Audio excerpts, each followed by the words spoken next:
It's not a game, it's a rage thing.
Perfect.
Perfect. Perfect.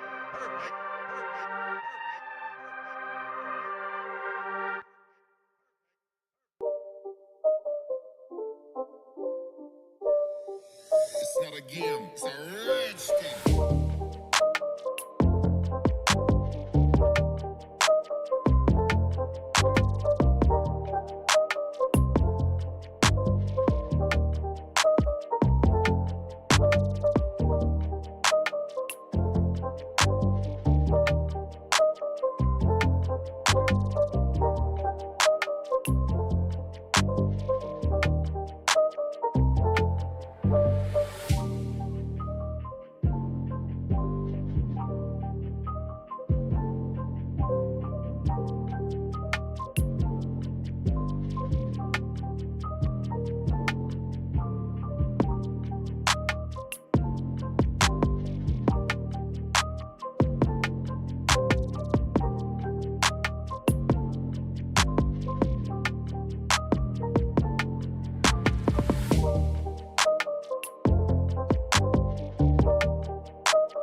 Perfect.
Perfect.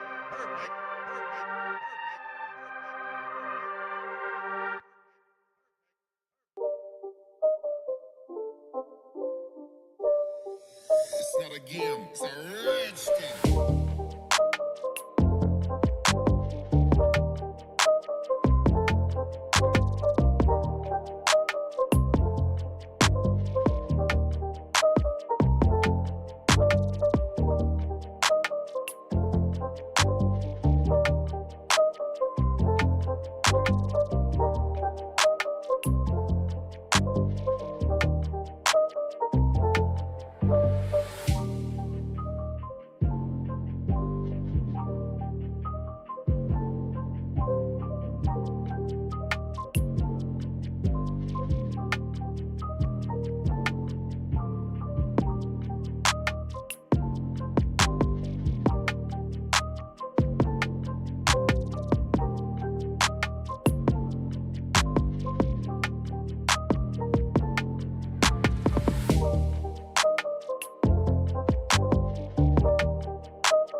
All right, we are live. Right? Why can we still hear the music? I don't know. Why can we still see the music? I don't know if you guys can still hear the music, but we should be live here at One for All Games. All right. We are live. Oh, we've got some feedback coming through. That's what's going on here. Oh, it's because we can hear ourselves back. We were testing. We are all live right. from One for All. One for All Games in Peoria, Illinois for the 1K tournament. The last kind of hurrah for Reign of Jafar. Are you excited about this, Andy? Absolutely. I am thrilled. Everyone is I feel like everyone's moved on to Fabled and Rotation, and I'm still having fun here with the Reign of Jafar. It's not over yet. This is the last last weekend we got here for it.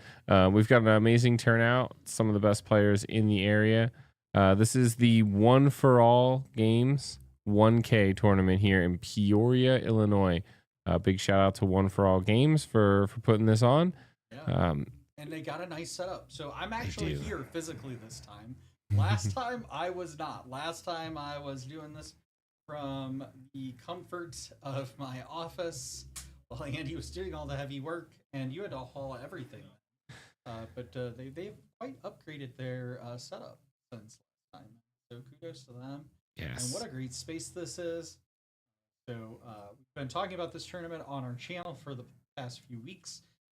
We are getting started here. It has been a little late. This was supposed to start at noon, but people kept trickling in and filling out deck lists.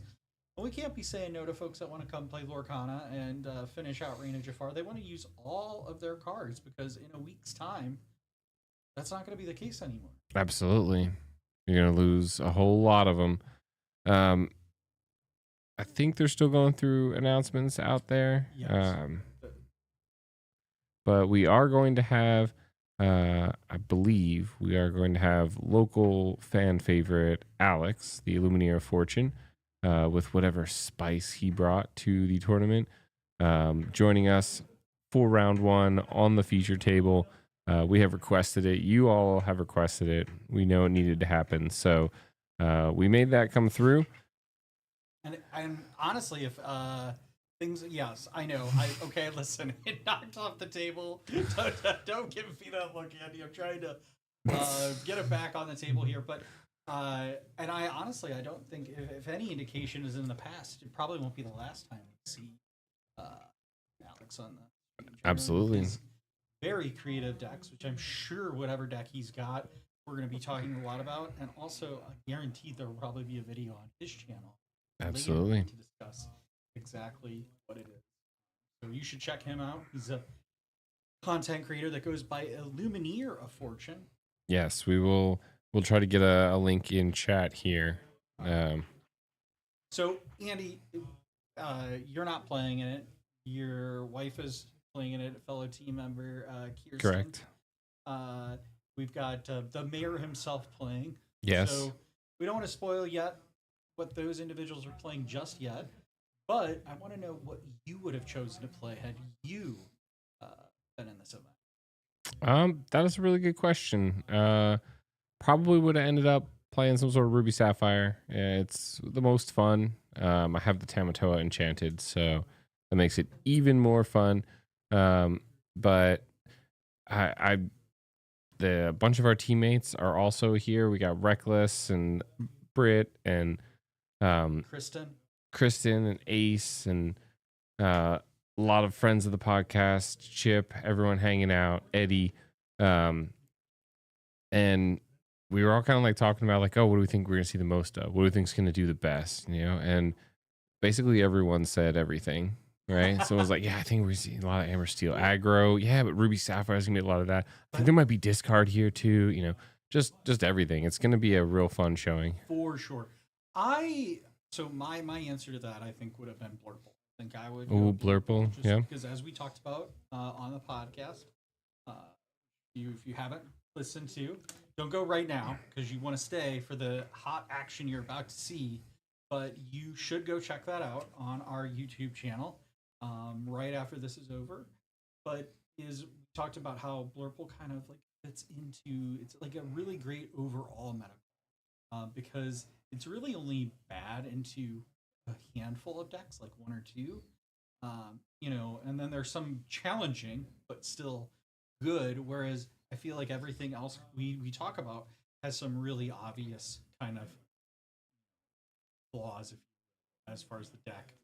Not flaws, that's not the right word, but weaknesses into other decks.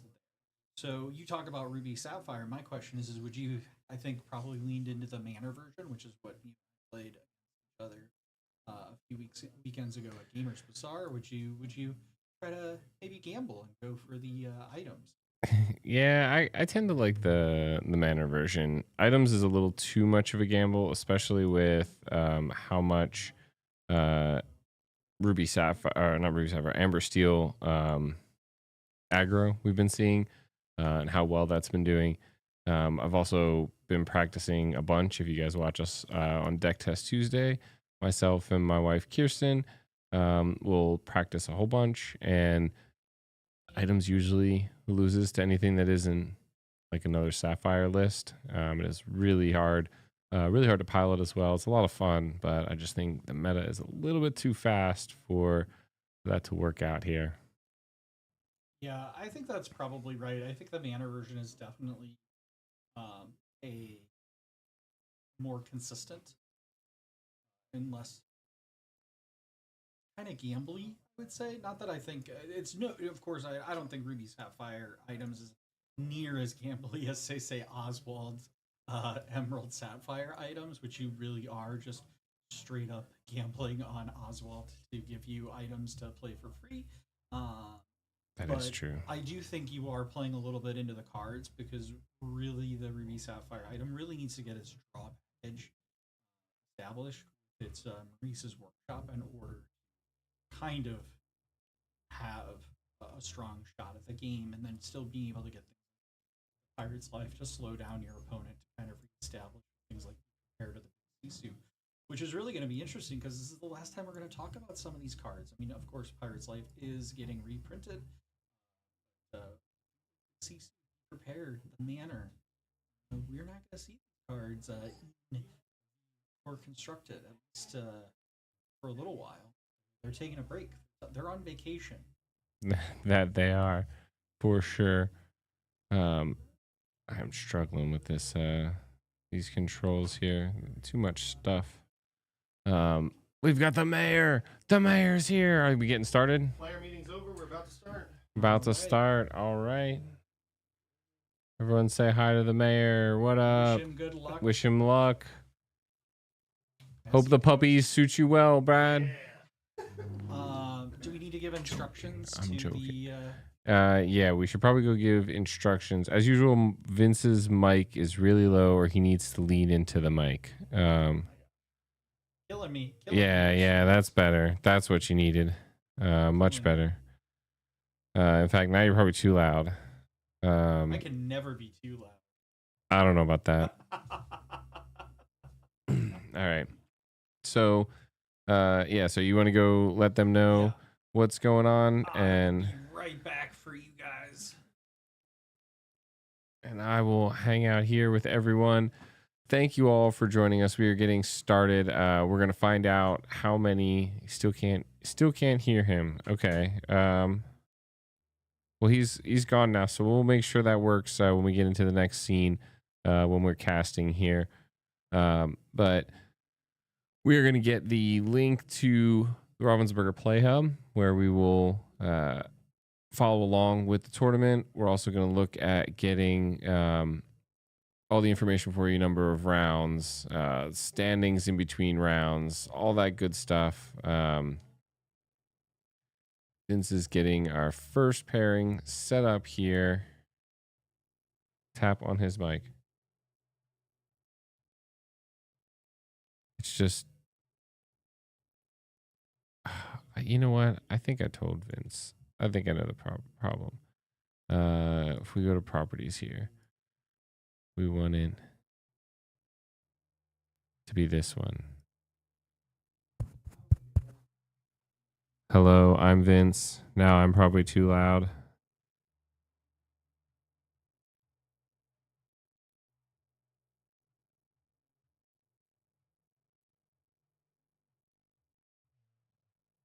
Hello, I am Vince. I am Vince. I am very loud. Okay. And now mine works too as well. Awesome. This looks pretty good. Perfect. Okay. See, this is why we don't let Vince handle the audio. It's just that simple, you know? Can hear you loud and clear now. Thank you guys so much for helping me troubleshoot that while Vince was gone. You know what? For his own like pride, let's all just like not tell him that it was his fault. Okay, we'll just go ahead and Vince, the audio definitely wasn't broken while you were gone. We didn't have to fix it. We're good. What did I do wrong, Andy? What was wrong? Your mic just wasn't on at all because when we go here to properties, you had it set to main multi-track, but needed to be set to duo chat. Oh, okay. Well, I mean, the names weren't that intuitive. I'll give you that much. So we've got, who do we got in the first round? It looks like Alex and the We bye. do have Alex, but they're still waiting for pairings. Oh, they're still waiting. So for we don't pairings. have, Okay. unfortunately, we don't have yet a featured match. I'm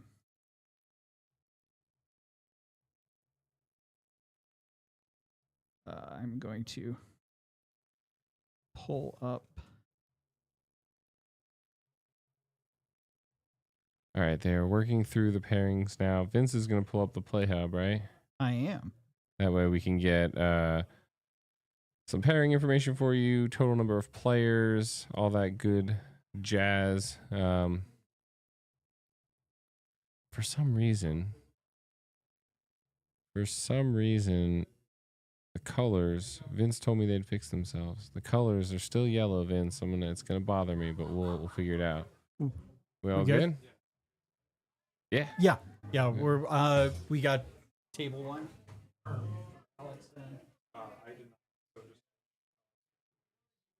not. Okay, yeah.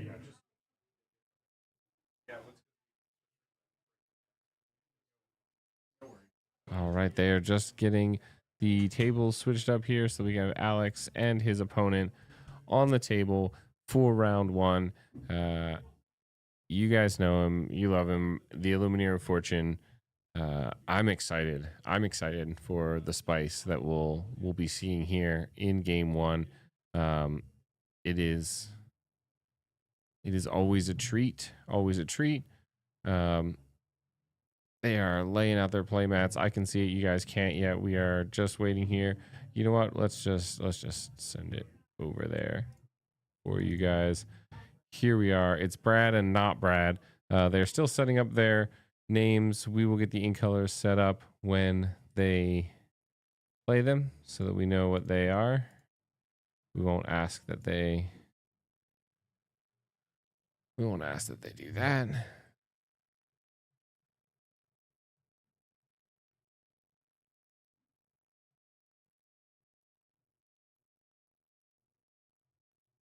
All right. Everyone's getting their name in there. Look at that playmat. What an amazing playmat. Oh, and look, we've got the Gen Con playmat as well. It's Alex versus Rumble. All right. And if I'm not mistaken here, Rumble is a member of Team Prideborn, and they are also the playmat designer for this event. They designed the lovely Lady and the Tramp playmat that the winner and runner-up, I believe. There'll be a champion and a runner-up playmat that will be given out. They are a very talented tattoo artist. Definitely wish I didn't live 3 hours away, or that'd be where I'd go for sure. So Where are we would you fixing go? Alex's name? You can fix it in there. That's what I was wondering. Did he want us to fix it? I assumed you told him we'd fix it. So But no. we've got Rumble and Alex. Yes, I was just saying Rumble, I believe, is the artist who designed the playmat. Yeah. It's also the background that we have here. I just like cut Lady and the Tramp out of it and use that as our background. I floated the idea of just putting my, floating head and Vince's floating head over Lady and the Tramp, and just casting that way. Yeah. I mean, it's definitely one of the things you could have done for sure. All right, we see. I didn't see what it was. We got 7. Oh, they tied. Oh, an Okay, 11. 11. All right. I think that's going to be hard. A 9. 9. Okay. That was close, honestly. Much closer. Usually, like after that happens, I roll like a 2. Yeah. just get put out of your or misery. somehow roll a 1 because the other die flies out of my hand. But yes, I think this is. I'm really excited to see how this round goes. We'll put those ink colors up as we see them here. It does look like we've got amber steel for Rumble. We've got the answer there. And is it emerald steel we see for Alex here? I think that may be it. I see a storm and the double singer Ursula. We'll go ahead and get that round timer started. Yeah. Man, I wish the colors of these.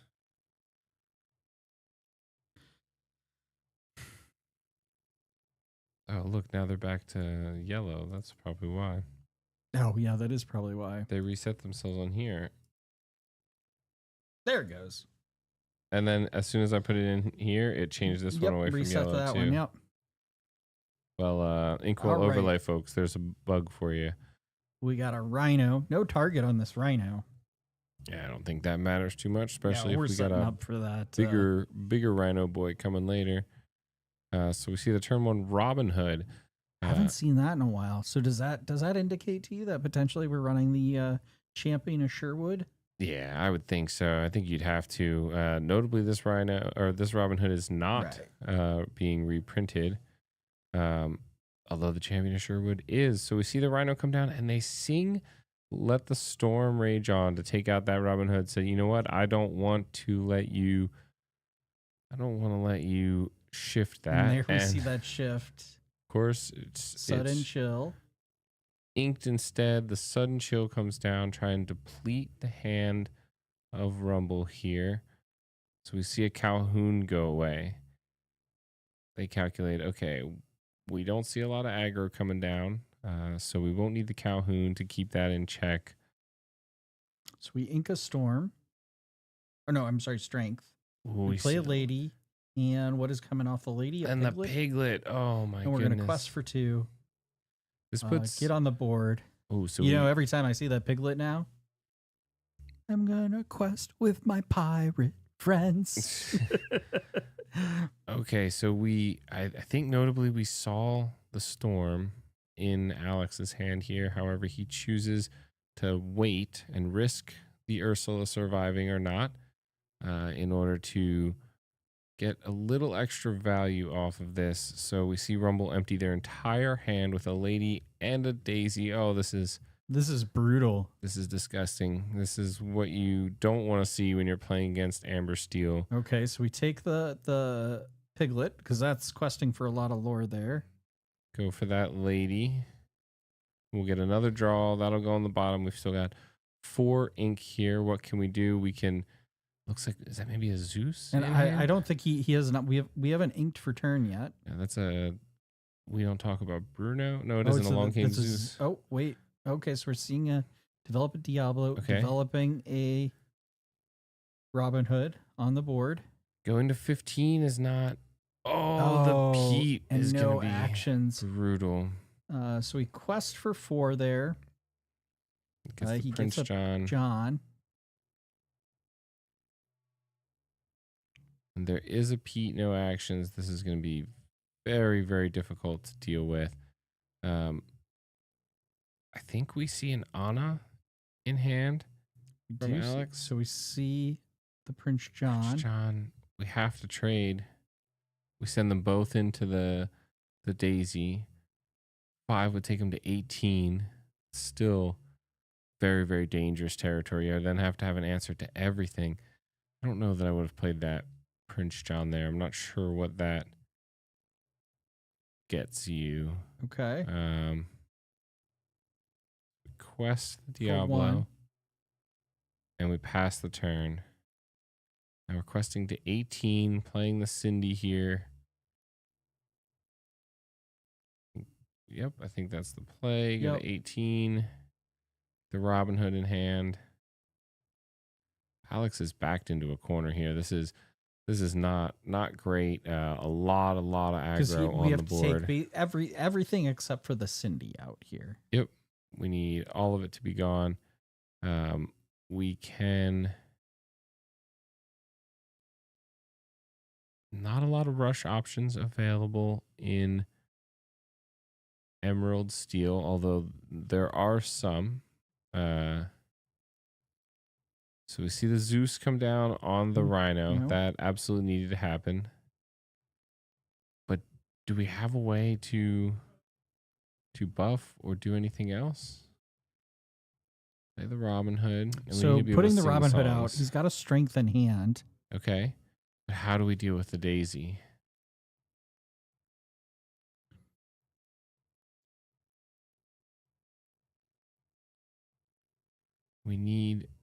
So we have to storm something, but we don't have enough to storm and strength.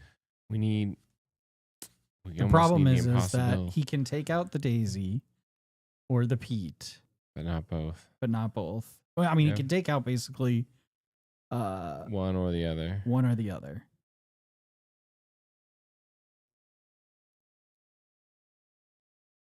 But it's not Yep, enough. he All right. scoops. We move into game 2 here. Rumble wins game 1. All right. So we got blue win. Oh. We're gonna have to We're gonna move fix that a little over. bit.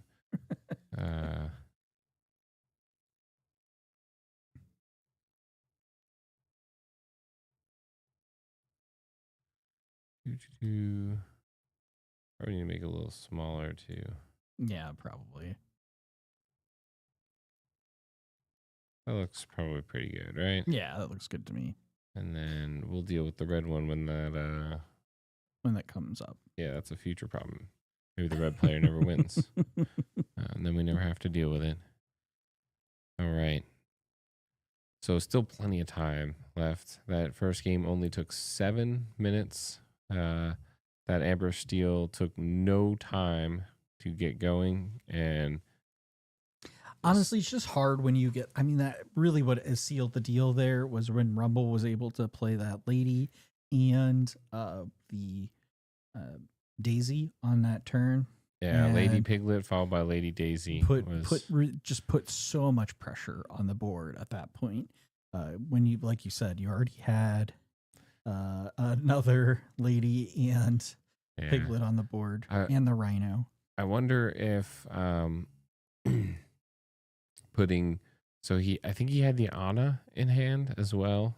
The 3 cost, pay 2 extra you can banish chosen damaged character, I believe, is one of the lines on that, right? The 3 cost unequal. It is, yes. Anna, here it is. Yeah, banish chosen damaged character. So that turn he played the Prince John, if he had inked to go to 5 there and swung something into like the Daisy, he could have then gotten that banishment on the Daisy. Yeah. Another good one would have been the just using the +2, because it would have given him the ability to swing in more efficiently into something like the lady. I mean the Daisy. Right. So we see Rumble developing a Cinderella. This is a pretty classic play for turn 1. Amber Steel to get that Singer 3 on the board. There's 2 storms. So not great. But do they have another Alex. storm in hand? They did. They had 2 storms. 2 storms. I think Lawrence. We inked the Larry. So we see the Smee come down. Probably use the storm on that Diablo. Yep. Yep. Which is why he turned the it card sideways. draw. That's why he turned the sideways. Yeah, and to prevent the shift as well, right? Although it does. Ooh, the aerial. Aerial. Okay. So we see What does that the aerial Singer do? the Ursula. So I mean, here's a great example of what changes in Fabled, right? So that Cinderella's not getting reprinted. We see on the board here with Alex that the Deceiver is getting reprinted, but the Deceiver of All is not being reprinted. Do you want to talk a little bit about this aerial that you saw? Apparently, whenever you play a song, you may draw a card and then choose and discard a card. So just a little bit of filtering to go through. Not sure exactly if there's maybe a bigger plan behind this aerial. If they have The Sonic Warrior, maybe? perhaps, or what is the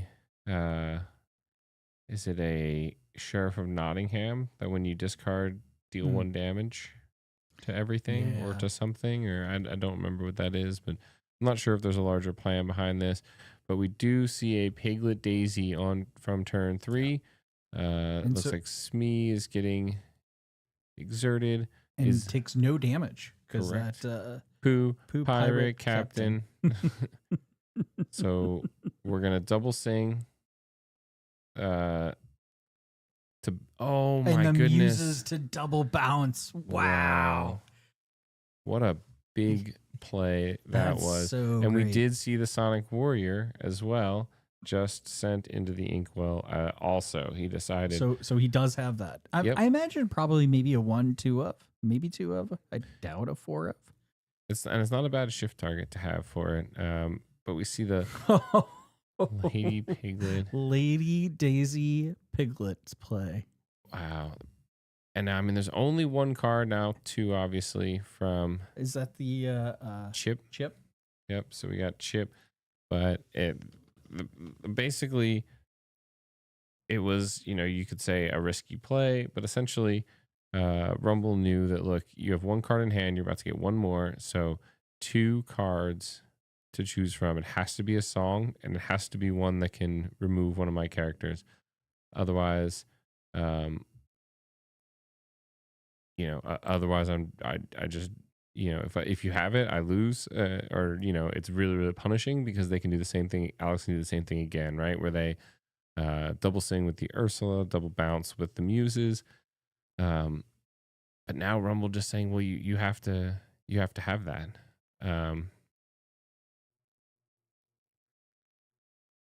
Plays the whole Okay. turn out.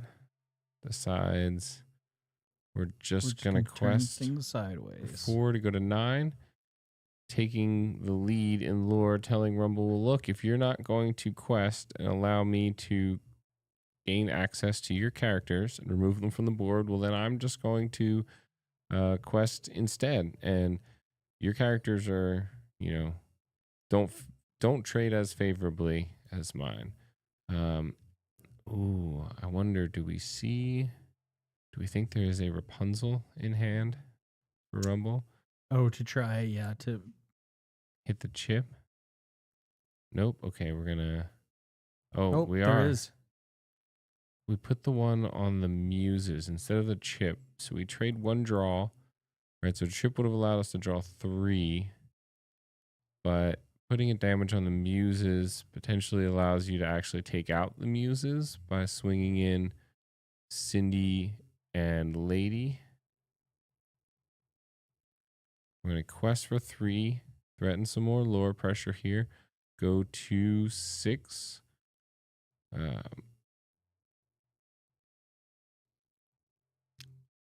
So we're going to take out the trade chip lady. with the lady. Very interesting. Very interesting.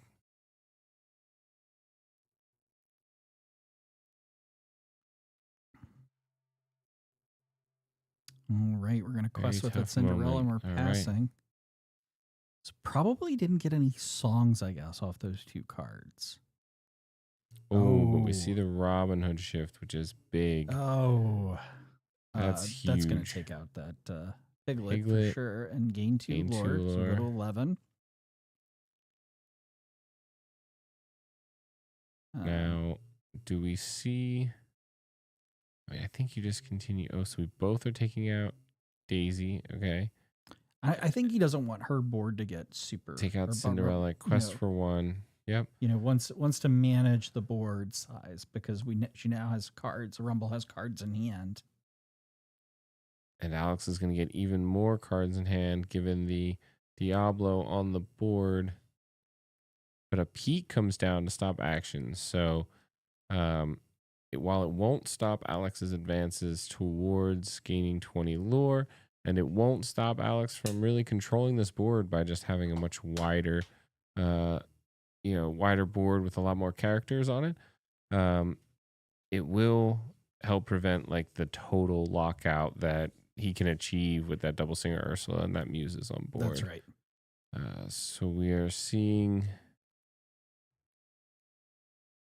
quest for 2. And so we see the penny.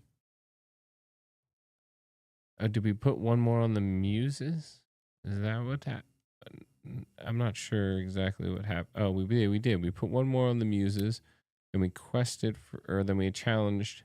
Yeah, and she played the penny to remove it damage and give it from resist one. Okay. the 1, 2, 3, 4, 5, 6 to go to 18. and yeah, that's Daisy means pretty much nothing to do. So yeah, and the Robin Hood requires too much damage on it.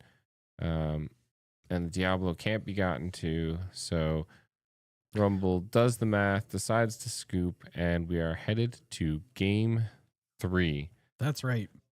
Now we get to fix the red icon. Which looks ginormous in Isn't- comparison to Now way too big. And let's move it up and over a little bit in case the next person has a long name. You know what I really like about this match? What?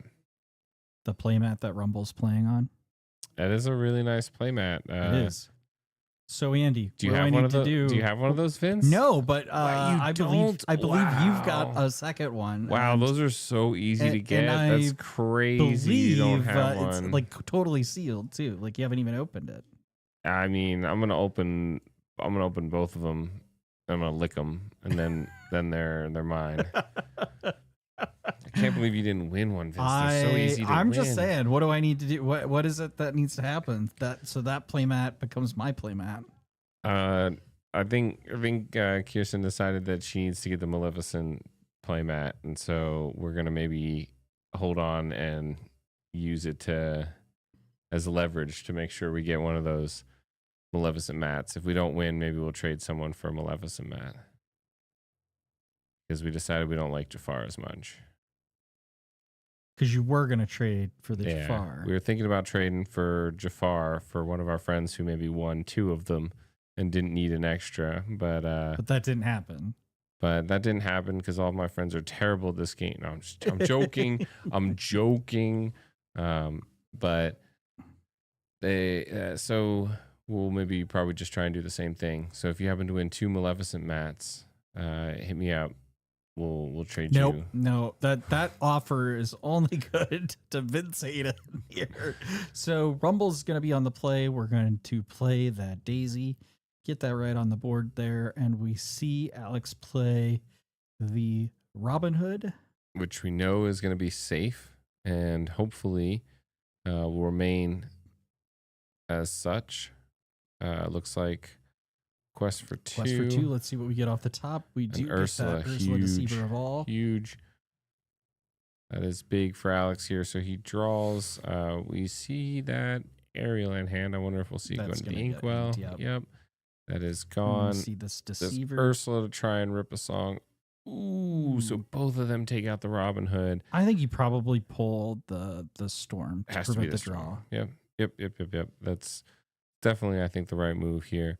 But either way, if Rumble wants to remove that Robin Hood, feels that is too much of a threat at any point in time, she can just ink here, pay 3.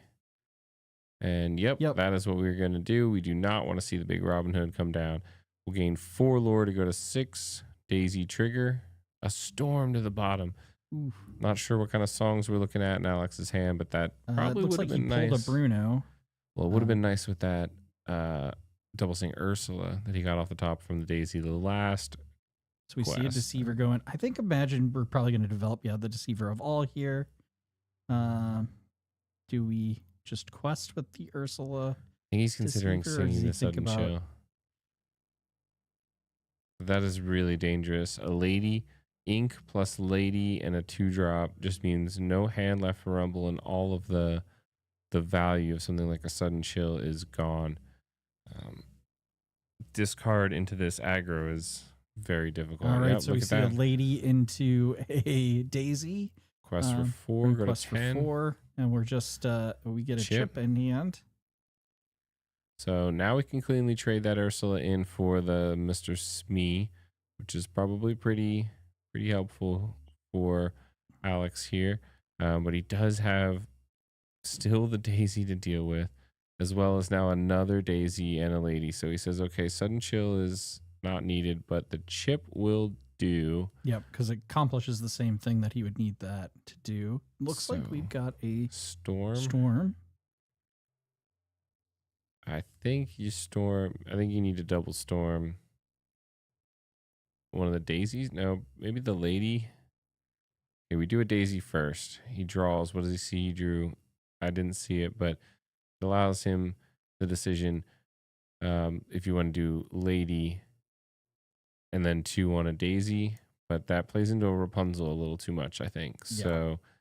So it looks like we draw a storm here. Strength, maybe. Or strength. Yeah, that's right. Strength.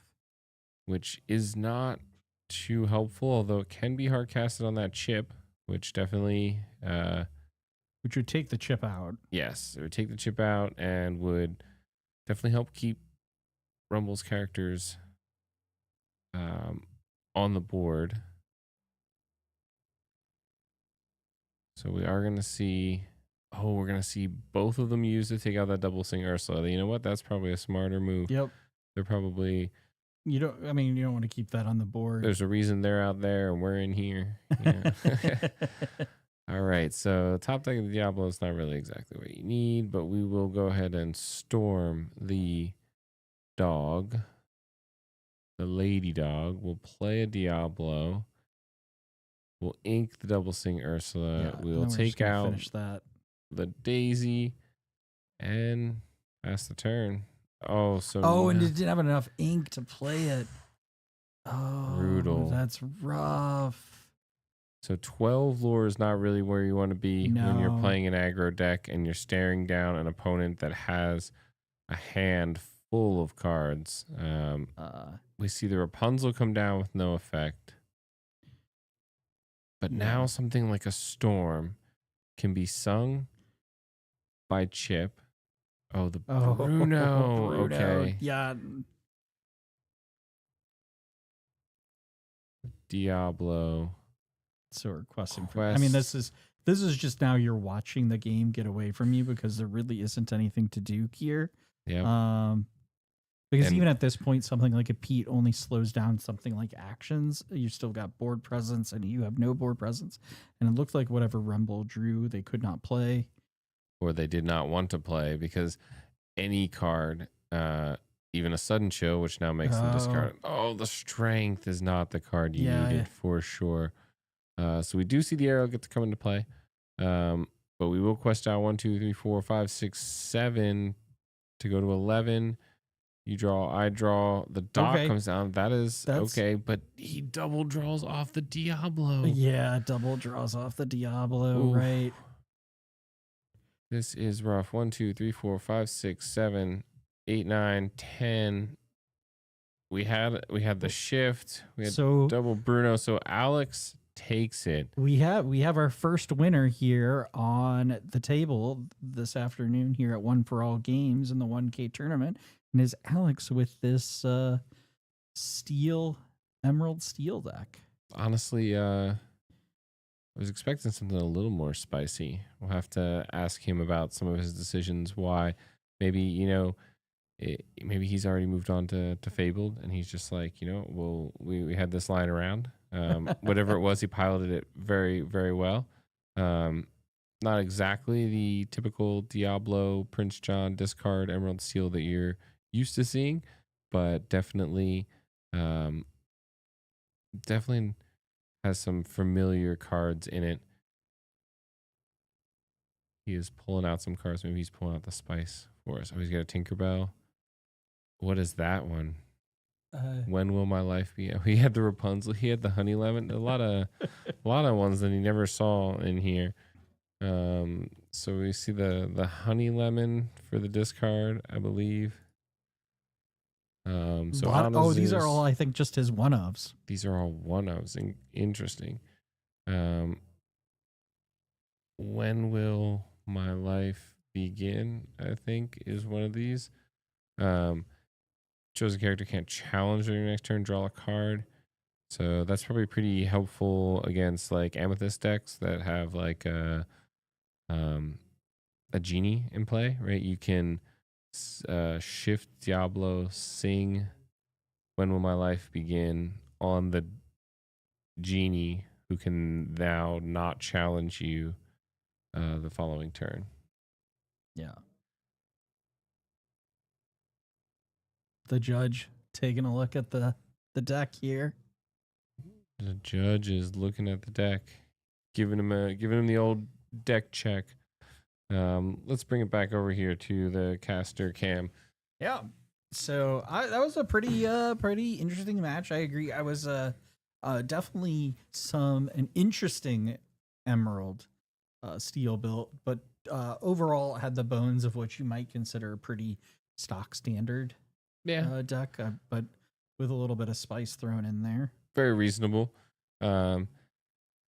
Honestly, I'm just happy to be here. I'm excited. I'm hoping for how many rounds? That's what we need. How many rounds? 5 rounds. 5 rounds. 5 exciting rounds.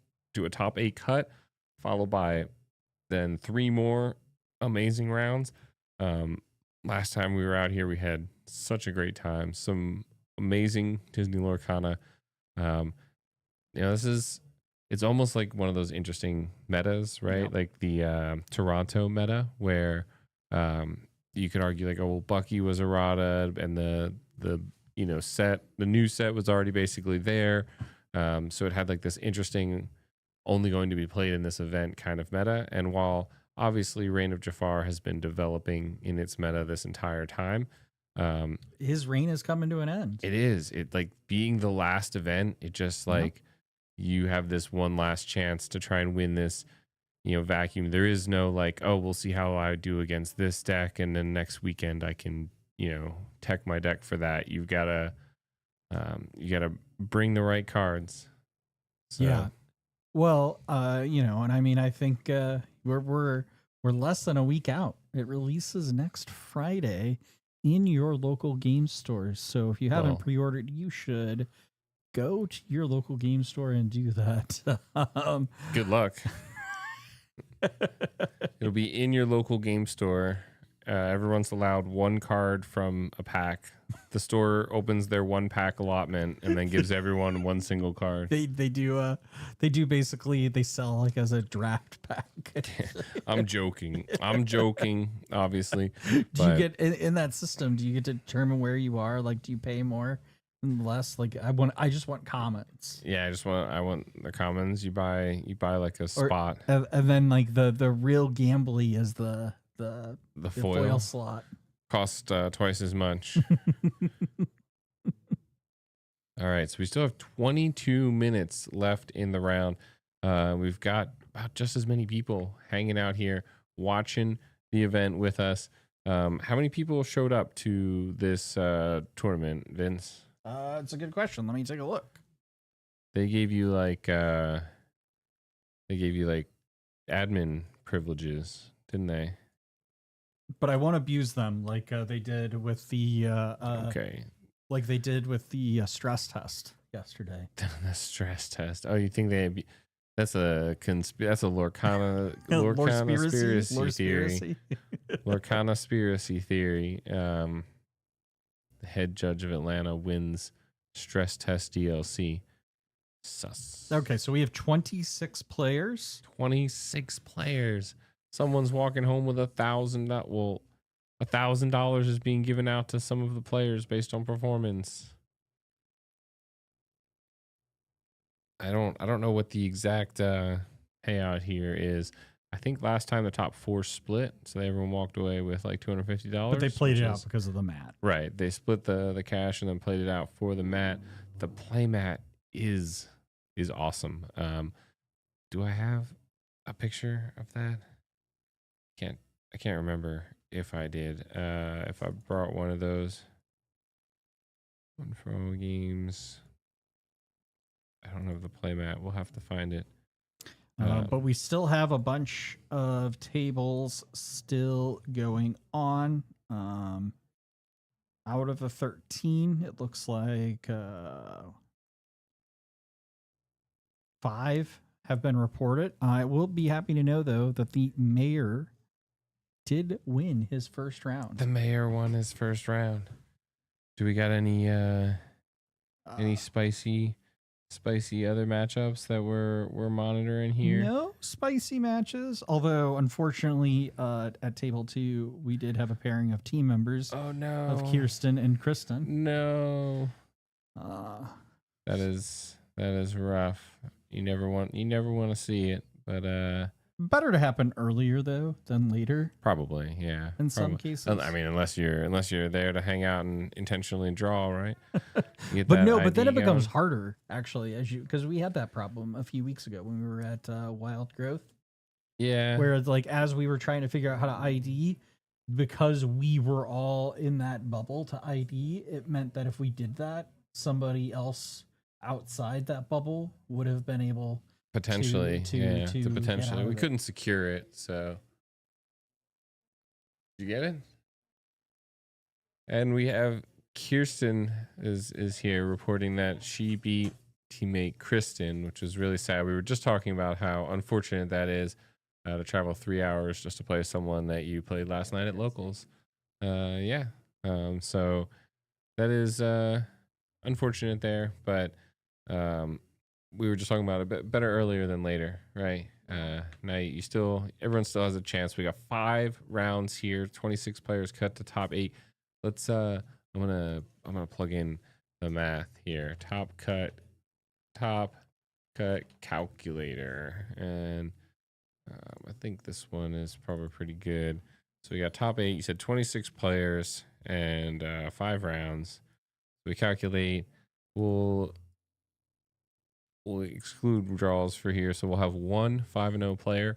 We'll have 5 4-1 players, and then 7 people at 3 and 2. So it looks like 5 out of the 7 would bubble at 3 and 2. So we're probably looking at maybe 1, max 2 people at 3 and 2 at X2 making it in, but 4 and 1 is still very much in. With draws and things like that, honestly, you could even put in 4 1 and 1 is probably pretty nice. 3 1 and 1 could get you in. Yeah, that's what I meant. 3 1 and 1, not 4 1 and 1. 3 1 and 1 could get you in. So lot of games left to be played here. 17 minutes or so left in round. You guys have some fancy shirts on today. Yes, we do. We do indeed. I will just say, if anybody from Roosevelt is listening, we will gladly be a sponsor. We'll take your sponsorship.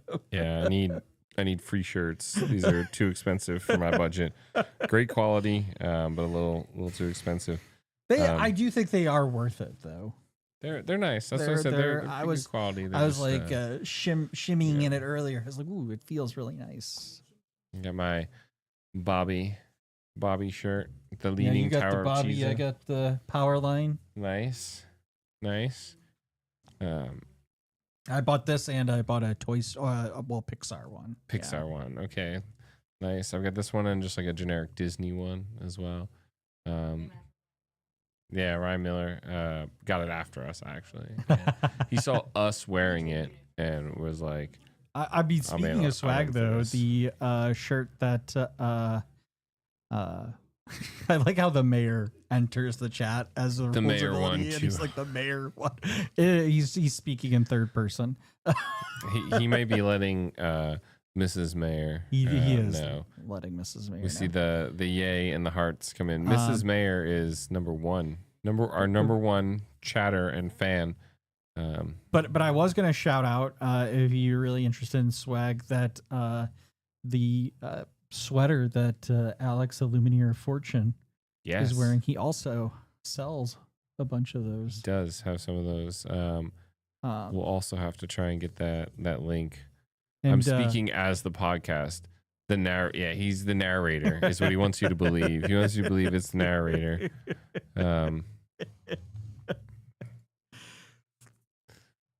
Yeah, we'll have to get that.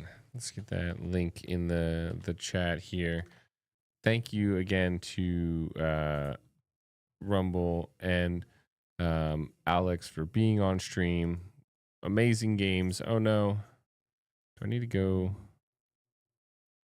I think the camera is not yeah, it's a little crooked. So crooked. we'll But, check on that in we'll between. fix that in a little bit here. So we want Illumineer of Fortune. We're aware that what he's trying to do, it's inappropriate. That's what it is. No, I'm just kidding. All right. So be sure to check out. Go like and subscribe his. And also, while you're Lumineer here, Fortune. I should say, I've not been doing my job here. Be sure to like and subscribe here. And hit that bell icon to be notified of additional content. We put out a lot of content that we think you'd enjoy. We think Toby also would enjoy it as well. And then we've got Rumble, who is also the playmat. Of course, it messed up that link. It is in the description. I'm going to try and put it in the chat here as well for you all. Thanks again. Huge shout out to them for being on stream. Amazing games of Lorcana. How much time do we got left in round? Like 14 minutes here. Probably still got a lot of people playing. Do we want to take a quick break and come back?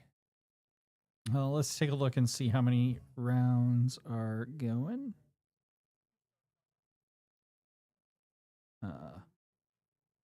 Yeah, there are actually Kirsten didn't report hers. still a bunch. Nope, that has not been reported. Did you? Are you not logged in? So you didn't report, and you were never logged in. Lying to a judge. What is the penalty for lying to a judge? Well, I'm not a judge, so an admin lying to a tournament admin. That's like there's got to be a penalty for that, right?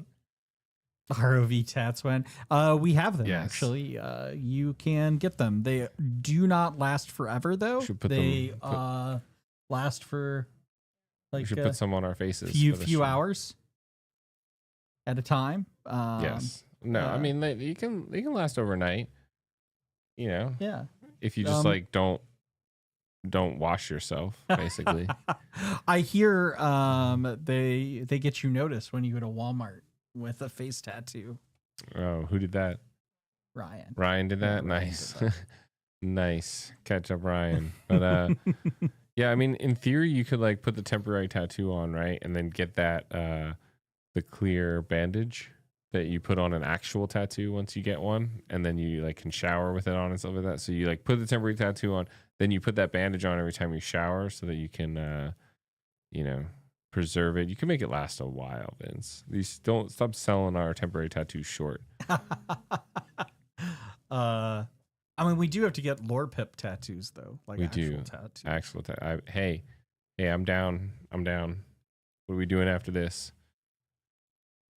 Food. What? Oh. Isn't that the dog place? The hot dog place? What is? Anyway. Oh. All right. It's a break time. Yep. We're gonna head over to the break. Enjoy the music. We'll see you all in like 5-10 minutes or so. We'll be back. Yeah, we'll be back.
It's not a game, it's a rich thing.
All right, we are back.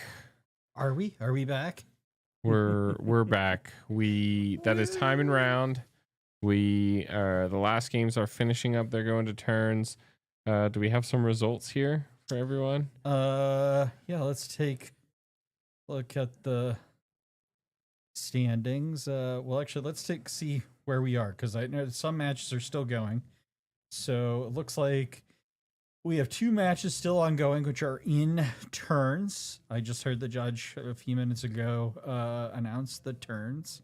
So time and round. So we got Ron, Reckless, Austin in table 1, still not finished.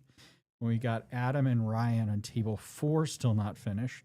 But as a result, right now, so far, which standings still subject to change as a result of those 2 matches, we have Kirsten in number 1. nice. Of course, that's just Right, one that's round. just for now. So we actually, But- basically, technically, 1 through 6 are. No, we've got Nope. several. There's gonna be half of them are gonna be 1-0s here. So, Jake, I believe, won a team pride That's right. But keep in mind, the game winning percentage will matter. So we've got folks, even though they Yeah. win one match, will still technically be ranked a little lower, even if they win the match, if they went 2-1. Right, but for all intents and purposes here, we've got a lot of people at 1-0. We've got the mayor. We've got Icky from Team Prideborn as well. We've got Chris, Chelsea, Michael. We've also got Ace, friend of the podcast. Eddie, friend of the podcast. Ace is on the team. Eddie's on the team. Yeah. Who else? Did I see somebody here from Lords of Lore? I think there are a few Lords of Lore members here. Will there be any gameplay on camera? Yes, there will. We are currently in between rounds right now, Joseph. There are 2 games left in round 1 that are in time, and then we will switch over to whoever we get at the feature table. Do we have any requests? Anyone out there we want to see, or do we just gonna take the table number 1, whoever shows up? Well, we didn't do necessarily table number 1, but we're doing, but you know, I mean, we can add folks there to the match. But I was just going to take umbrage to the fact that what are we not enough good entertainment? We not a good enough Lorcana discussion? No, they're here for one thing and one thing only, and that's some amazing end of the set Reign of Jafar tournament gameplay. I get it. I would too. I would be. I want games, and we are gonna get them. But we gotta finish the matches that are going on right now. So it looks like Ron and Austin drew. So 1-1 there, and then I was just joking with you, Joseph. You're totally fine. Just joking.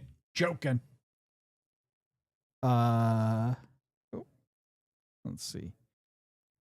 And so we still got one more match not reported, and then we're gonna go ahead and get into round 2. I was actually looking at Alex's deck list from round 1. Okay. And so I did misspeak that he has 3 Robin Hood champions of Sherwood. Okay. So not just one of, but I think he was pulling out kind of his like bigger There's more body spice. cards. Or bigger, better cards. The yeah. cards he wanted to see that he didn't. Yeah, but he does have quite a few 1-drops. Okay. A lot of Not aggressive 1-drops, characters. I'm sorry, 1-ofs. 1-ofs, right. Okay. So like the Rapunzel and the Tinkerbell and things like that. Right. Big Ariel probably. No, actually the Sonic Warrior was a 3-of. Ooh, okay. I mean, with all those songs, I would it's have pretty thought nice. I would have thought for sure it was a 1-of too, but no, it is actually a 3-of in that deck. Yeah, you just grab Sudden Chill and pay 5, or Sing and pay 2 more, and you deal 3 damage. Makes cards like Sudden Chill, Bruno, just like super devastating. You can Sing Bruno with the Sonic Warrior, and then also do 3 damage to something else. It's could be pretty nasty. So Yep, so one last game left. to be just reported. waiting for the one last game to report. while we're doing that, let's get the round name. We will be in round 2. Get We this will be set in up round here. So that'll be good. That'll be good to go. We can clear out some of this stuff. And we'll let them change that at the table. Yeah. We don't know the deck colors of who we're seeing next. That'll be a surprise to everyone, all of you and us together.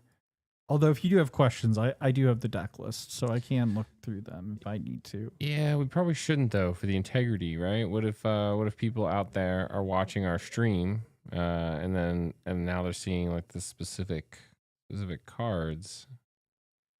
That was one of those things that was brought up. The NADLC casters had the deck lists and were using them while playing the games.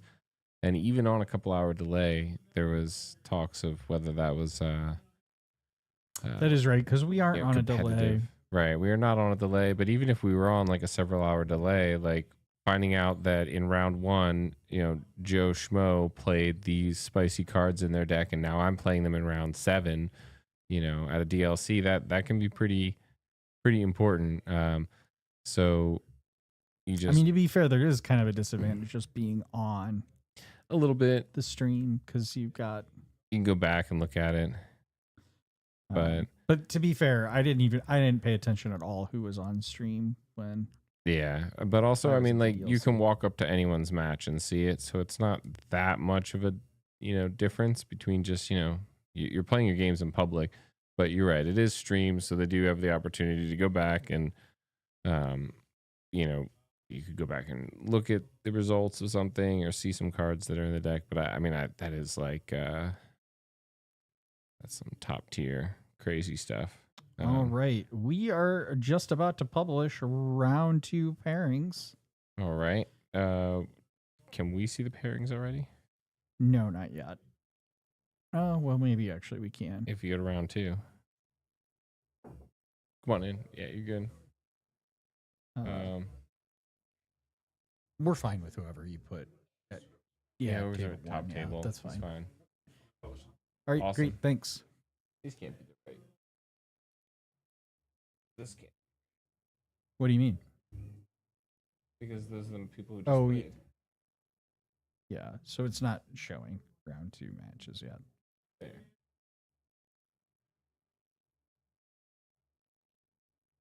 All right. Do we want to get them set up on the stream table? Looks like we'll have Chris and Chelsea. Yep. I will be right back. Yeah, let them know whatever name they want.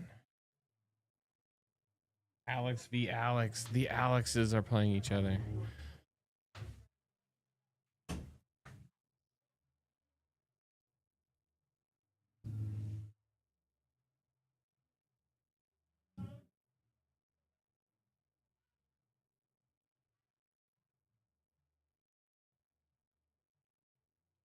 All right. They are at the table getting things set up. We can see that they are setting everything up here.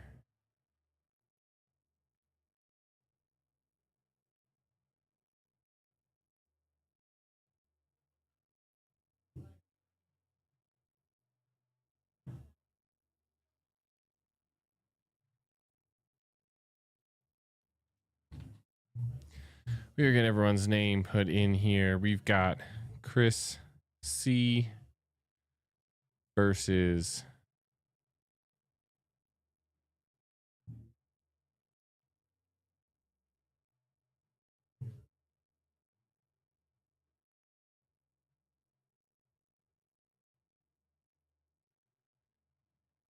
Kojo B. Vince has got them on the wrong side. We need to flip them.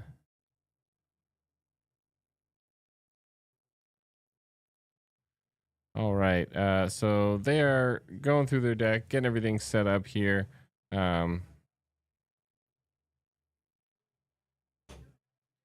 Flip the player names are reversed, so I'll switch them here, but just flip the tablet around.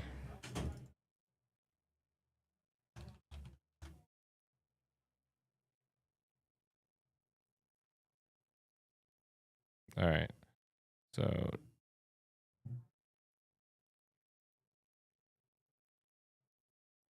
he should be able to refresh it here and get that to show up.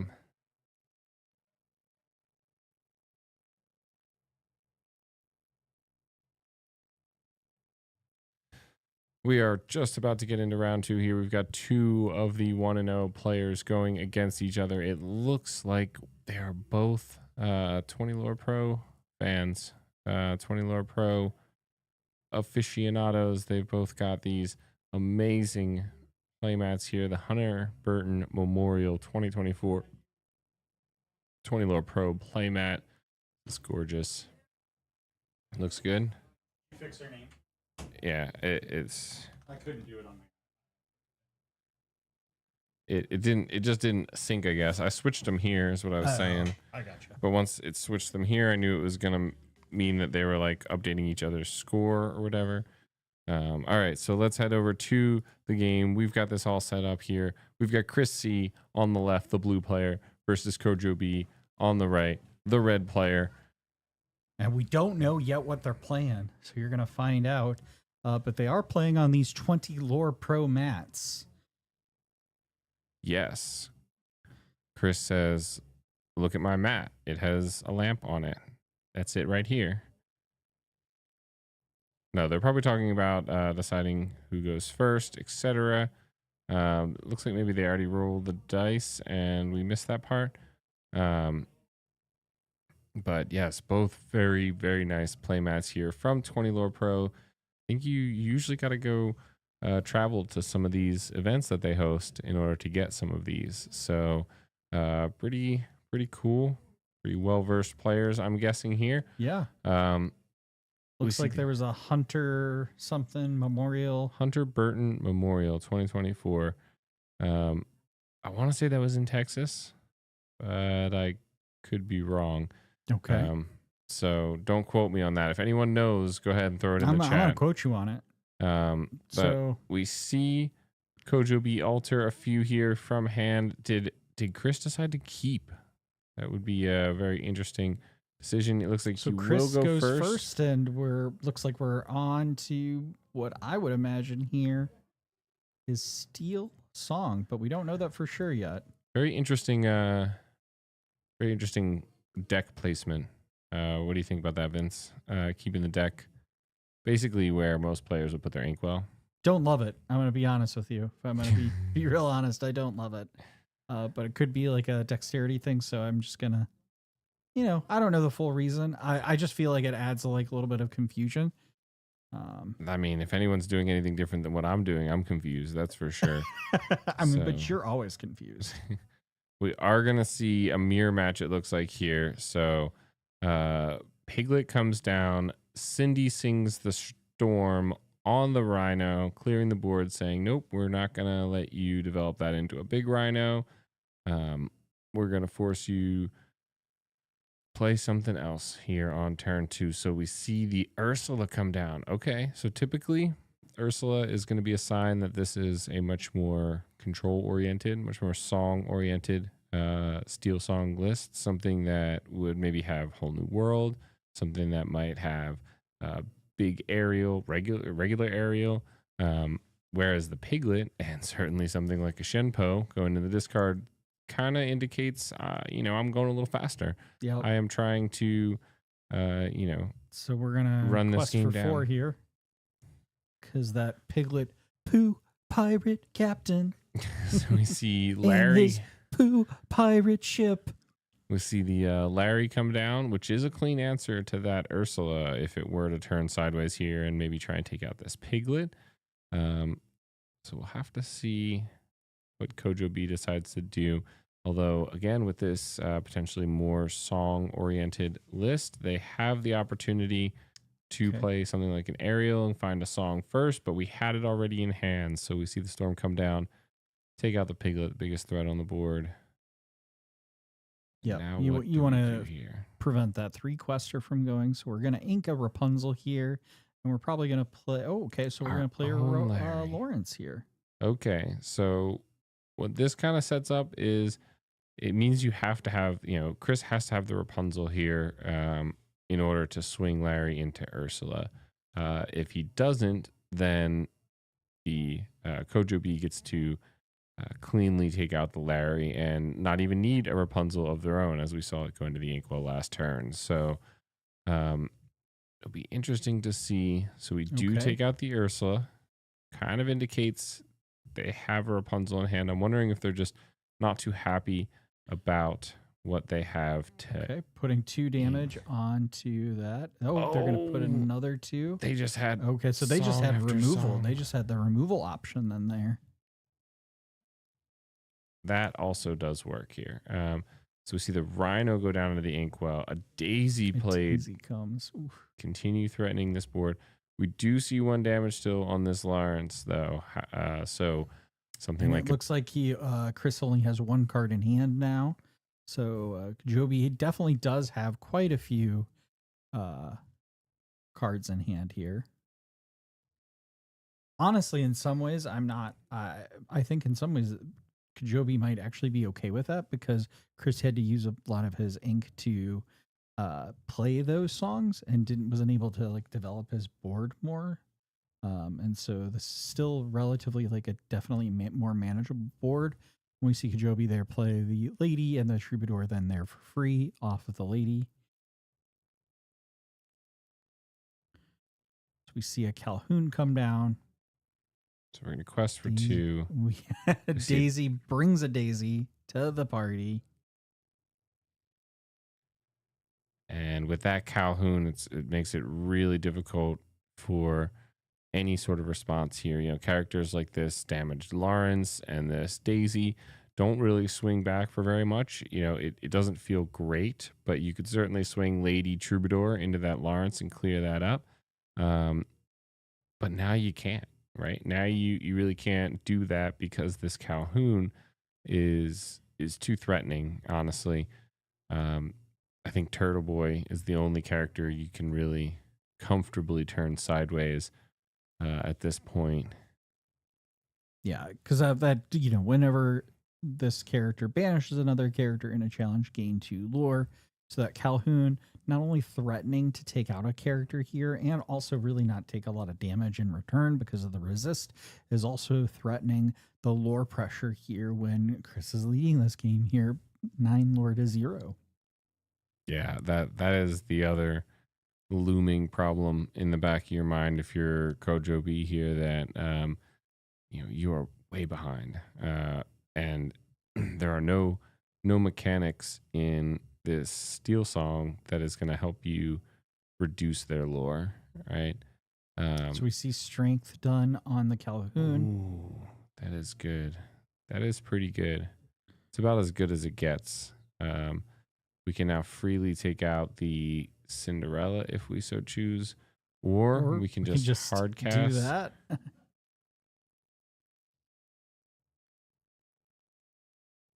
Do we have another song? Oh no. Nope. We just quested with that. We just played that Daisy. Want to go tell him? Yeah, Oh, are we supposed to? yeah. We should just tell him to pause the game. Hold on. Actually, I'll just go. And he's out there as well.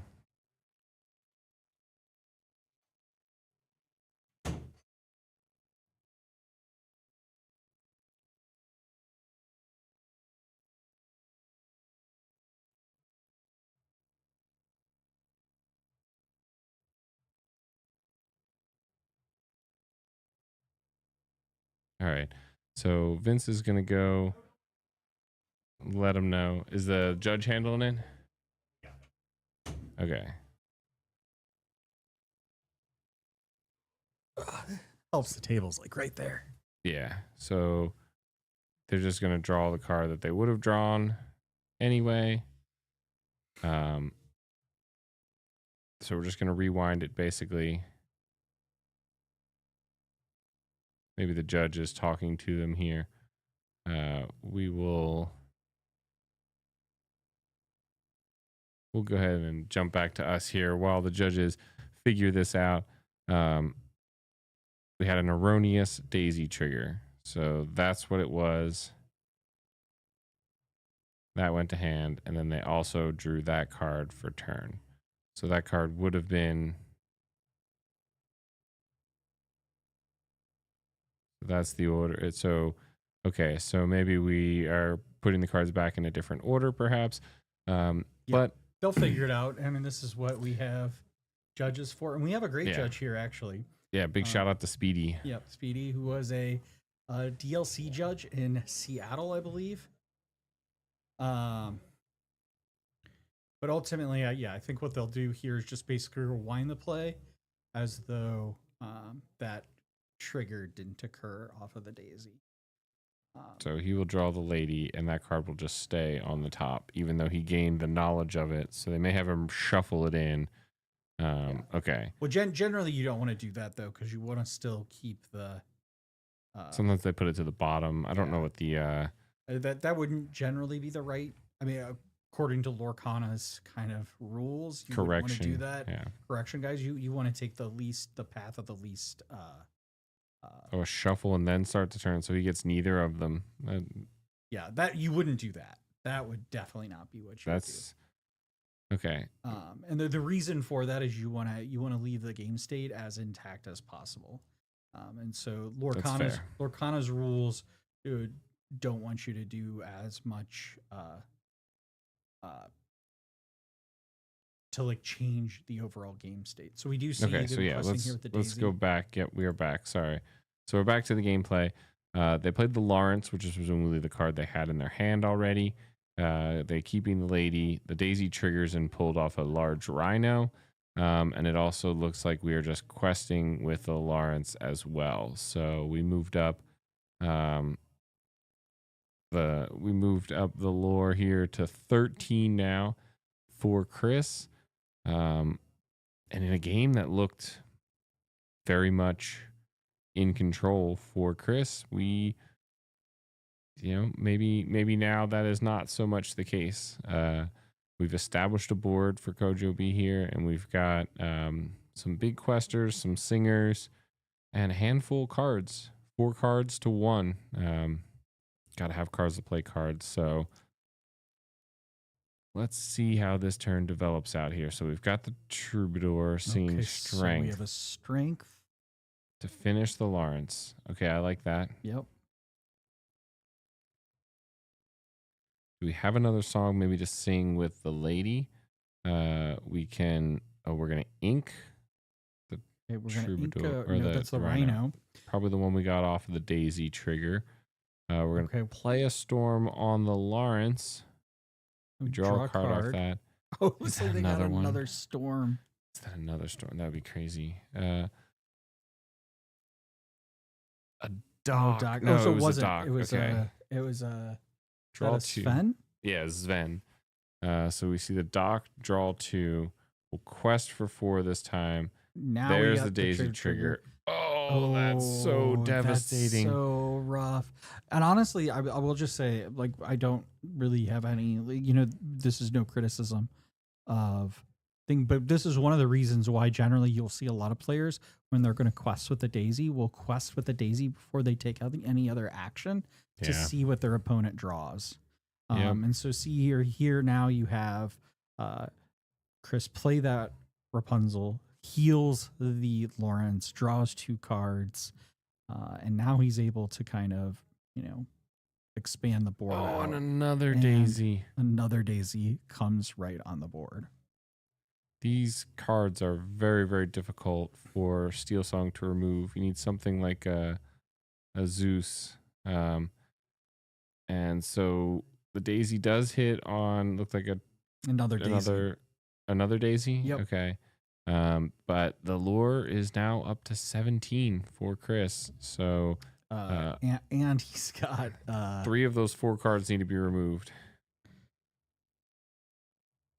Yeah, There's that's not a rough, lot of 'cause that's strength on the 8 board. lore on board. You really need mean, Ye- you need a double Yep. double Okay. scrab sword. We see the fist bump there. Chris All will right. take game 1 of this, and we will go into game 2 here. 2's the number that comes after 1, Vince. Thank you. Is that how that math works? Yes, it is. So But while they're shuffling up here, I just want to say thank you all for watching this live stream here. We're at One for All Games in Peoria, Illinois, where we have 26 players competing for this 1K tournament. We're really excited to be here. And if you haven't already, please hit that like button. And also, if you're not subscribed, really, why aren't you? Yes, please subscribe. We very much appreciate it. Helps grow our channel. Helps get more and more people who want to watch this fun, amazing Lorcana content over here to find it. We've also got some awesome links in the description as well for some of the people that help make these kinds of events possible. Excuse me. One for All Games, huge shout out for putting on this 1K event for us. We have their Instagram as well as their TCG player shop. They have more than just Lorcana, all card games.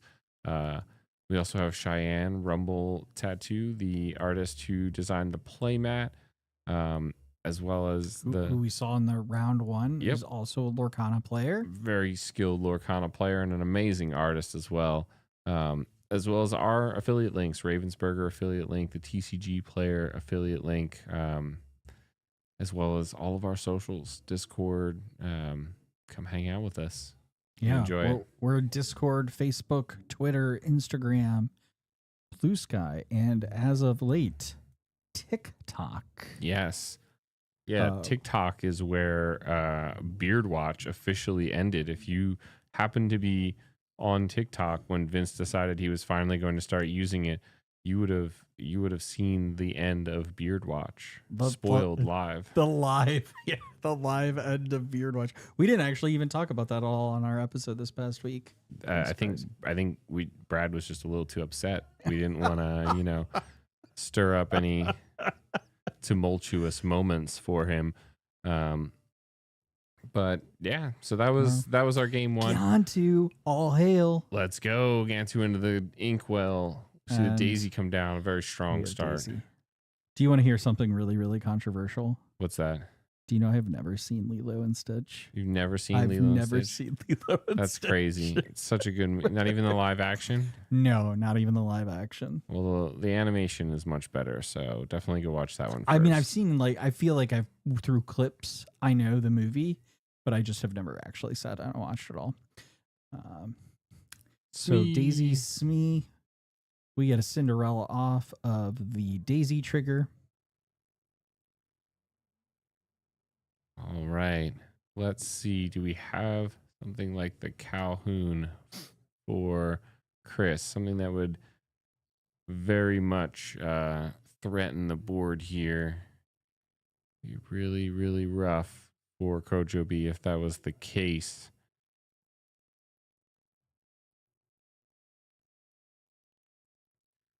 A lot of cards in hand. Very important turn 2 for Chris here. He's thinking it out, trying to decide what he wants to play. I think the Calhoun might have been a more easy answer, perhaps. So maybe he's contemplating maybe his own Smee, maybe throwing down 2 more 1-drops, trying to outrace his opponent. Yeah. Probably in a situation like this, he's probably got a few options and probably thinking through which options you want to play. So we see Lady go into the inkwell.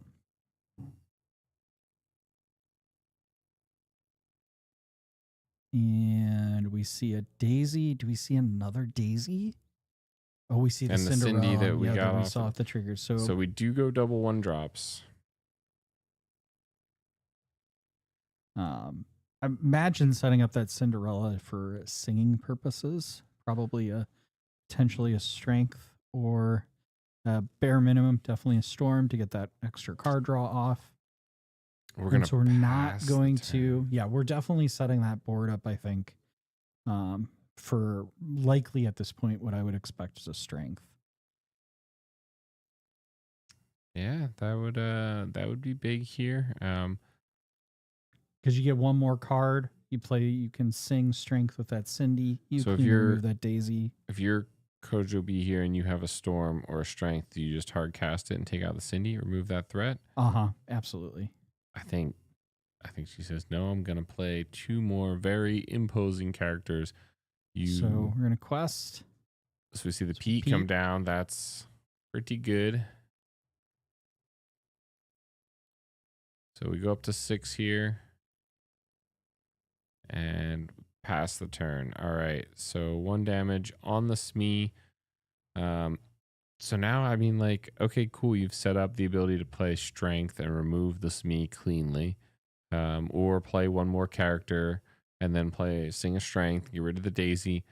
But what do you do about But now you've got double Smee double. and the crackback from the Cinderella on a song, right? Because just like they had to. I mean, your probably option at this point would be maybe ink play the Pete to prevent the song on your turn. So we and see that happen. That's what happens. So here we see the first trigger occur, A and Pete? they get a Pete. We see the second trigger occur. We got A a Rapunzel. Rapunzel. Oh, now that's really punishing. now here. you basically have to remove this Daisy.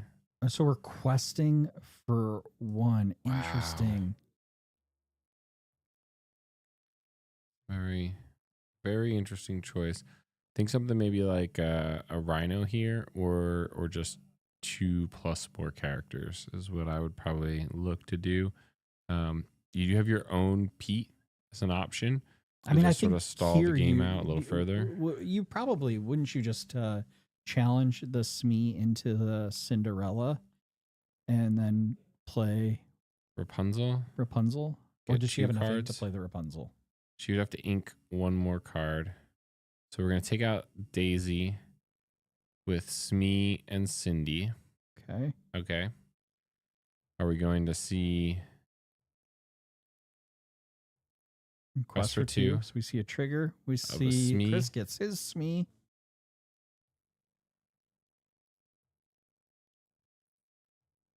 This is very much an aggro Amber Steel battle here, although we thought for a minute there that Kojo Bees would be a bit more So we ink song a related. Beast Tragic Hero. Beast. Okay, so this is very much like the list Kirsten was playing, although I think it didn't run the Daisies. I'm not sure if she opted for that, but Okay, so we're playing a Lawrence. and passing the passing. turn. Okay. And 1 more on that Smee. Yep.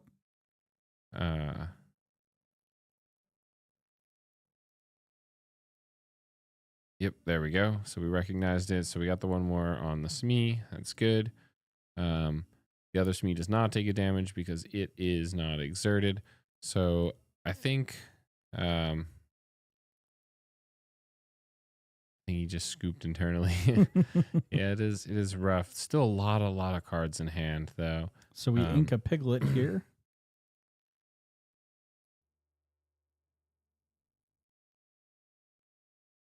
Yeah, the Smee. Excuse me. Yeah, that I think maybe they're hoping that the Okay, so we got Pete a goes Calhoun. sideways. Maybe. Okay, so Smee. Smee.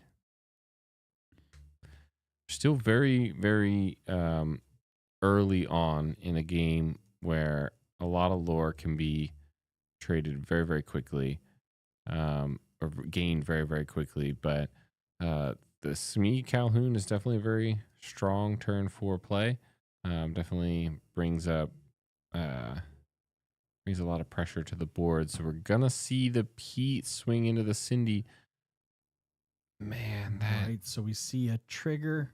Sven. But Chris knows that Kojo B has a Rapunzel in hand, so that means this Lawrence can take out the Pete, get maximum draw off of that Rapunzel, and remove a character from the board.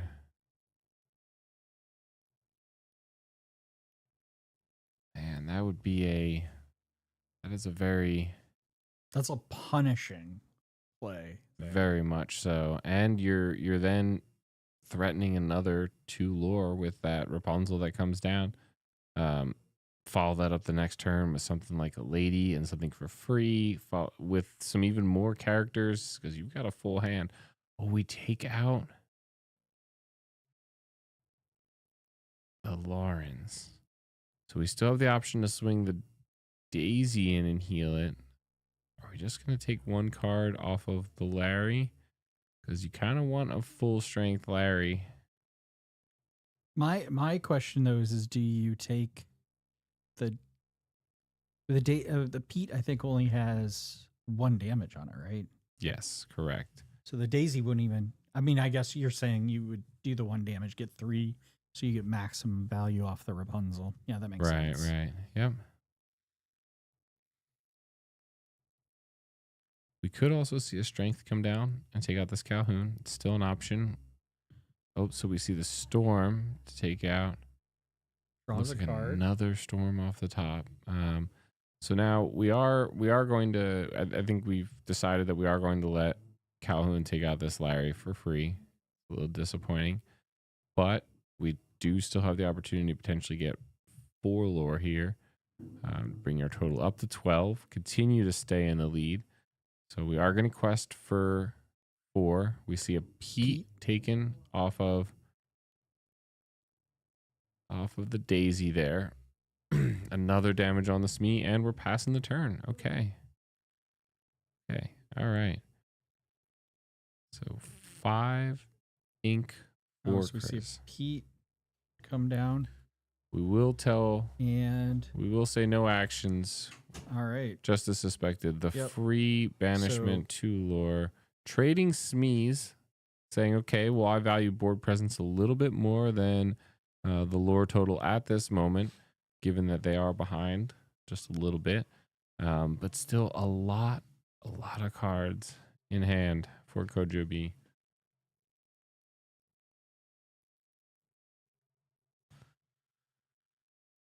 All right. Thinking about this turn here. In a must-win situation for Kojo B here, they We got Cinderella, need to force a game 3. their own Pete here. We're gonna quest for 2. We get Another another Calhoun. Calhoun. Ooh. Oh, that's rough. The board control is is growing for Chris here. And just at a point too where it's like Kojo B is just not far ahead enough at this point. Yeah, I tend to agree that it's like oh man, yeah, Lady that is Calhoun devastating. And another and Pete. another Pete. Wow, that really just not the cards you wanted to So see. 3 damage on there. It's gonna swing the Calhoun, yep, and gain 2 2 lore. lore. Quest for 2, and then pass turn. And we're at 13 now for Chris. 1, 2, 3, 4, 5, 6, 7, 8 on board. So we do We have- need to take something out. Yeah, he is showing win on board.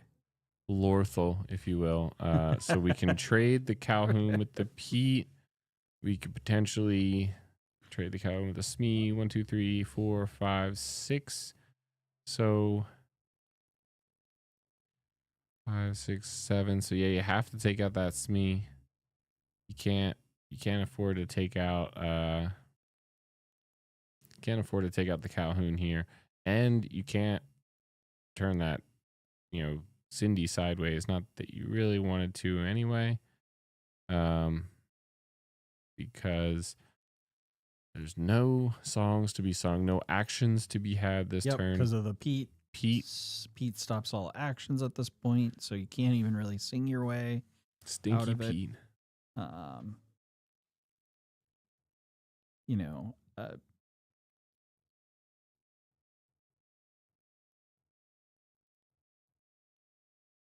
Thinking of our outs here. Kojo B. okay. 4 ink. What are we playing down? So we're playing The down the Sven. Sven. When you play this character, you may ready chosen character.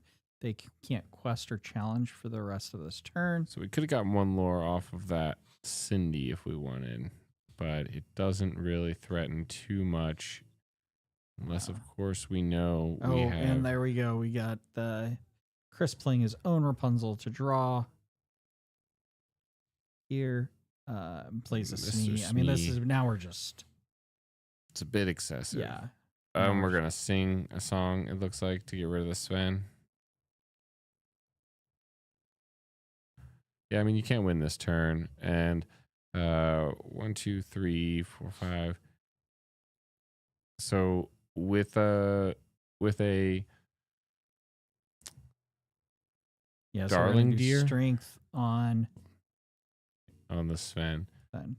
So I don't know if it already happened. Maybe I just missed it. But with a Darling Deer, potentially could have won there if they had quested Cindy, played the Sven, readied the Cindy. That would put them at 15. And the next turn they quest for 3 to go to 18 plus the 2 from the Darling Deer, which was potentially their only out. Not sure if they even run that card. So it could be a moot point Yeah. here. We see Chris quest out, and I gotta say, I really do like that card, the Deer Darling. Yeah. The Darling Deer. I mean, it's I played that definitely- in the puppies deck for those that challenged me to play the puppies deck, and there we go. Chris will take this 2-0 on the main table there. Yep, they'll move up to 2-0 in the event here, it looks like.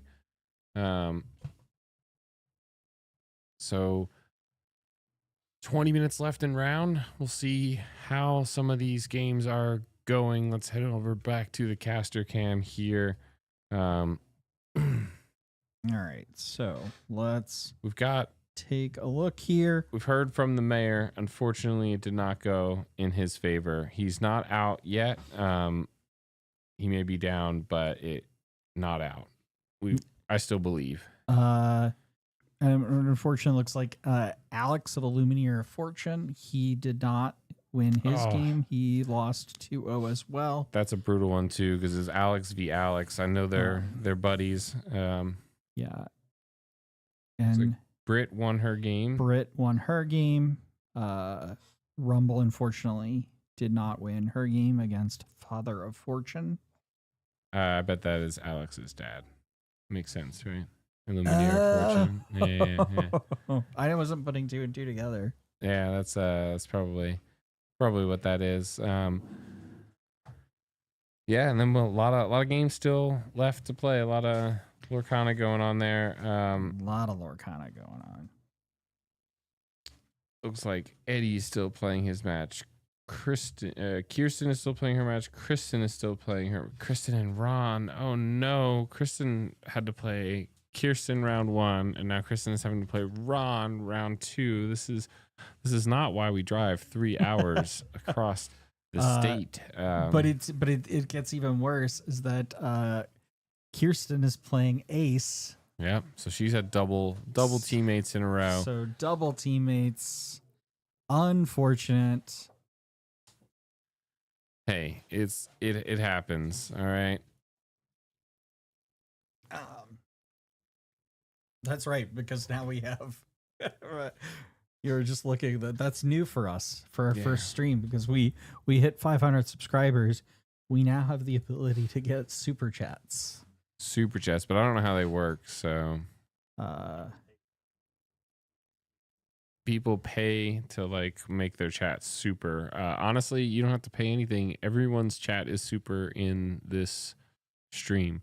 So it always seems to work that way. Yes, Michael, it does. It is very brutal.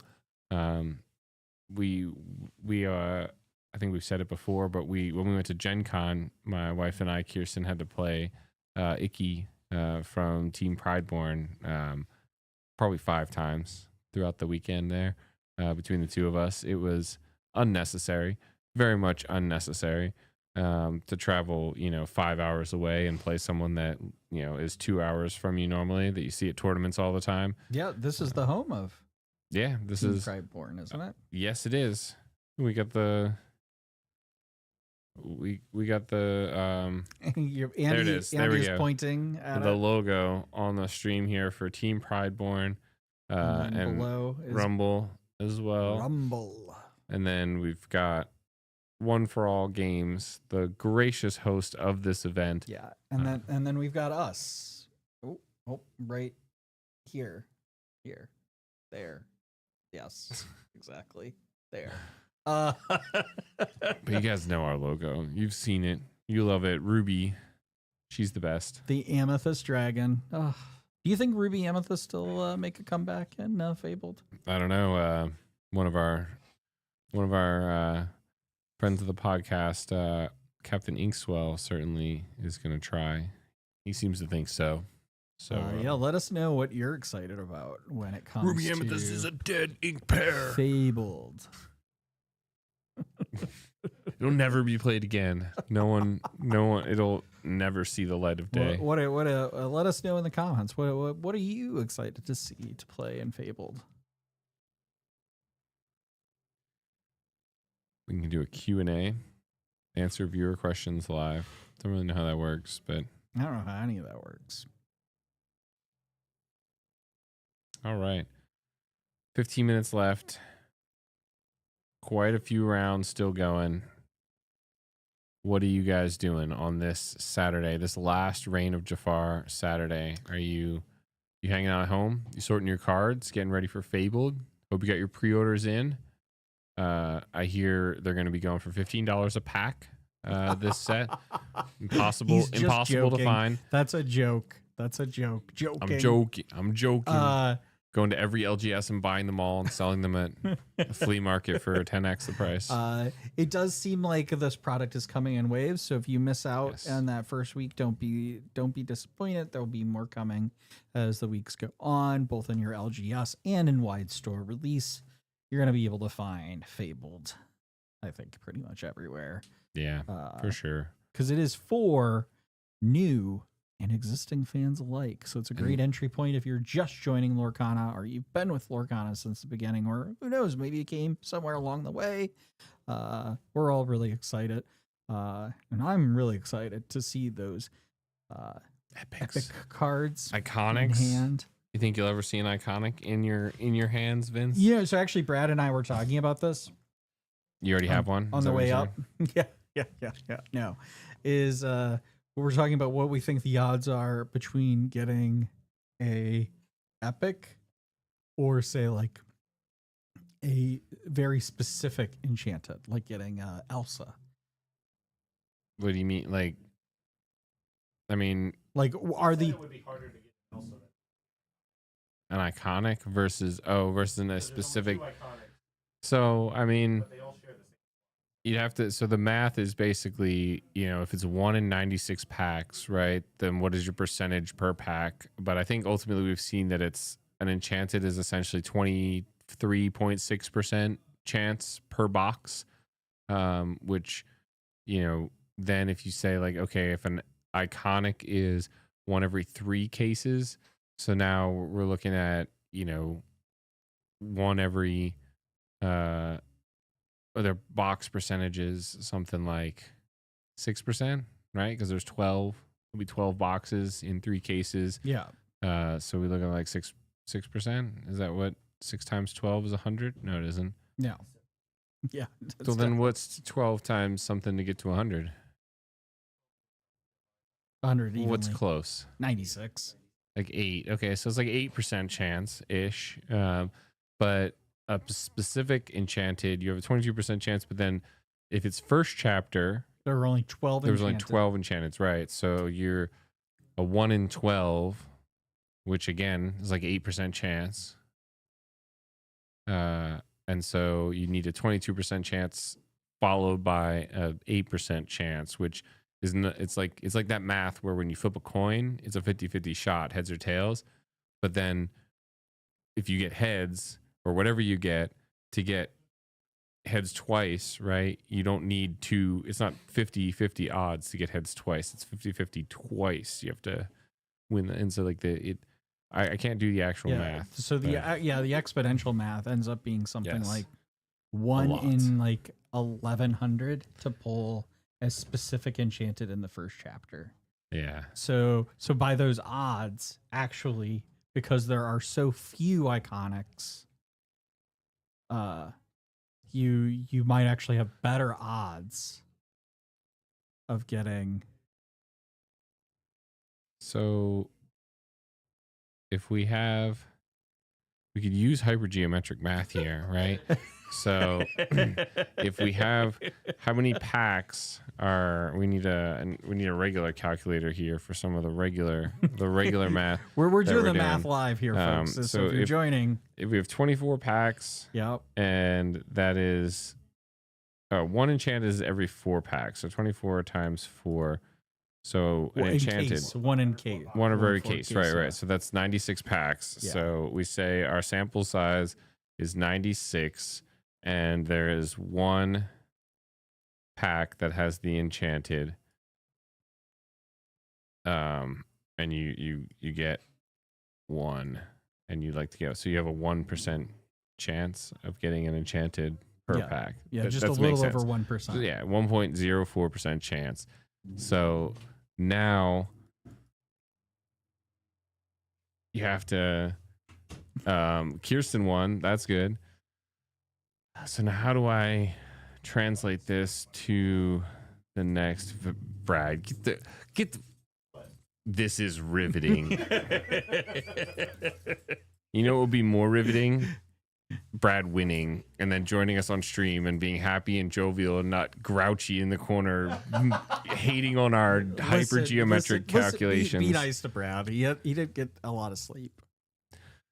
I guess in theory this is 1 enchanted and then there's 12 enchanted, Yeah, right? So it's 12 actually 1,152 Yep. is the number of packs it So would it's take to get all enchanteds in theory. And that's not including the fact that it's random each case, but like assuming you got Right. cases Yeah, in exactly. order, right? Where it was like Yeah. you bought them right off the line. There is 1, so now it's a 0.09% chance. Whereas if we had 24 packs per box, so it was 96 packs per case times 3 cases. That's I not did that right. math. Yeah, 96 times 3 cases is 288. And looking for that iconic would make it a 0.3%. So it would be easier to get an iconic if that's the math, Yeah. right?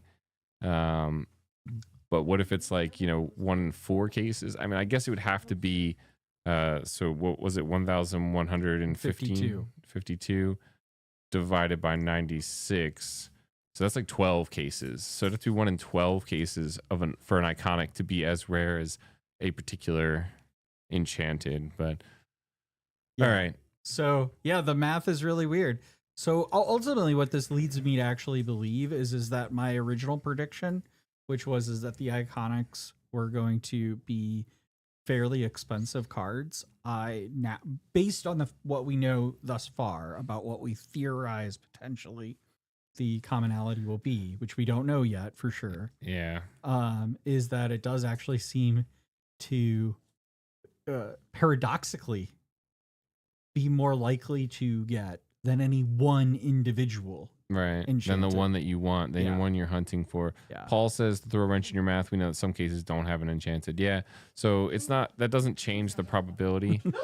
That doesn't change the probability necessarily. It just means that it's not guaranteed 1 per case. It could still be 1 per 96 packs, right? And that they just don't pack cases that all guaranteed to include. The other packs wrinkle 1 to through that, though, 96. is that we also know that there are Double cases that enchanted. have multiple enchantments. Well, it's just like if you say pack 1 through pack 96 and then pack 96 has an enchanted and then 1 starts over again, it's just a matter of if those packs all get it and putting into the same case. And what ends up happening is if they're like slightly staggered, then like, this box gets packed 5 through, 5 of the next one. Whereas I don't know.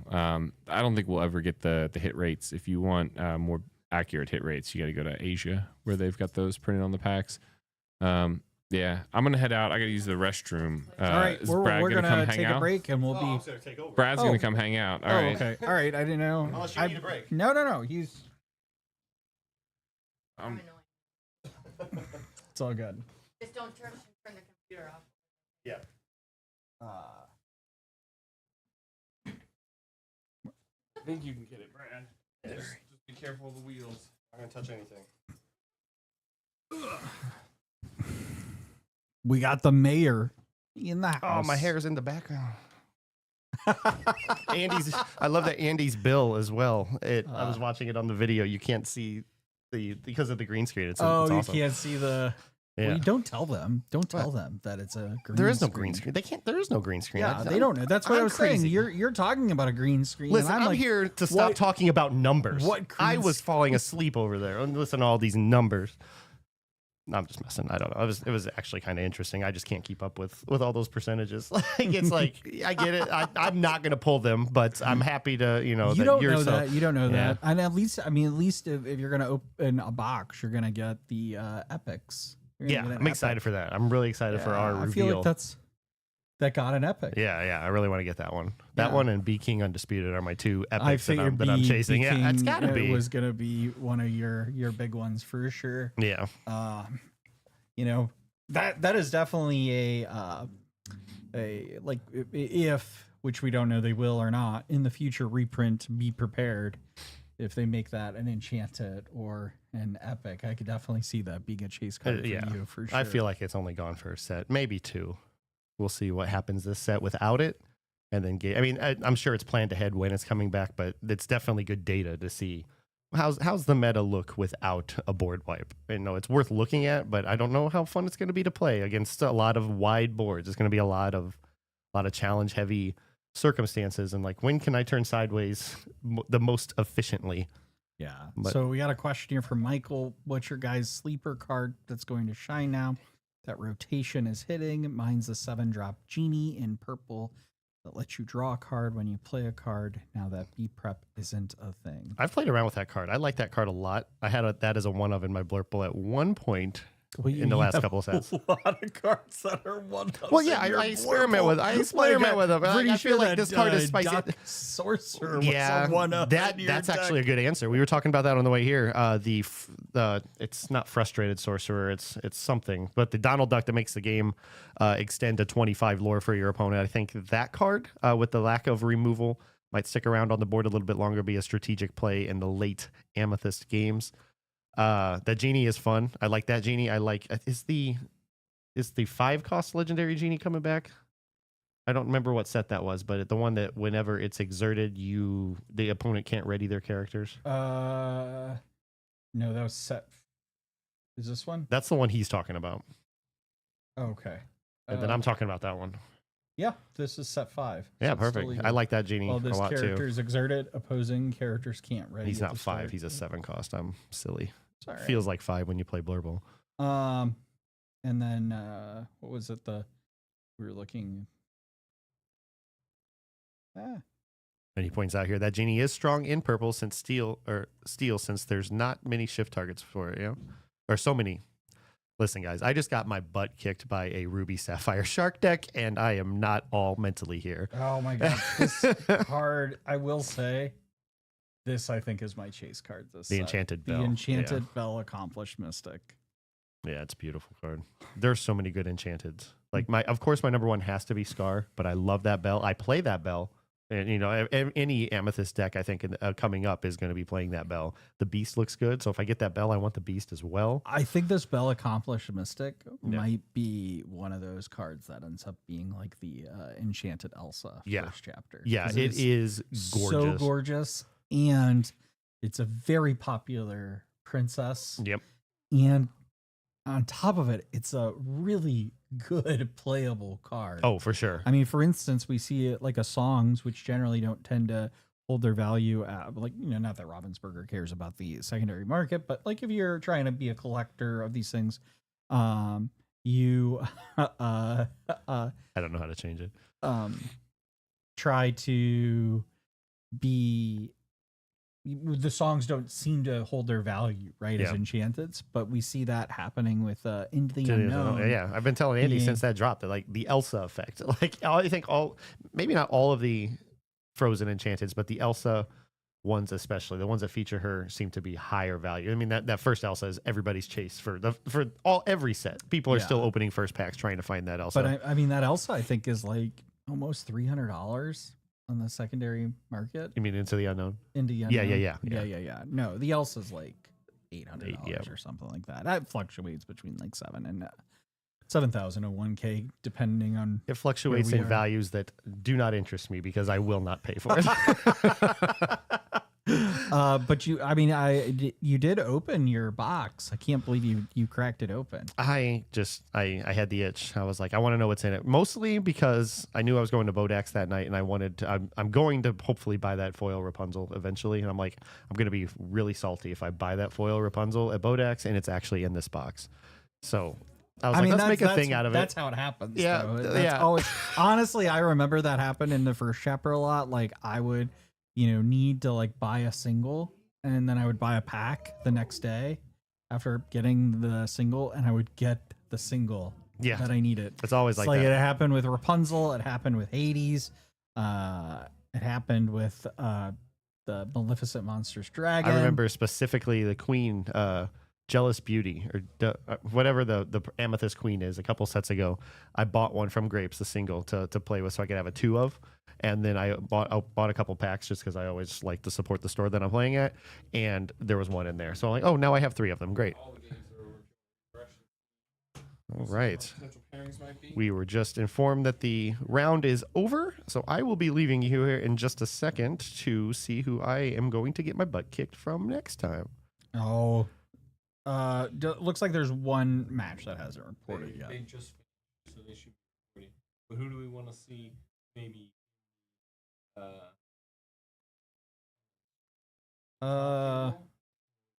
Kirsten on there. Yeah, let's get Kirsten on there. Cool.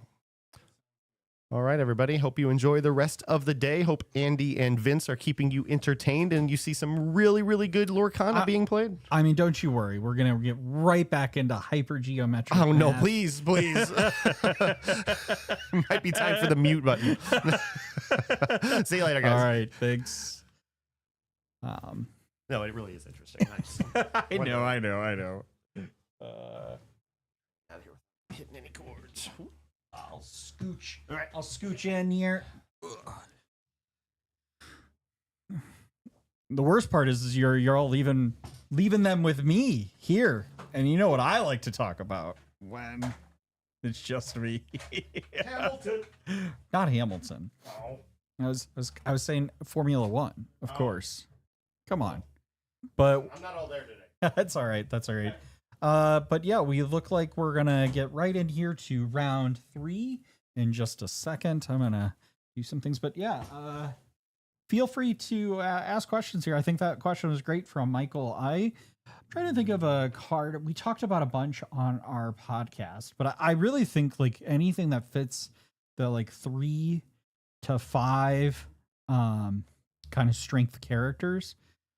Now that we don't have Medusa in particular, although I mean we do still have things like Smash now, and you still have the little Sisu that can be paired with something like the Sapphire Coil. So there's some things you can be concerned about, but I think there are going to be a bunch of cards you're going to see getting more play, or at least experimentation, that just didn't get play because they were so easy to remove. And as Brad said, I think that Sorcerer is actually a good example of that as well.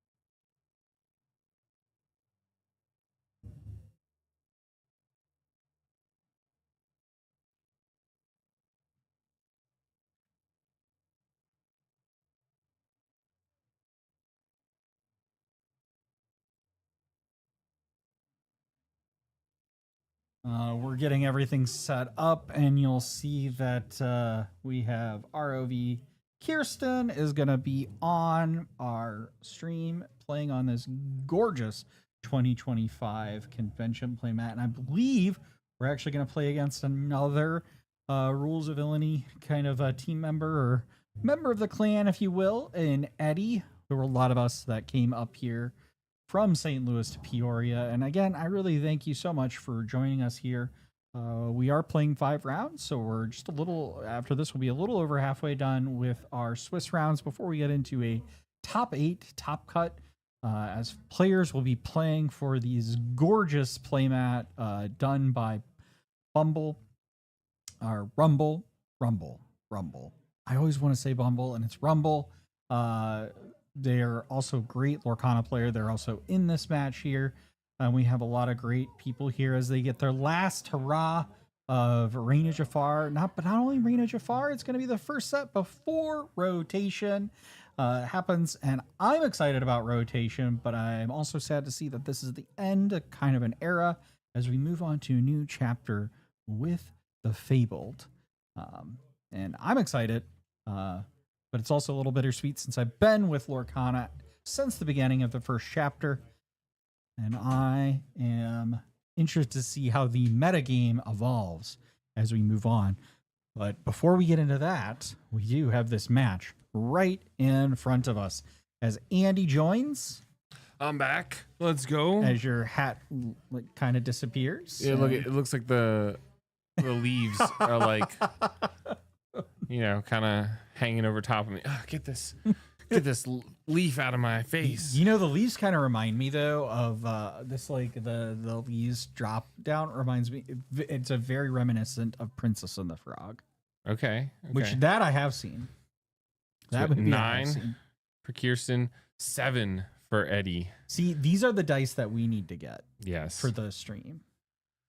All right. So these are not the correct deck colors. We will have to wait and see. Actually, I know what Kirsten's playing. So Kirsten and Eddie are both. Wait, how do you know what she's playing? Because I helped her test. That is my wife. I believe they're both 3 or 2-0, correct? Going into this round. They should be, yes. Kirsten has had to play. This is now her 3rd ROV team member, friend of the podcast that she has had to play against in a row. So let's see if she continues to have the luck she's had before.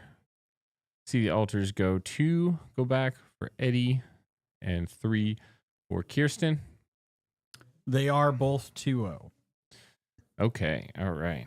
So we are down to our last 3 tables of 2-0s here. we see that playmat is really gorgeous though. Yeah, it'd be pretty cool if you had one, wouldn't it? Anyway, so we see... I don't know. I mean, I feel like I did sponsor y'all in that one. Yeah, you helped. I mean, you could have played in the event, but I mean that's not on me. All right, so the turn box comes down for Kirsten. Eddie looks like he is on one of his more signature lists, the Amber Emerald Under discard. the sea. Yes, the Under the Sea with the Muses, Kita. This is going to be an interesting one. So we'll see Kirsten quest for 1, throw it away, forget to... Hey, do you know what that card was that she played? Was it a Chernobog's? Or was it followers or the whole bog? I believe it's Chernobog's followers. And another one. Okay. So we see the Chernobog's followers thrown away. The Snake Inked no longer can play that on turn 2 because we threw away our 1-drop. And instead, we recycle it with another Chernobog's followers. We'll look to see, do we have the song Double Zeus? One of them gets hit with the Ursula. And... yeah. I mean, you kind of knew that was going to happen. The problem is with that card not being inkable, you can't get rid of it. So we're going to quest for 1. Throw that away. Draw a card. Ooh. Dangerous card to be in the hand. What do we see inked here? Probably the Fox. And then I would say play the... we see the... So and then we see a peak come down. Okay. Definitely, I think probably trying to prevent anything like a sudden chill. Yeah, Prince John into sudden chill. Or this you turn. forgotten me. Well, you and Forgot Me is still a turn away. So that's why I was thinking maybe you save the Pete, because now he develops a Prince John, skips the discard this turn. Next turn, the You Have Forgotten Me is a potential. Okay, so we're going to play an Aerial Spectacular Singer. We're going to look at the top 4 cards and try to find a song. We hit the song, we hit a Bruno. Ooh, an Enchanted Bruno. Okay. We don't talk about Bruno, no. It's an awful lot of talking about Bruno you're doing there, Vince. And so we'll see Eddie pass. So not electing to turn anything sideways here. Wants to gain full control of the board before he does anything. Sing friends, get more cards in hand. Absolutely what we want to see here. 100%. Great use of that Pete, because that Pete is basically Zeus the Zeus is, Ariel. yeah. Also really just wants to get rid of that. You want to get that Zeus out of your hand. Yep. Like It that is. Zeus is not long for this world, and we want it out of the hand. That was a perfect target for it. So next turn we do see the Elsa become online. Okay, that's what we Oh, expect. he Here's the shift forgot. by Eddie has forgotten me, says the Elsa, because we will get to see that come down and take out that Diablo immediately. Eddie considering an ink here.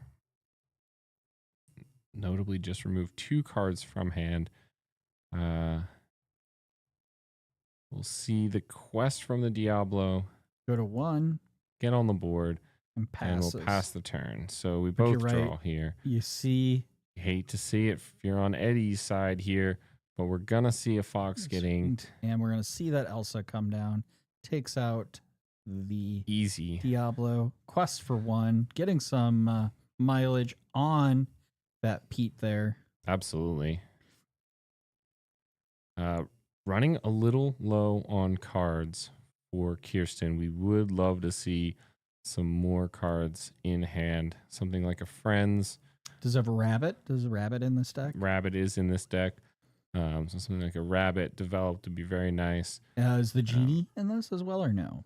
I believe so. Yeah, I believe it sees Rabbit and Genie. So we'll we see the see muses muses. get developed. Okay. And pass So the Eddie turn. is definitely really trying to set up for discard bounce here.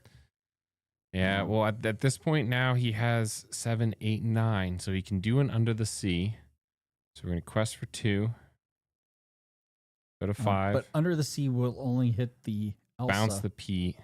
Replay Plays the Pete. Oh, We're going to Pete lock the rest of this game. She does this to me on stream on Deck Testues, and I absolutely despise it. The Pete lock is just so disgusting. yeah. So that's going to prevent any song from being played here. We see the Aerial come down. We see an Under the Sea hit, goes into hand. But you're absolutely right. This only hits the Elsa. And that's all that's played this turn. So I mean, to be fair though, Eddie, we know he does play Kita in this deck, so that is one option he has. ooh, so we see the Aerial turn sideways. We can now take it out with something like the Pete. So we will take it out with the Fox. Instead. That's fine. Now, an Under the Sea can still be sung, and we will see 2 characters remain in play for it, unless that Kita is found. It could be very, very devastating here. We are coming up on 5 ink for Eddie as well. So he has all of the all of the ingredients he needs for this Kita Under the Sea combo. The question is, does he have the Kita? It looks like he doesn't, It because yeah. we're exerting here to play Bare necessities. which Nothing. It's nothing. Excellent. Excellent for Kirsten here. She gets the value out of it. That means no Under the Sea. She has the opportunity to potentially bounce some additional things. So he does bounce with the muses, the Ooh, very interesting. Elsa back into hand, choice. which is interesting.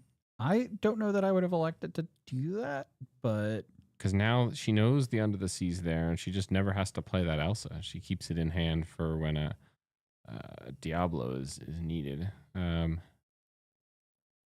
We see 5 come down. A Bruno. Okay. On All the right. Pete. So that's 3 Brunos gone for Eddie this game. One on the Diablo, one in the Inkwell, and one played. And he will be able to bounce back another card if he so chooses. It's the Elsa. Elsa. Okay. Oof. Okay. And he gets a card off the Prince John. Pass the turn. Okay. And chooses not to use the Muse's ability there. Yep. Pete. So we see the Pete come down again. Excellent. Discard the Calhoun. Gain 2. Lore. Go to 9. We will quest for 2 here, I assume. You don't trade your Fox for that. Actually, no, that stops the Under the Sea. Because it stops the Under the Sea. I think you have to take it out. Yes, You huge, have to take it out. huge. Quest for 1. Quest for to go 1. to 10. And only 1 card left in hand. That is very dangerous. Eddie should know, in theory, that this is the rabbit, which will get her more cards. Did Eddie draw off of that Cobra discard? Because that should still trigger Prince John. So we see a Eddie Diablo. checks again. He should have known. So we're going to play a Lewis.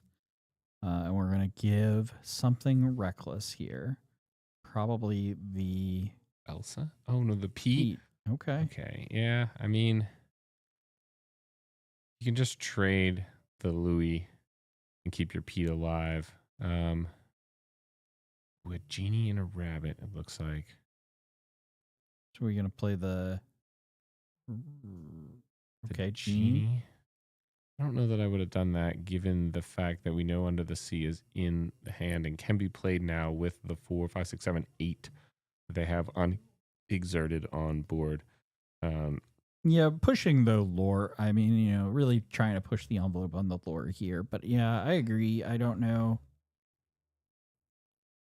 I mean, at this point, though, you take out that Lewis. He still doesn't have the ability to sing Under the Sea. I almost think you just trade the Pete for the Lewis and then you quest the other 2. Nope, she decides to trade. I almost wonder if that 1 lore would have been better. But Yeah, I'm surprised. Why wouldn't you have traded the Pete? Because Pete She wants to be able to continuously Pete lock. She's basically saying that, like, I gotcha. you have to play this Under the Sea this turn or else it's not going to Okay, work so for sudden you. chill.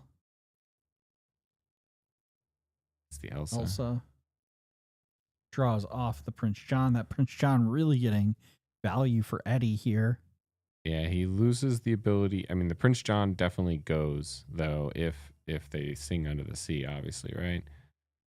So we give the Genie Reckless and we just pass. Okay, we just continue to threaten that Under the Sea here. I kind of feel like we draw more cards with the rabbit here. I'm not sure what else was taken off the top. It looks like maybe it was a goat. Rabbit, draw.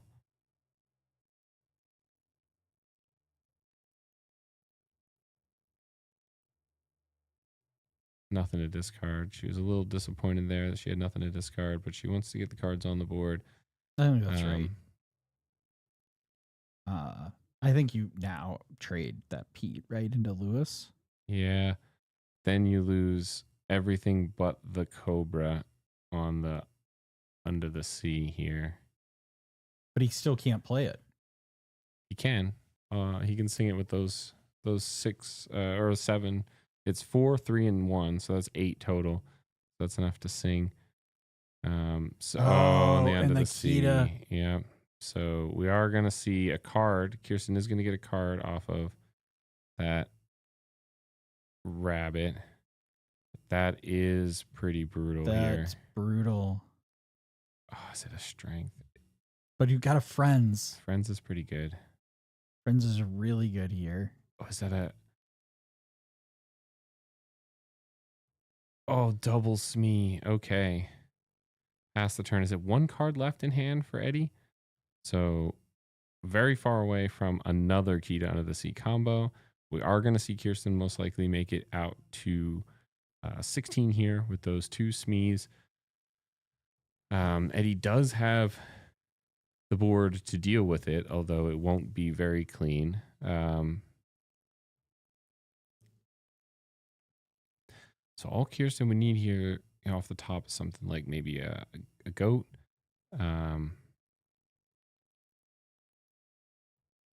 Eddie needs to turn the gas on. So he's going to quest for 1, 2, 3, 4 to go to 5. Yep. Keeps the Prince John and just passes the turn. Does nothing, passes. Okay. So, Kirsten, what's off the top?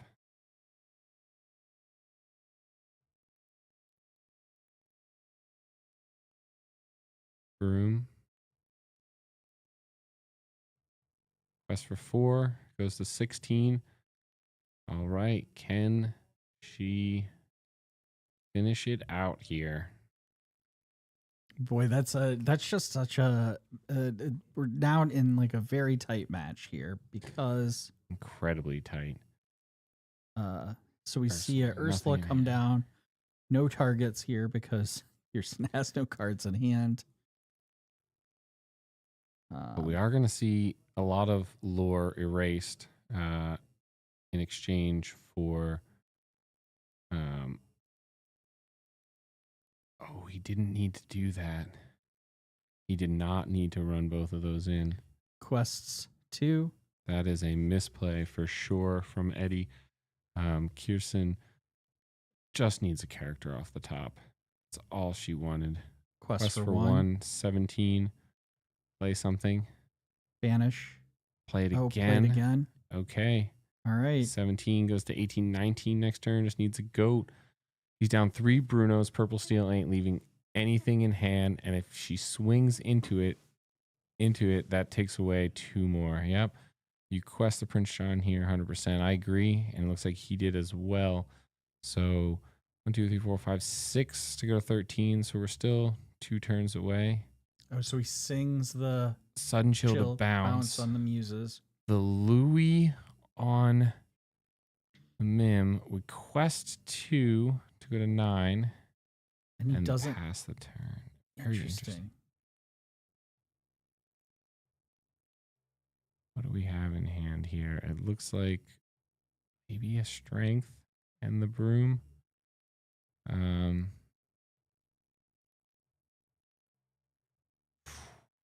Very, very tough. Very, very tough.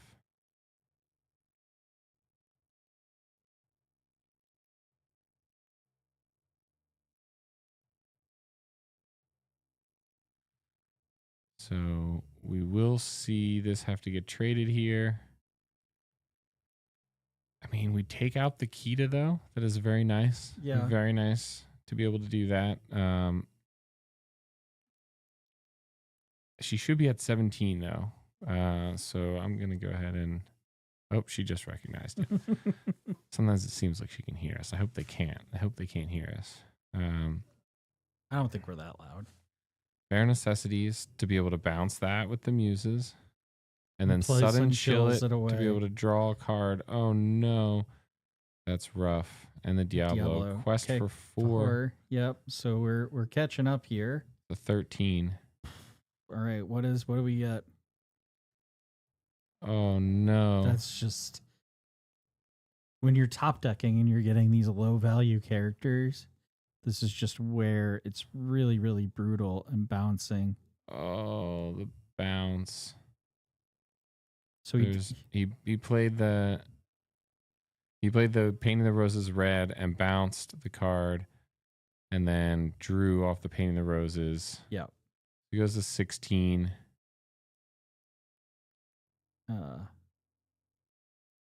Rabbit, draw. Go to 18. Oh, no. Can't do it. All right. Cannot do it. So Eddie will take game 1 here, but we still have 2 more games potentially in this to go. Kirsten, an absolute expert at resetting the the board The because score there resets it for us. Very much appreciate that. So what do you think Kirsten's strategy? I mean, she'll be on the play Again, yeah. again. What do you think the strategy here is to get this deck? I'm not too sure. What she was doing there before seemed pretty strong. I think she just kind of stalled out towards the end there. Yeah, I think just some really unlucky top decks. She just needed a few more cards. Yeah, really rough. Rough start there for, or great start, but rough finish. We'll have to see. There was that one turn where she inked the goat to play the cobra without being able to discard, and it makes me wonder if maybe You hold on to hold on to it so you can play that goat for sure. Being able to play that goat is pretty valuable. Even with the key to Under the Sea, you would still get that additional lore. She'd be 2 lore closer, and actually 2 lore was all she needed there to have gotten to 20 at the end. I guess you'd only get 1 additional lore there. If she had 1 more card in hand, though, she could have gotten that 2 lore from the snake. Could have been very useful. So we see the Diablo ink. The Diablo comes down. This is just going to free quest for the rest of the game until he starts bouncing or Painting the removing it. roses red, and we see a Diablo. Double goat, double cobra, and the Calhoun. No draw power can be very tough for. I don't know. for I this wonder deck. though if Kirsten just altered away The songs. the Yeah. songs. And so we see Cobra inked and Calhoun played, questing with that Diablo. So now the Diablo needs to be shifted in order to be safe. Let's see if Eddie decides to continue along the typical game plan of an Ursula Deceiver here on 2, even though we just saw Kirsten's hand and there is no songs. She did draw 1 additional card, could potentially have it. So Calhoun can't quest next turn. Very interesting choice for the Calhoun to be the one that can't quest. And we pass the turn immediately. That was Okay. the Heffalumps and Woozles. It's a very confusal card. So, yeah, not exactly sure what the decision was there, but I do imagine we'll see Probably just draw Prune card. inked Need the quest for 1. We'll see the Diablo bounced, keep the hand full, and that'll be the turn. All right, so as Eddie developed the Prince John here. A lot of cards in hand, though we could go down quite a few here. If we ink, play Prince John, throw something away, shift we the see Diablo. Sudden Chill and Prince That's John played, and yeah. The Sudden Chill inked, Prince John played. Returns to Kirsten here. I think she has to ink one of these Cobras. She can't really afford to discard Maybe ink cards that from her White hand. Rose. Oh Especially, no, the Diablo. That was the right call. Yeah. I would have played maybe the White Rose and the Diablo. She's going to presumably play a goat here. Yep. To gain 1 lore. And then quest for 2 to go to 5. So always want to be pushing that lore total here. She could have not popped her Chernobyls earlier on. I've played Eddie in that deck before, and he usually doesn't trade characters and aims for Under the Sea turn. I think she was looking for something better than the snake. But you're absolutely right. So we see we the see You Have Forgotten Me, So 2 that's cards. 2 cards. So we see the Cobra and the autographed the autographed White Rose. Oh by yeah, Corey, from Corey or Corey is it Godby. Yeah. From Phenomenal. Gen Like Con. what a nice artist too. Great Donated artist. a whole bunch of the money. Well, he donated all the money that he earned in signing cards to an animal shelter. Absolutely. But we see Kirsten playing the Absolutely the right move there. genie Ink. and putting continually pressuring Laura here. 9. She should be at 9 now, right? Because of the she put a genie, not a goat this turn. Yeah. Yep, 8. That makes sense. Wide board, very difficult to deal with. Oh, if she kept anything in hand, that could have been devastating because of that second you have forgotten me. We will So- see Maybe a Lewis at this point. either a Lewis or a Muses, I think, is what's coming Muses down here. looks like it's what's coming. Yep. Yep, Muses. Although 2 targets, that's it. One of which presumably won't be there next turn with that Chernobog's followers. You'd think, yep, we quest, go to 9, throw that away, draw a card. Oh, so we see the Cobra and the Oh, Smee yeah. played. I like this. Just putting pressure on the board here. Yeah, but a Kita Under the Sea here is just absolutely devastating at this moment in time. He's Because- gotta have it, right? You're just basically telling him he has to have it. Whereas if you play that Cobra and discard, you're guaranteed 2 lore instead of potentially getting 3 lore. So we Okay. shift Diablo for a Bare Necessities. Do we see a Kita come? We see Oh a my Kita come gosh, down. does he have it as well? He It does have it. Oh my god. That's absolutely brutal. We get a lore. Oh my goodness gracious. Wow. Just has everything. The Shift Diablo, the Prince John, the Muses, the Kita. We see A the crab. crab come down. Not exactly what you want. No, but it could be worse. I mean, we have seen worse top decks. And is honestly, hard of the enough to bounce remove. package, at least that's one that doesn't require you to bounce something back.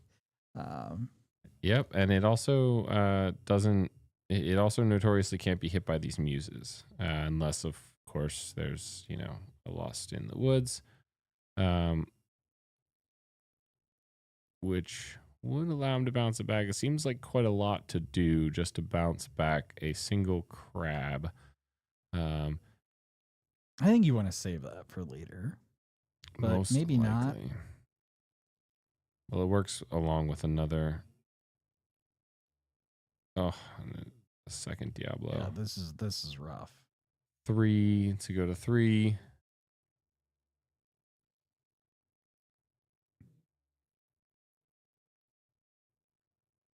Genie. Okay, that's good.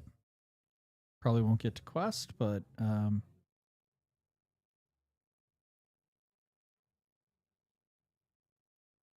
quest for 1 goes to Goes 16. Yep, that's something. 1,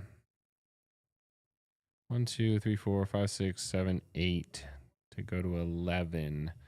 So quest everyone, play a character, and then just threaten the board. Although likely you will do something to control it instead. Maybe you get a peek at what's in the hand. I think you just discard it instead if you have the option.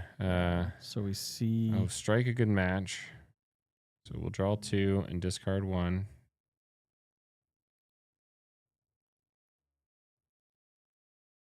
such a good filtering card. Definitely very nice. And it's going to trigger the Muses here, which will bounce that Genie back, presumably. Yep. At which point he can then play something like You Have Forgotten Me, which Yeah. it looks like he might have in hand. No, Oh, nope. Just another Muses. Okay. Interesting.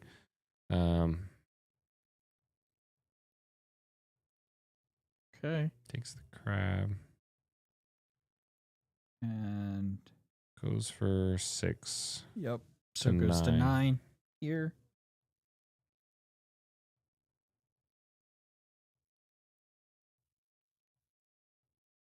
Oh, I think that's a rabbit off the top. So just 2 cards that give your opponent more card draw.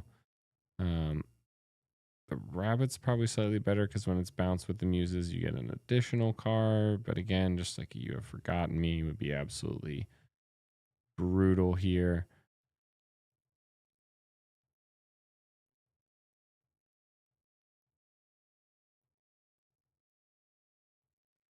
So let's see.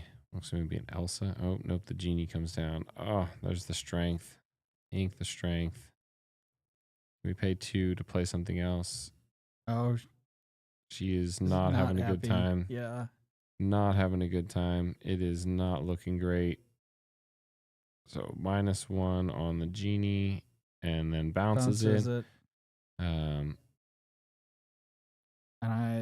yeah, that's Prince John. 3, 4, 5, 6, 7 to go to 15. 8, 9 to go to 17.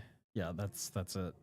That's I think that is gonna be it. Oh my goodness. wow. And Eddie takes it in 2. Eddie takes it in 2, and we wow. I mean, both of those matches looked really brutal for Eddie at the early part of the games, but it just goes to show you, once you're able to do that Kita under the sea combo, which he got in both games, Yeah. you're just able to clear the board. Honestly, like at this point, it's like you mentioned earlier about the Cobra, potentially using the Cobra and discarding it at the lore, it still wouldn't have mattered. In this case, it wouldn't have. You get to 18 instead of 16 there. I guess arguably you could say you put yourself in a better position when it comes to something like a goat bounce. Yeah. Still really rough there. Really, really rough for Kirsten. But a good showing from Eddie. He'll move to 3-0.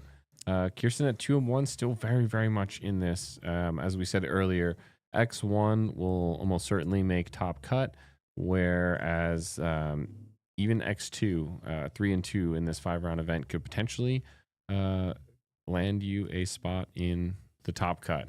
So lots and lots of Lorcana left to play. Yeah, so we see Chip wins his game. Oh, no. 2-1 against Ron. Alex, unfortunately, Lumineer of Fortune, lost to Kujabi in his round. But we still have Brad playing. Brad versus Brad. There's a Brad off going on off. Currently. We had an Alex off earlier. Alex v. Alex. And then this round we now have Brad v. Brad. So what an absolute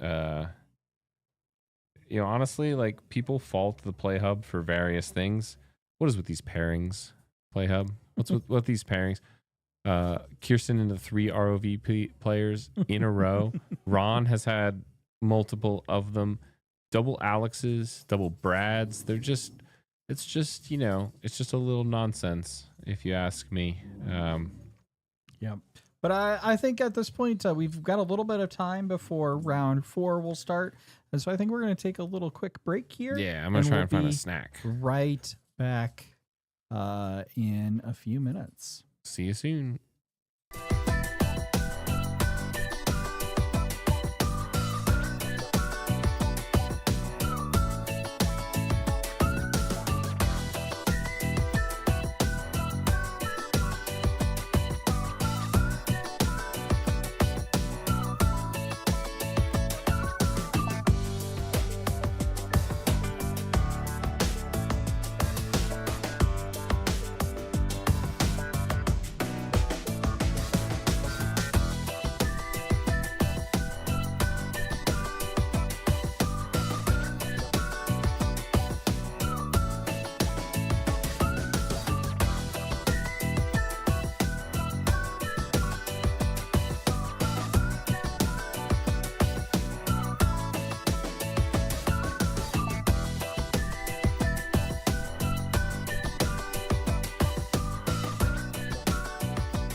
It's not a game, it's a rage thing.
It's not a game, it's a rage thing.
All right, we are back.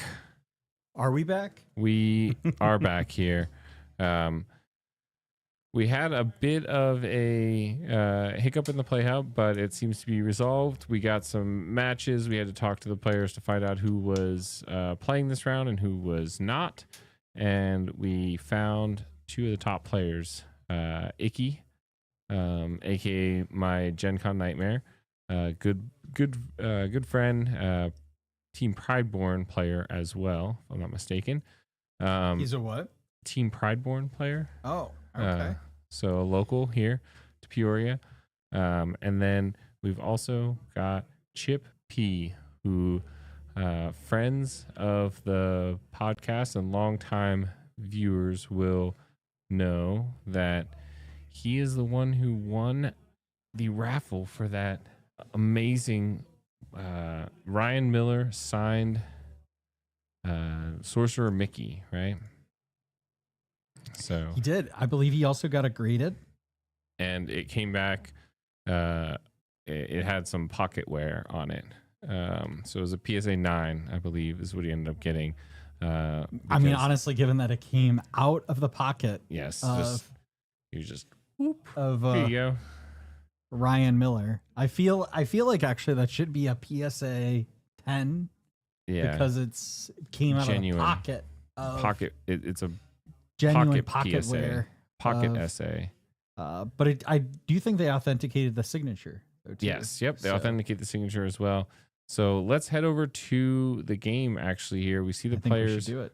I believe they already rolled. We see the altars. It looked like Icky threw back all Hey. 7 of them, but we did get a good chance to see his hand. Do you see that Jafar playmat? That is a very nice Jafar play. Do you have that one? I don't. Oh, I could just get it on eBay for like $80 though. It's not that big a deal. I have double Gen Con mat money now, so like it's no big deal. Nope. That we second see- gen. We see the fist bumps come down. All And we right. get the ink colors immediately with that dual ink card inked. And speaking of Gen Con, Icky is playing on those Dragon Shield limited edition Gen Con sleeves. Oh, are that we those got. the? Yes, I paid a lot of money for those. They're pretty fancy. And now I don't want to use them because, frankly, they're too fancy. Oh, you bought the sleeves too? Yes, I did. I'm too afraid to use them, you know? So I didn't even think you really enjoyed Dragon Shields. I don't. Aren't your preferred sleeve? They aren't, but they What- were exclusive. They had me at exclusive. Gotcha. Icky Do you is know who also has an exclusive item? from Gen Con? Yeah, I do. It's 2 playmats. No, I was Double- going to say Rules of Villainy with our exclusive pins. Oh, we 1 year do. anniversary Yes. pins. Yes, our 1 year anniversary wins, which you can acquire simply by seeing one of us in person or getting in contact Joining with us. the Discord. And Yes. we have mailed them. We have some mailed to them. some places far and wide. So we see Chip here questing with We need to Curse refresh Merfolk. this. It looks like it is not showing the score. Let's refresh cache from the page. Oh, we are not seeing it here. Do I have them backwards for some reason?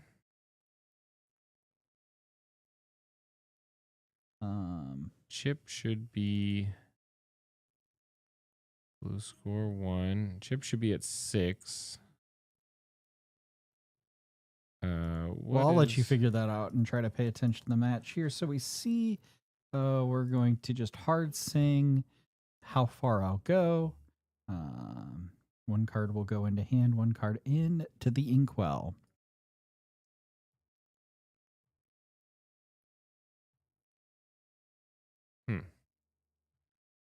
Not sure what is going on here.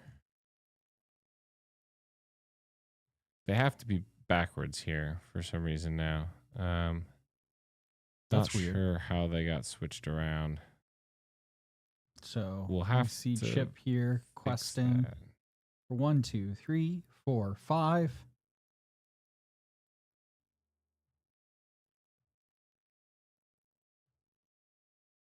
You have a Maui Shark comes down. Wow. That is a pretty brutal board. It is a very brutal board. Man, this deck is going fast. It is going mighty quick. Mighty quick.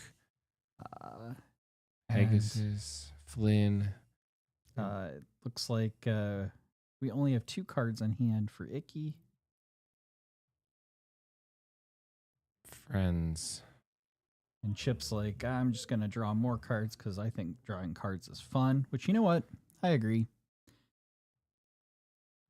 So the scores are definitely backwards. I'm going to fix You can just that fix here. that.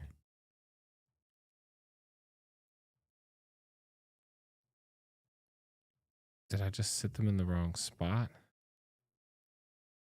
No, because that's Icky's playmat. I don't know what I did. I don't know what I did wrong. I'll go take a look at it in a second after this Well, match. Take a look after this match. But what you see on the score for Icky is actually Chip's score. This is Scores are backwards, just yeah. reversed. So he's playing here a Vision of the Future. We're looking at the top 5 cards here, trying to figure what we got. I see a Pirate's Life. I don't know what else I see. Not sure how much it matters. I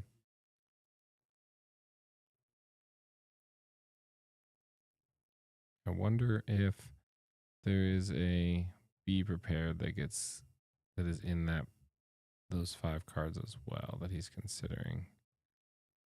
I mean, Be Prepared is kind of the really only answer here. I mean, I guess a Pirate's Life would extend the game a little bit longer. Gains 1 lore off of that, playing the Maui. Seems the Sing a Pirate's Life. So we're going to have a 5 lore swing here. No cards in hand to discard. Okay. And he will popsicle the damage off of his Maui, which sets him up for next turn. It looks like 4 lore can be gained here to go to 17 for Chip if Yep. they desire. Potentially 18. Okay, so we're Oh, gonna we'll grab. trade. That is a good play. That is was a really good play. Well done there, and then we're gonna turn everything else sideways. Gain 3 lore. Play a Diablo out. Manor, and That is a scoop. Okay. Game. So I'm going to go figure out what's going on with these scores while they're getting set up. All right. So yeah, that was a very, very quick matchup here. As we see that the Manor version here of the Ruby Sapphire just couldn't keep up, just couldn't get to its control tools to be able to start to control and wind back the lore. Got there a little late, but also just didn't have enough gas in the engine with cards. Whereas Chip just had all of the cards needed to do, to really press the leverage here. And while we're doing that, I'm just going to kind of check in on the overall tournament here as I look at the standings. So we have actually Chip is number 1 going into this round, undefeated. I mean, as is Icky, but he is the 3rd seed here. And then Eddie is in 2nd. And then as far as maybe some of the folks that are Rules of Villainy fans, Chip P is in 5th. Britt, also known as Lady Britt, is in 6th. Kirsten is in 7th. And we're just... And Brad is down in 18th. Oof. Did you figure it out? Yeah, we got it figured out. Let's refresh this to see if we can get... There we go. So I take this color, and then this we're just going to go to yellow and be like, we meant red. Oh, and then blue's like, oh yeah, my bad. I'll fix myself too.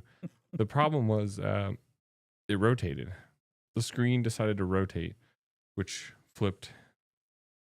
I don't know why it flipped it like that. And Chip was like, yeah, I noticed it, but I figured I was just going to go with the flow. So, I mean, I think that was the right call.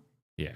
And they, I appreciate them being on stream. We appreciate everyone who joined in the audience here to watch some of these amazing Lorcana, the last of the Reign of Jafar. And we thank all of the players out here today for letting us stream it. Huge thanks to One for All Games out here in Peoria, Illinois. Be sure to check out their links in the description. We've got some Yeah.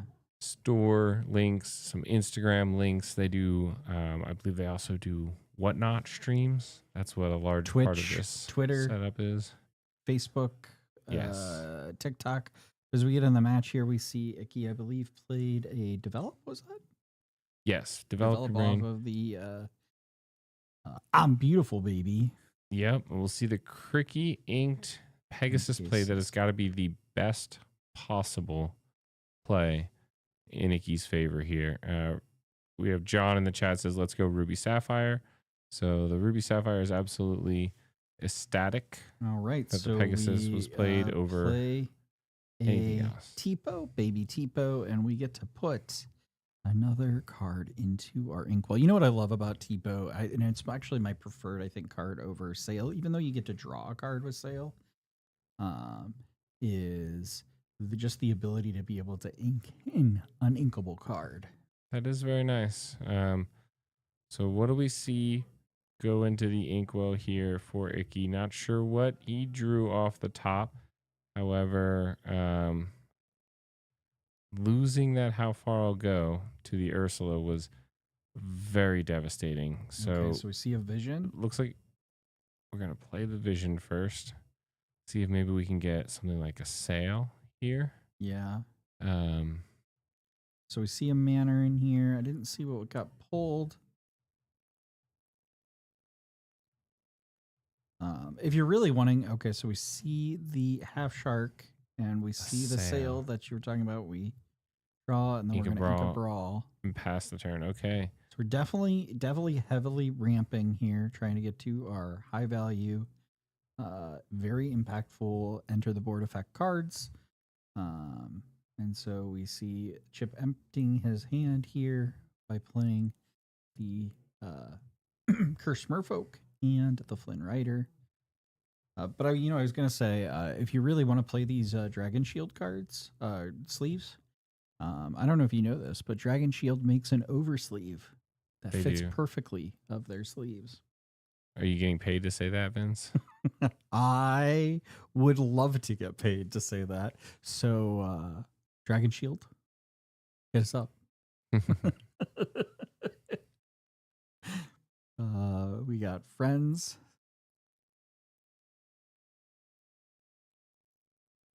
Filling the hand back up. Even if a B prep comes down, we still have a full hand Yeah. to deal with.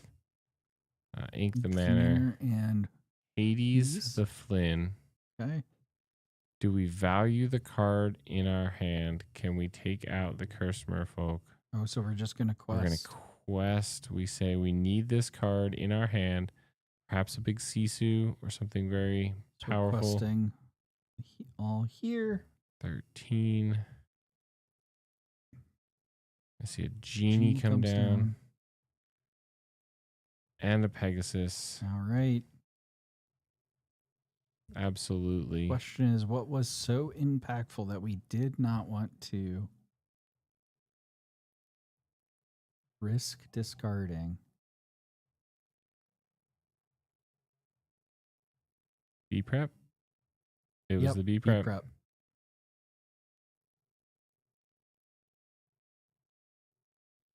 All right. All right. Yeah, new game all over. That's the card he was looking for last game and finds it now.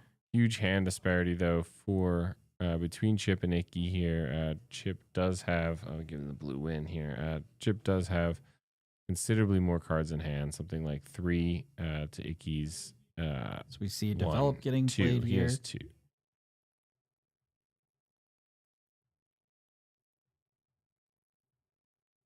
Two in hand. How much ink? How far I'll go? So, Decides to keep looking. Takes the popsicle. Plays the Plays the popsicle. popsicle, Keeps draws. looking. At this point, removal is not as great. If he has a B prep or a big Sisu, he wants to save that for more cards to come down onto the board. Although that is not the card you want to see. Right. Goat right. is very strong here, and we see the goat bounce. Oh, 16. okay. Although Pirate's Life is a card, it is Brad's favorite card, and it is it is Icky's correctly a deck. card. John, I think probably the reason why you don't see him play, he didn't sing with it, is because he just didn't have. As we can see him filtering through, there just aren't a lot of cards to play that would be impactful. So, Yep. Might as well get the lore versus. Go for the win! My Oh my gosh, goodness! Wow. And there it is. Game over. Now, I believe Icky got the pair down in this match, so he will fall to 3-1. Chip Skylark versus Icky Vicky. He has to win. Says the Corn Man. That's a good one. That is a really good one. But to all the fans of either Chip or Icky, I believe they are both now still very much in this tournament. Absolutely. They'll both move to 3-1. 100%. Icky was 3-0 with Chip at 2-1. They'll now even out at 3-1. Both likely able to intentionally draw the last round to guarantee their spot in the top 8. How is it shaking up? Do we have? So we did see the top 2 draw, right? The top 2 did draw. So we now have 3-0-1, 2 3-0-1s in the mix here. Can we? What's really crazy here is that this is the only game thus reported besides that intentional draw. Well, we can have some fun here. Let's. For those that can't see this yet, which you will, I'm sure, just in a minute. Yeah, we're getting there. We're working on it. Is Andy has decided to open up Paint, Microsoft Paint. Yeah, He's doing a bracket. we're gonna do some bracket math here. So we just need to like green screen it, you know. So we can adjust this as we go, probably. So we've got. Well, we do have a green screen behind us. We should have created Weatherman graphics. So if you see here up in the that's right corner, that's what we're doing here. We're bringing in Weatherman graphics, and we want to grab. Here, let's make this easier. Let's full screen this here. Maybe able to view it all. Okay. And now let's go over here and let's put in like a display capture whiteboard. And we'll go ahead and grab the main screen. We'll capture the cursor. That's fine.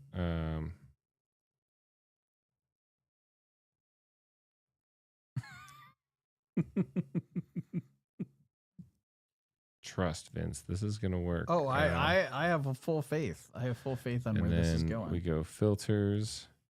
We go here, color key, and then we key out the green, which looks good. It's gone. Yep. Now we have this here, and now if we end the studio mode so that this comes back over. Now, in theory, if I take a brush with a black pencil, it'll show. It should show. Right. So let's see. So we have who are our top people? It's so we have Chip and Eddie. Chris. Oh, Chris and Eddie. Sorry, Chris and Eddie. Chris and Eddie. Yep. All right, and they're both gonna be at 3-1. Right. 0-1. Yeah. 3-0-1. Okay. It's a little hard to read, but that's fine. It's fine, you guys. Should maybe have done do it in like white. a red color or something for the next one. Oh yeah, maybe the red would have been better. How many points do they have? That's 3, Oh. 9, 10. That's 10 points. Yeah.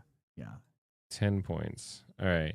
And then we have Then we have Chip and Jake. Chip, who just won. Chip, who now has 9 points. And Jake, who also has And- 9. They know him as Icky. Icky has 9 points. All right. So this is going good, guys. I think this is working. What's happening here? We are working out the math to see who is going to make top cut because we still have 33 minutes left in the round.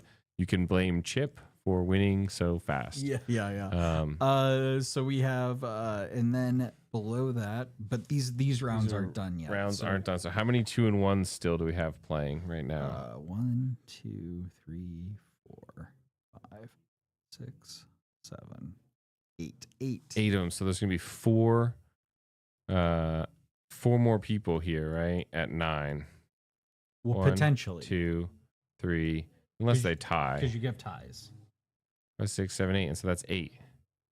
And so this is going into the next round. So there's going to be 4 question marks here. But then these 4 people. Is that a 2 or a question mark? It's a question mark. Let us know in the chat whether or not you think that's a 2 or a question mark. Look here. All right, you're redoing it.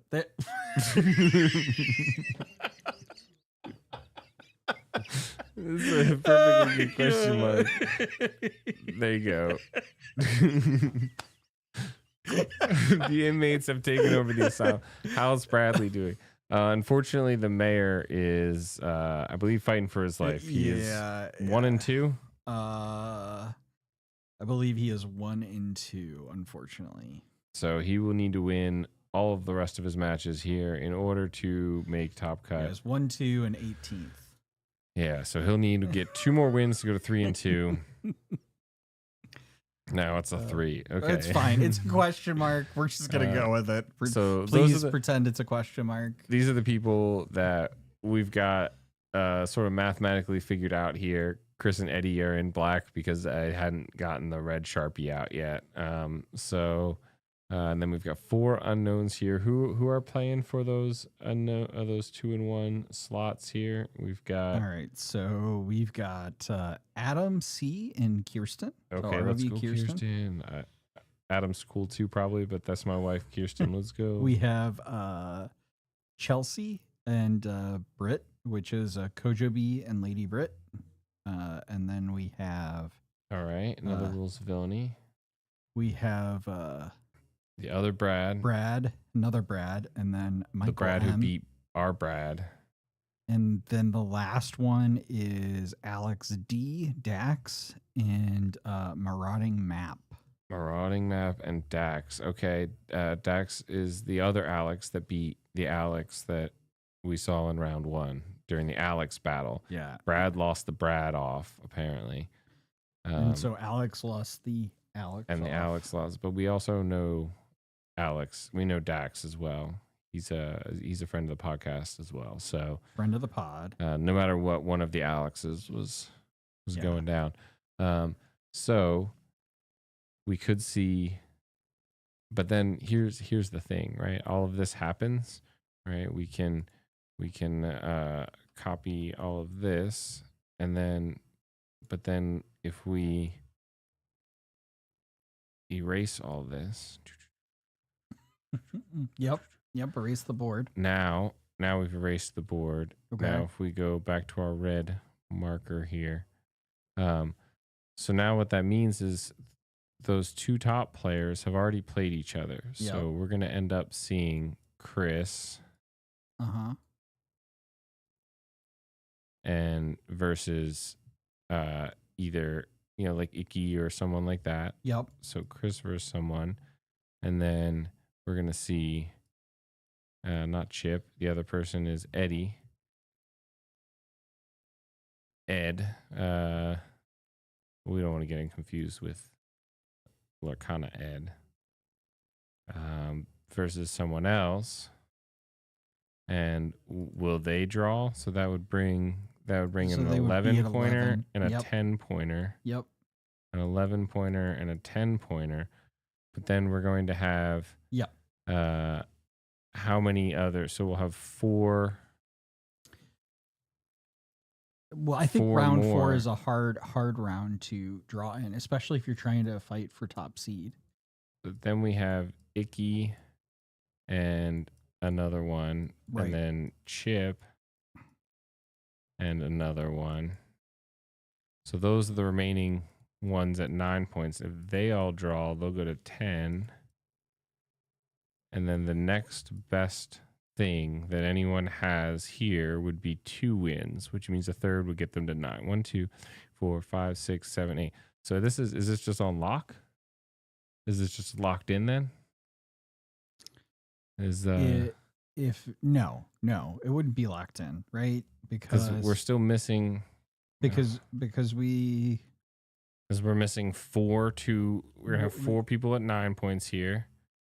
And if potentially can go to 12 the next round.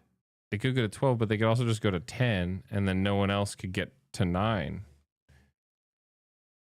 Oh yeah, after the next round, you're saying, yeah. Right. What does the next round look like? You guys sound like Um, you have PBS potentially. voices. Is your casting booth within earshot of the playing field?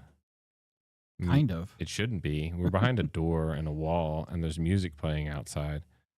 Are you saying you can hear the other people outside us? No, he's saying that we're really quiet. Oh, we're really quiet. Yeah. I mean, we could jack the volume up. No, I guess maybe he's saying we're talking like in a more casual, not like a ladies and gentlemen, Well, I was gonna the say rankings are in. We have no, but I honestly do think this seems like it may mathematically be locked in. It could be. It could be. We'll see. I tend to not comment as much on the math as I used to. You're just mellow. We are mellow. Well, we're chilling. We still yeah. got 27 minutes left in this round. We're trying to not leave you guys with that, that mix of songs. It's like ASMR Lorcana. We got a pack to open. We can just like open a pack. I was gonna go because I need to buy a pack for my ongoing series. Oh, there are 2 Can't. 1 and 1s. Says Andrew. It might be grapes, Andy. 2 1 1 and 1s. So what is their matches looking like? Who are they playing? So Ron and Austin. Who are Ron and Austin playing against, though, is the question. Let's see. Ron is playing. Austin's Noah. playing Kirsten and Kristen. Ron. Austin's Kristen. playing Kristen, and Ron is playing Noah. Yep. So if the 2 of them win, they'll be 2 1 and 1, which would put them. We go back to here, 2 1 and 1. That would put them at 6 7, which would mean here they could potentially get to 10 as well, with again a couple pair down. So there's potentially 2.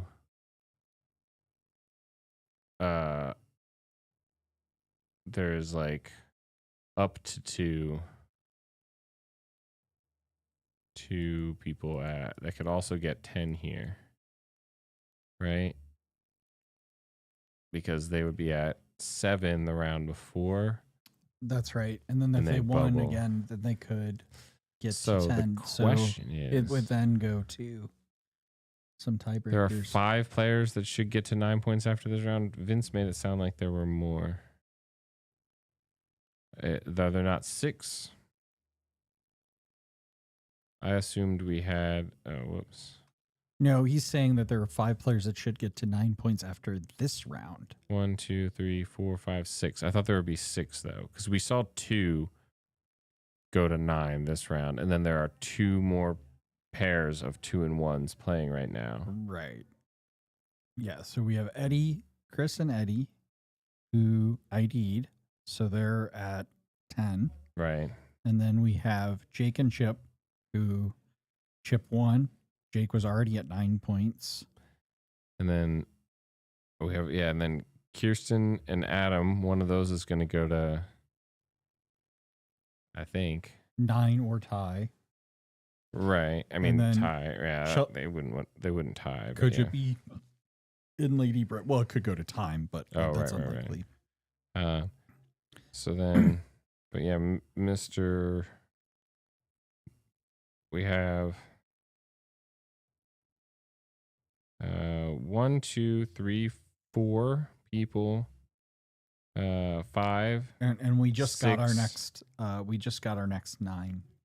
Oh, so no, you're right. That is there's only, I think he's right. There's gonna be one less.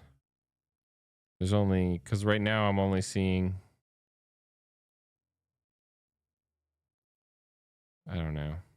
What did we get? What happened? Marauding map 1 against Dax. Okay. So that's 9.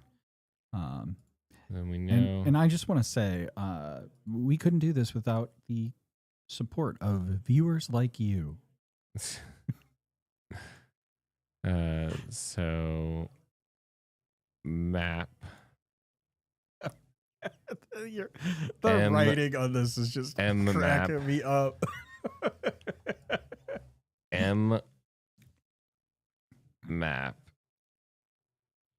also took down a 9-pointer. So we're saying that this 9-pointer might not exist, is what we're thinking. So, all right. We'll erase it for now. We'll wait to see how it goes. Well, let's see though. We should be able to. We should table 3. Either Kirsten or Adam, right? That'll be one more. And then Chelsea and Britt.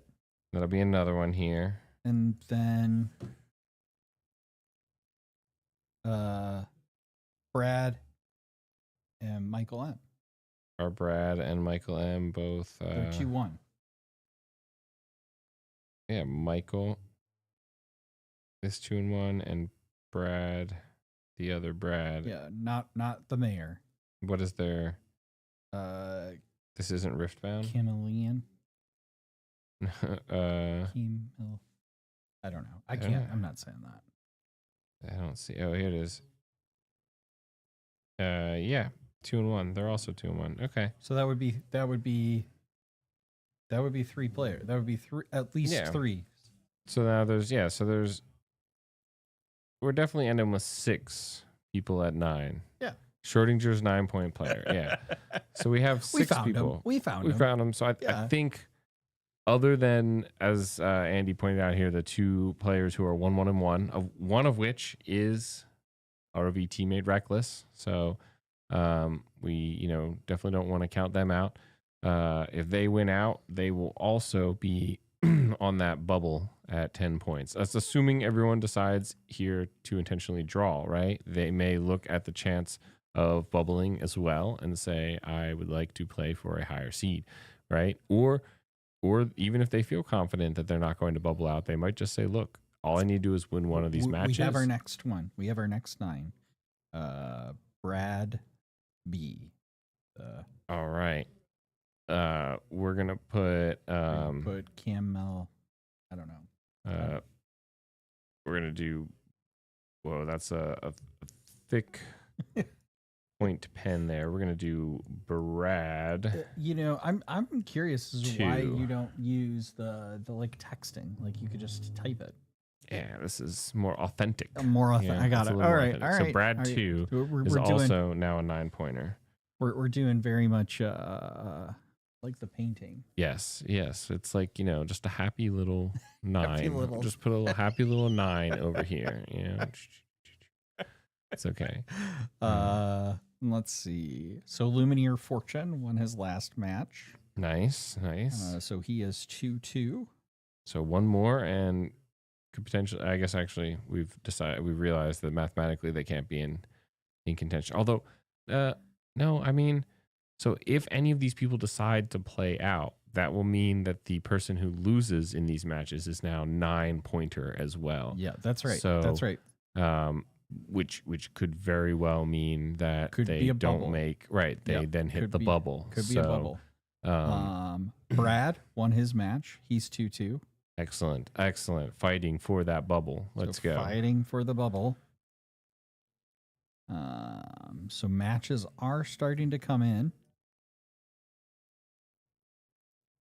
Oh, look at that. Paul has taken the top fan spot from the Mrs. Mayor. Mrs. Mayor.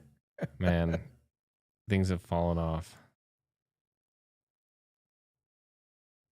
I don't know. I still don't know what that actually means. They get experience points for something. Well, it's like for every comment you get so Right. many, and then you get But a little then- little crown reward crown. But what is this? How much experience they need, or like how no, much no, they it's have? how much they have. Doesn't take Okay. that many comments to like. Okay, bump so yourself up. someone could just like be commenting a bunch Oh, and have like absolutely. 1,000 For sure. 1,000 experience points. Okay. I do think it like kind of wears over time though. that's too. probably diminishing Yeah, returns. yeah. It makes So- sense.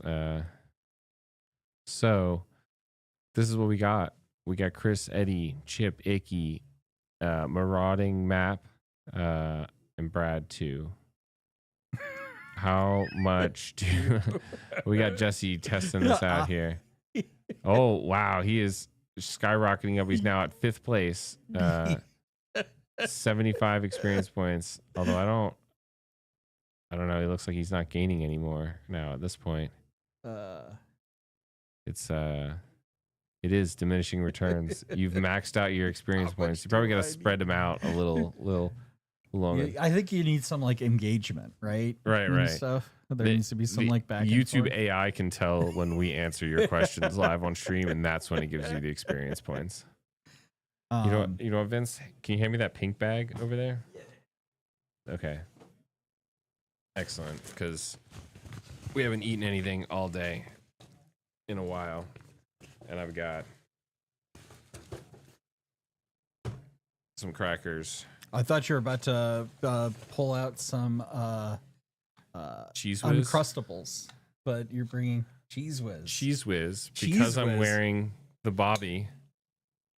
I'm glad we're both wearing the Goofy movie shirts. And then we got crackers Love it. and cheese whiz. I don't remember the last time I've ever had Cheese Whiz. Let's see how this works. Oh my god, it came out so fast. Yep. I mean, It's Honestly? cheese E. cheddar cheese, wow. Pasteurized processed cheese product made with real cheese. So, I mean, it's not even like a cheese substitute of some sort. Yeah. Although, man, that is rich. I don't know how, I don't know how Bobby could have Did it eaten that with the- entire yeah. leaning tower of cheese. I used to love Cheese Whiz. Oh, great value brand. I wonder if this is radioactive too. I don't know. I hope so.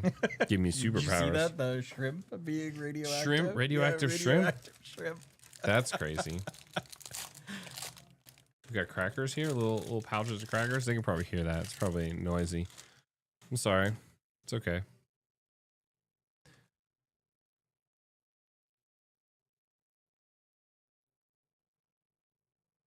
Some cheese on there.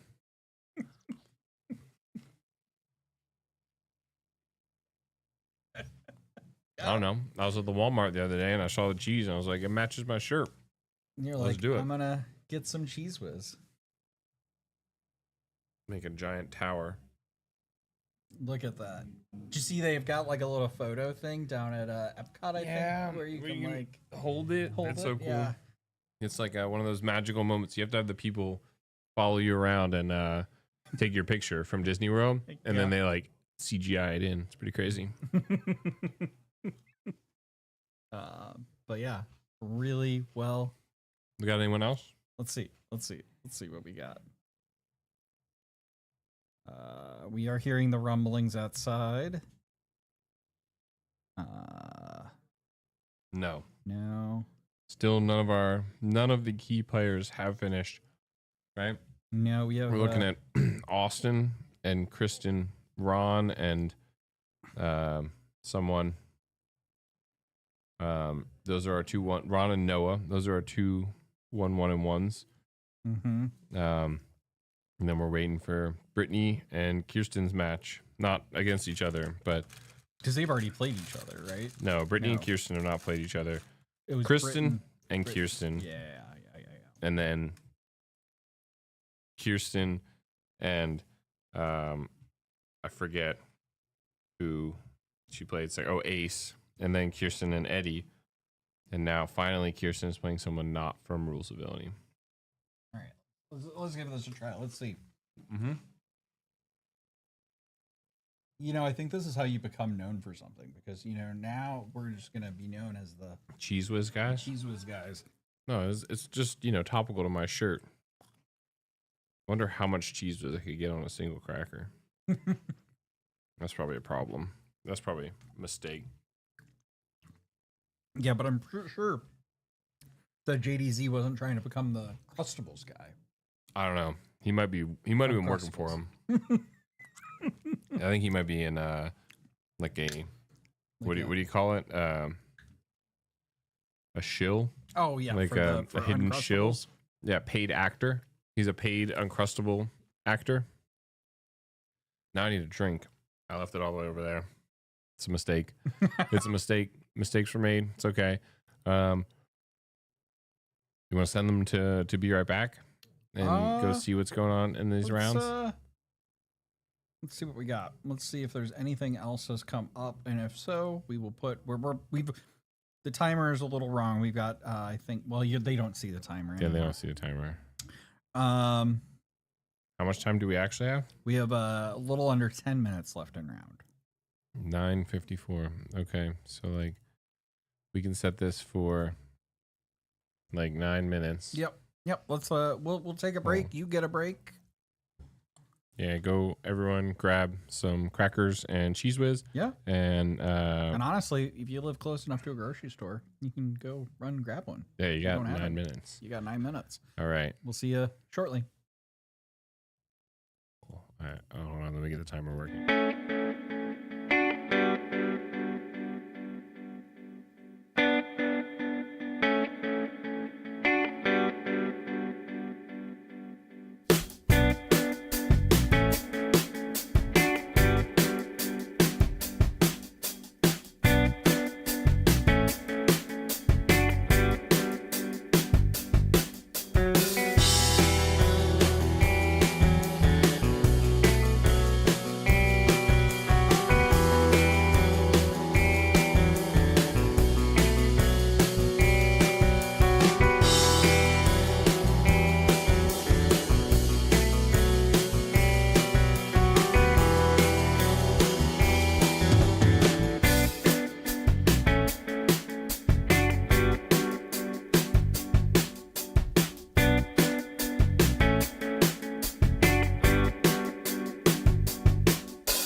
It's not a game, it's a rage thing.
And we are back. All right. Oh, I guess I got to get rid of the whiteboard. Okay. So we had all the top 4 tables decided to ID. They are all going to try and risk it For the biscuit. for the biscuit. They decided they don't want to play. They're going to hope that Austin falls to Michael here. So it all comes down to this match. Basically, this is the match that matters in this round. We have Austin at 2-1-1, and we have Michael at 2-2. The winner, if Austin wins, he potentially is in the running for getting to top cut here. If he loses, then technically it's all locked in. It's all set and all done. And so that's really it. Yeah, so because we had Chris and Eddie, who would have been at table Left one. Andy a gift on the Discord. Probably was a screen grab of me eating Cheese Whiz. Let's see. It's the card. It's the card with the line. It's and the cheese. I didn't realize I had the line down my face. And Brad pointed out, he goes, "Why do you have a line down your face on the stream?" I'm like, probably because of the whiteboard. He's like, "What do you mean whiteboard?" Like, Brad, I've been drawing all over the screen using MS Paint for like the past 20 minutes, bro. He's like, "Oh, I didn't even notice that." So he noticed the line on my face, but not not that. So That's all right. All right. So we're getting into this match here. But yeah. So we had Chris Eddie ID.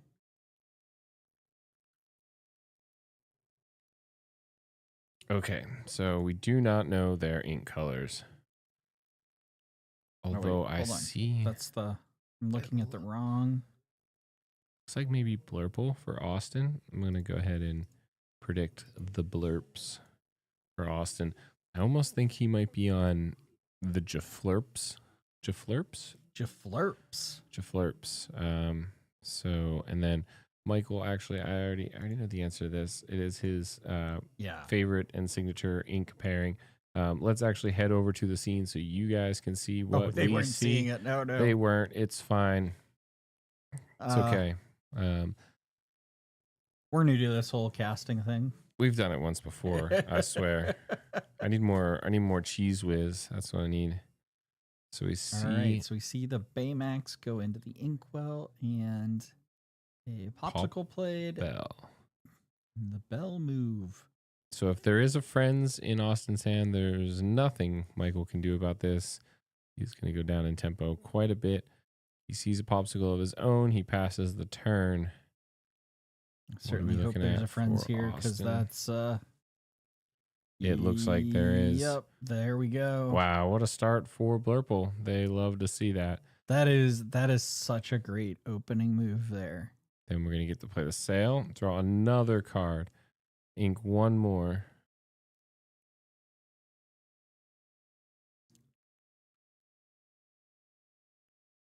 So let's see. So we'll ink another Baymax here and we'll play a popsicle. Wow.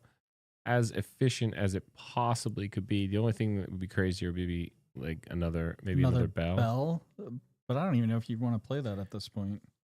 Just to get some lore quick. Oh, and he misses turn 2 ramp. So it's a turn 2 visions.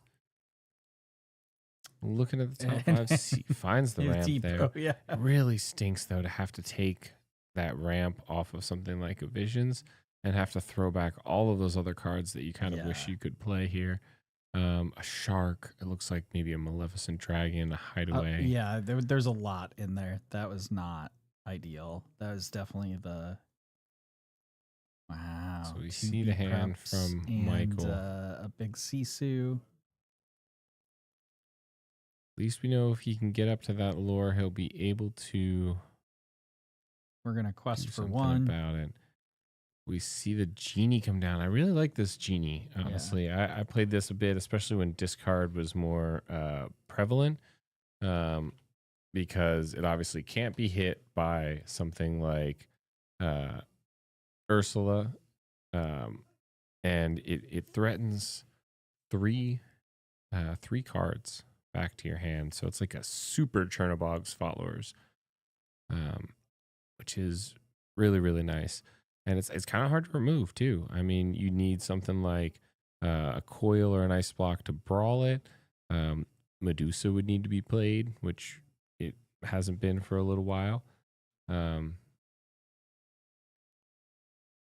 Oh, were we showing the reprint? Oh, we were showing the reprint. Yeah, nobody's got any reprints in this. Set 9 is not legal. We can maybe even just like filter that out, right? Just don't need those. We don't need Fabled. Yeah, that helps us. All right. So we see. Because I was like, wait, I think that card was a super rare. I was about to ask, why are we shuffling? And then I realized it is because we are putting that card back. Genie back. We're going to see a quick 3. shuffle. Cut from the opponent, and then 3 cards drawn. I like this tech card, and I'm like that it's going to get reprinted. That's actually really interesting. I might have to play around with this. It is overshadowed by the other Genie, honestly, quite a bit. Yeah. And you know what's really great about it is I feel like this is actually a fairly decent card now that Medusa is no longer in the game. Yes, absolutely. It is much harder to remove. No Zeus either, which is its other biggest weakness. So we will see the Elsa come down. Not too much value out of Elsa in this matchup here. But we'll see it come down and take out the Tipo. I think he's just refilling his hand with cards. Oh my goodness. That is really not what you want to see if you are the Ruby Sapphire player in Michael here. For 4 ink though, he'll play is How Far I'll Go. Finally gets some good ramp going. Deciding what to ink here. Is that a Great Stone and a Popsicle? So it looks Maybe a like Visions and a Popsicle. Couldn't tell. 100% sure I saw what happened there. But definitely a popsicle. So we'll see how far I'll go. Finish being resolved. We'll ink the popsicle and pass. Pass. Okay. So if he has something like a Merlin's carpet bag in hand or knows that he has access to one, something like a second popsicle is really not needed. Yeah, because you can just recur Yep. that one popsicle As ad soon- nauseum, which that happened to me at Gen Con in one of the games I was playing, and I was just like brutal. Yeah, as soon as you find that, usually one of carpet bag, you Yeah. will, you can then also ink all of your Tammies, all of your Tamatoas, or if it is slow enough, you can play a Tamatoa, and then use it to play the carpet bag for free. Yeah. But it really gives you a nice amount of freedom. So we are going to quest for 3 from Austin here, head on up to 5. It looks like, awesome. And we still have 5 ink to play. Wait, Yep, 5 ink to play with here. He's gonna pay 1, it looks like. Nope. yeah, I was gonna say it's like I wasn't sure where that. Yep, because those are the 2 ink that you see are from the sale. And he And, knows it's about to ink be a for turn. B prep turn, so he's considering just holding on to the cards. I would only really play something that replaces itself. Oh, he's gonna play the Peter Pan Shadow. This is another card that is getting reprinted. It is arguably the worser of the I got it. Shadow Although v the Shadow wrong version Finder. of it. Let's Let's do the non-reprint version, Vince. Gosh. listen. I'm doing it. I'm getting it. You gotta do so. Yeah, okay. I should have just selected all and then Yep. selected. But that's all right. Don't It's worry, fine. guys. Vince has got it. It's still showing set 9. There we go. There we go. Okay, finally. And we saw that B prep. Yep. Comes in, punishes that additional Peter Pan Shadow play. And now he refills the board with just a singular genie. Threatens to draw a few more cards. Looks like he is getting a little low. Surprisingly, with all that card draw we did see. Double friends, genie already, popsicle or we 2. know Michael has another B prep in hand. Indeed. So the question is, does he waste it so early? I think that would be a bit of a mistake, although he really, really wants to remove this genie and prevent the card draw. I think that is very, very important. Really would like to have, like, say something like a coil here. He hasn't- Although he doesn't have enough ink, I don't think, to play the big Sisu, or does he? He just barely enough, barely yeah. But I enough. don't think he'll play. I don't think he plays any coils here. This is the manor version, Yeah. most likely. Given the sharks and the B preps we've seen. So we are going to gonna play do the B that. prep. He really values not giving those cards, which honestly may have been the right move. So we play a genie, draw another card. and But now we've got 2 B preps used. and and another another genie. genie. That's 3 of those. So we know he's playing at least 3. That's a lot. So Good we're going to see the play. big Sisu, I think, come down here. Yep. So that'll Bruise take one care threat. of that one genie, but That's really rough. You spent your whole turn playing their other B prep to try and deny that 3 card draw. so we're going to quest And for one. unfortunately, it didn't matter. He had another one. That's absolutely crazy. So we will see the deck shuffled. 3 cards drawn. Now, it looks like I think he may have gotten a friends off of that. That would be kind of silly. So we have. I think you just want to play a lot of characters. Oh, Yeah. or just a Hades works too. Yeah. I was gonna say you want to play a couple characters. That way, you maybe threaten to be prep. You don't allow Michael to answer with his own Hades or something like a Let It Go. So we see the turn passed here. What are we gonna do? Only 2 So lore we see a threatened. manor, but I don't know. I mean, all that manor is going to do is, I think, just slow your opponent down a little bit. Yeah, I don't know. I would honestly, how far I'll go, see what I get, and then probably just slam the manor. Maybe ink. Just make him deal with the manor Yeah. If he's over a few turns. if he wastes his time dealing with that manor, that's no good.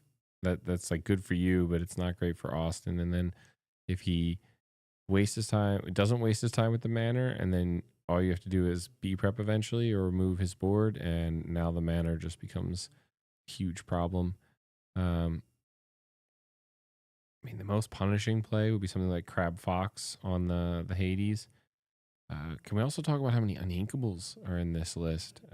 We've seen at least 3 genies plus 1 of the normal genie that we're used to, and that Peter Pan. and the Shadow and the Hades. You got to assume there's, looking at maybe 4 Hades. I personally really like 4 Hades in the Blurple list. Something to draw the cards to. Something to draw from all that card draw. All right, so we're gonna see a manor dropped. We're gonna ink. Are we gonna see the? Okay, we're gonna see the shark come down. That's a good combo. It says, "Hey, look, you got to deal with my manor." And you gotta turn something sideways to do it. Yep, you're gonna have to turn something sideways. This idea of turning sideways to deal with the manor or The only quest. problem here, though, is that Austin's gonna be able to just flat out remove that. Yep, let it go. He sings the Let It Go. Plays the Monstro, which is gonna be able to just simply 2-shot this manor. Yeah. So we will put 6 on it, and then we will Discard. see a Visions discarded to put Yep. 6 more on it to take that out. What a clean answer to Yep. that manor and that shark. That was just. And we're getting into the territory now where, like, basically Michael is really hoping for. So, that wasn't bad there. He was able to get off of that develop. He was able to get a Tamatoa. So it's going to be able to give him some card draw again by playing these Also board threat obstacles. as well.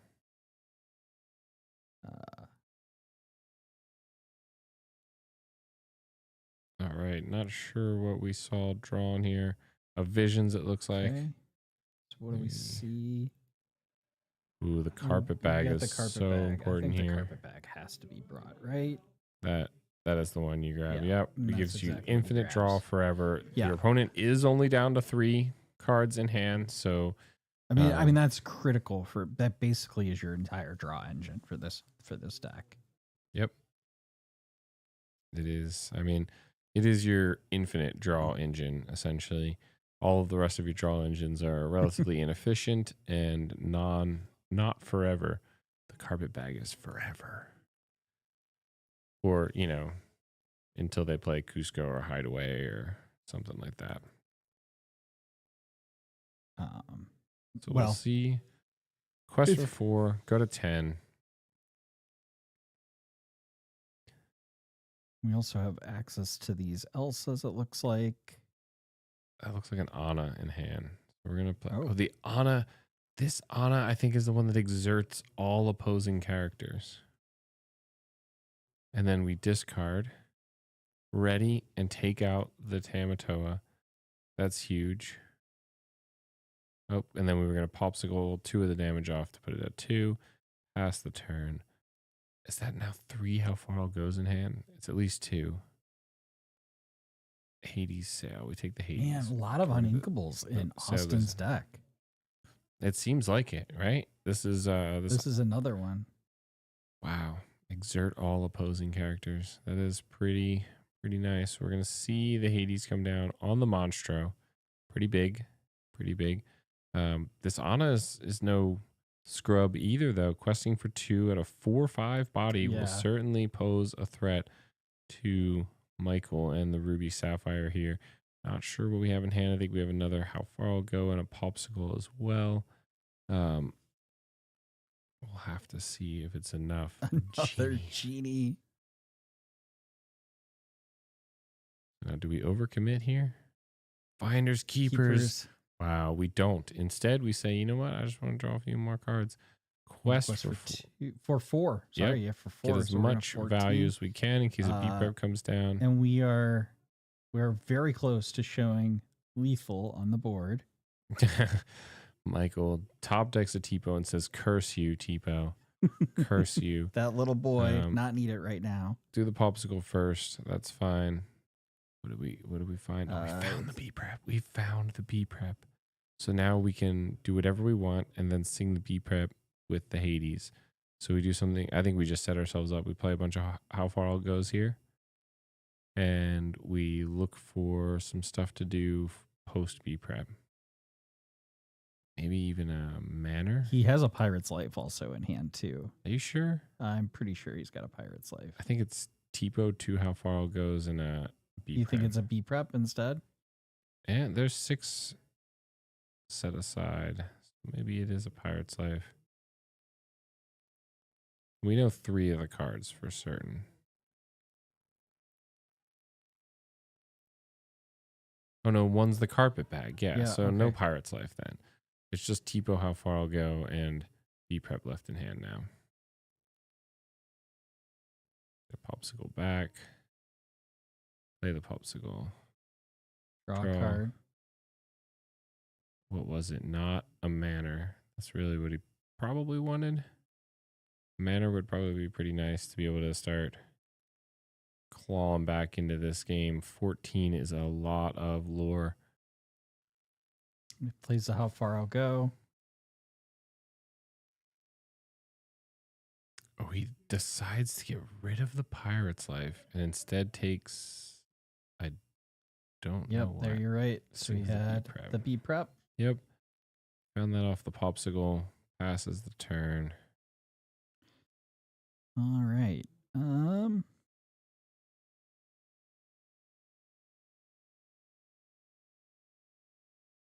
We have the traditional genie that we're well aware of.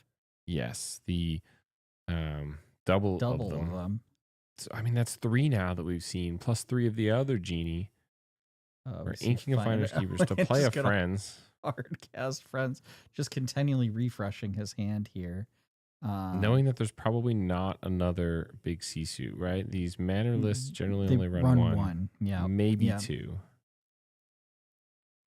And you got to think that you probably aren't getting another Be Prepared. So we got a shark. It looks like a choice of the Mauis. We chose the shark, not the hero. So, I mean, we could play the shark. I think he's counting to see if he can play shark and Pirate's Life. But instead, I think we're going to keep drawing here.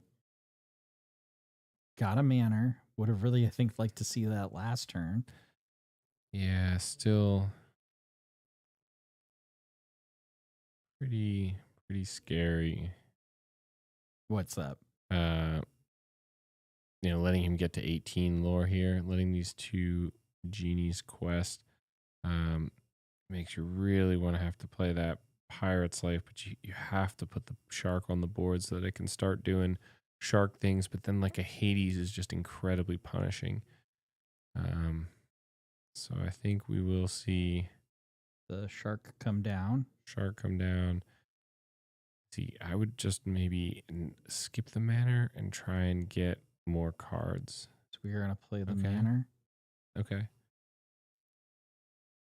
I think you need to fish. I think you should have spent that 4 ink looking for something.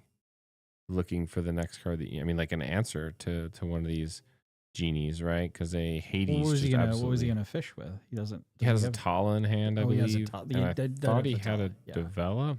He did have a Tala. He has a Tala, and I guess I can't tell if there's a develop. I don't even know if he has the Pirate's Life, honestly. So, a lot of ink for both players to work with here. Trying to decide what to play here. We will see the Ana come down. The shark get exerted into the unknown. into the unknown, sends the shark away. Just as devastating as Yeah. a Quests. Hades. For 2, we go to 18 there.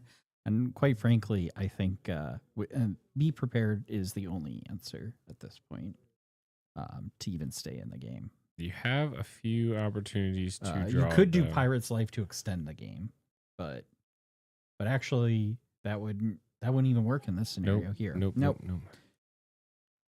So you 2 ink to get 1 card with a carpet bag. You got 4 ink to look at 2 and get 1 from the Grammatala, and that would give you 8 ink left over. So I think he's trying to decide. He's going to do that thing first. It's not it. It's just not it. So now he's going to do With the Tala. the Tala. What do we get? No.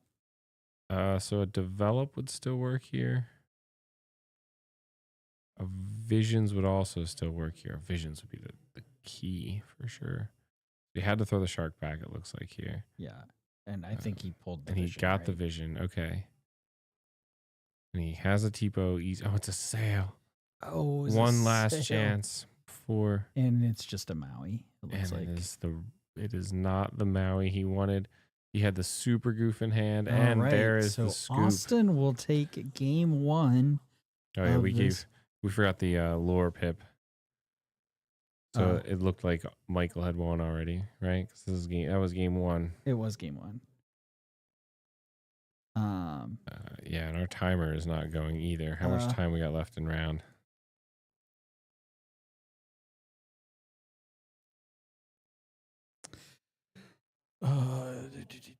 We have 36 minutes. So let's do 36. And get But that yeah. going so that we have this. So Austin takes game 1. Not really sure who was on the play there. It doesn't matter here because Oh Michael, no, it was Austin. Austin was on the play, but Michael will be on the play now be on the play. Yeah, that's right. Yes, because of. And again, I just want to say for all those that are joining us, there are 21 people here. Please make sure that you hit that like button. It really does help the YouTube algorithm and helps other folks find this stream, especially as we're about to get into the top cut here very, very shortly. And we're going to get some good matches. And this is our way of saying goodbye to Reign of Jafar before we move into an entirely new meta for the first rotation of the Disney Lorcana by Ravensburger, as we will see 4 sets. The first chapter, The Rise of the Floodborn, Into the Inklands, and Ursula's Return rotate out of the format, the core constructed format. You'll still be able to have those cards in infinity and beyond, if you will. And we will be moving on to a entirely new metagame with Fabled in the last 4 sets, starting with Shimmering Skies. We did get, though, a bunch of really critical reprints as we've been seeing yes, throughout critical ones, right, Vince? Right. Very critical. We got all of the best cards that came back. We got all the board wipes, all the removal. It's still around. It's good. Just gonna drown my sorrows. Listen, in I don't know cheese whiz. about you, but I am ecstatic that Card Soldiers and Verana got reprinted. I mean, are you not? Are you not? No, You don't I'm think not. those are critical meta-defining cards? no, I don't. Honey Wizard or bust. Well, I've got good news for you. Honey Wizard did get reprinted. The only one. But I think it only got reprinted because it's coming back as an enchanted. That was a collector. That was a collector card for sure.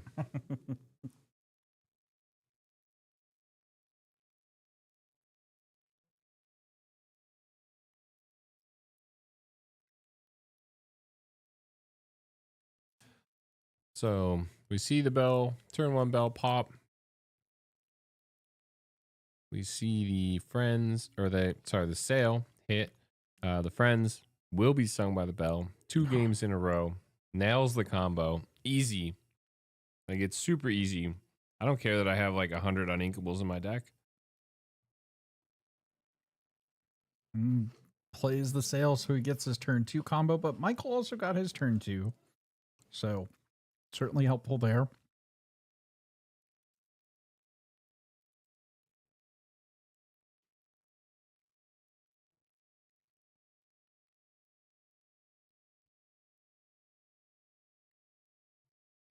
All right. See the sail go under. All The right. how far I'll go will come out. It looks like we got a popsicle and a Maui off of that. I think we say no to the Maui, yes to the popsicle. Hmm. Can't play it. Yep. Nope. Pass the turn. Plays another Friends. The amount of card draw that Austin has in this deck is wild. And the amount of it that he's finding in his hand is wild too. Well, basically, like half his cards are card draw cards at this point.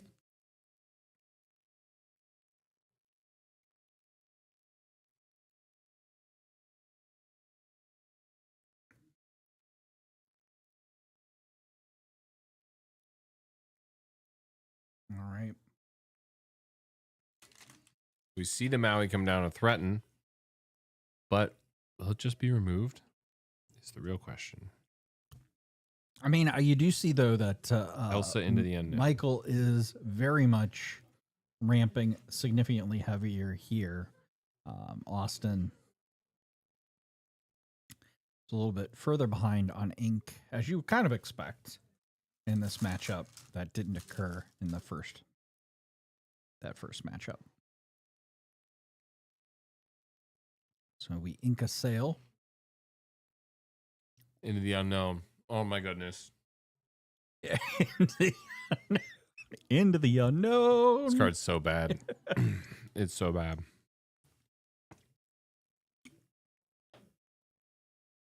You don't like that card, though.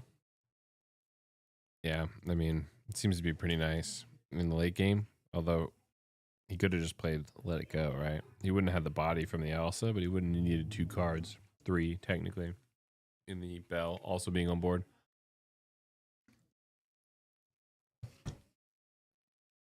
I like that card a lot.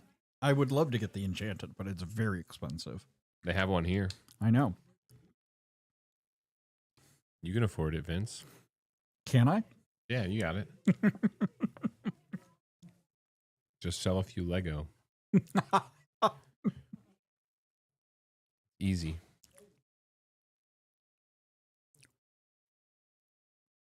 There you go. 2, 3, and 2 now. All right. I don't think it will. I think mathematically the only person who has a chance here is Austin. You never know, though.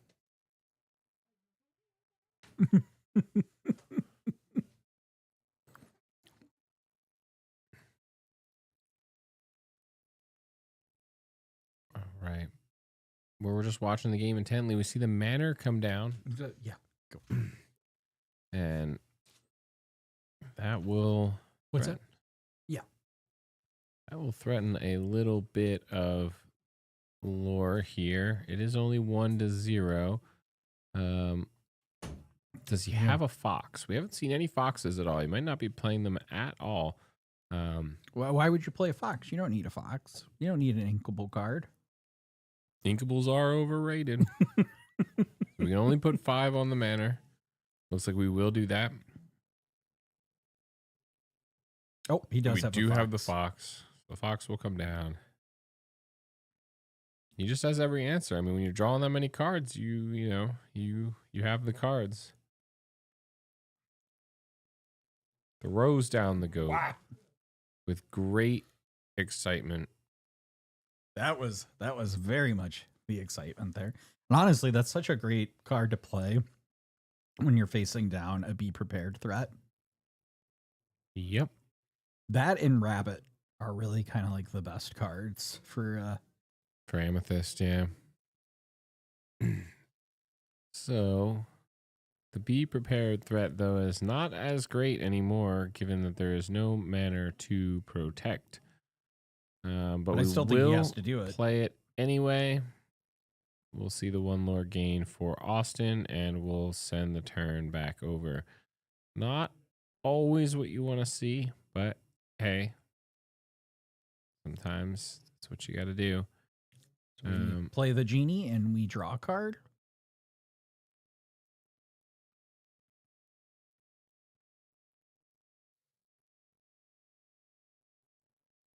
We ink a goat, or I mean, sorry, crab.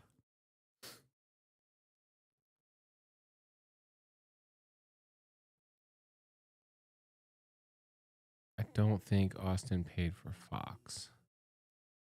Did that happen?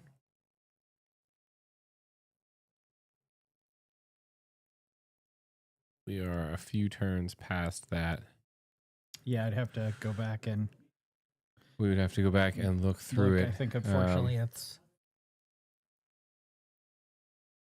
We are on a slight delay, so and they are playing pretty quick. I mean, they know they've only got one game down and 26 minutes left to go.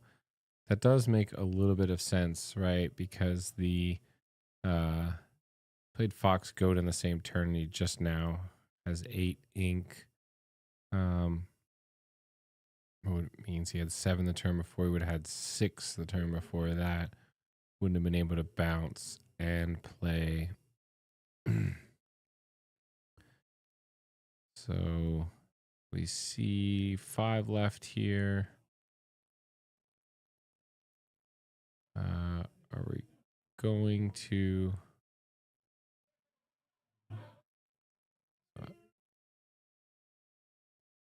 We're gonna play the genie.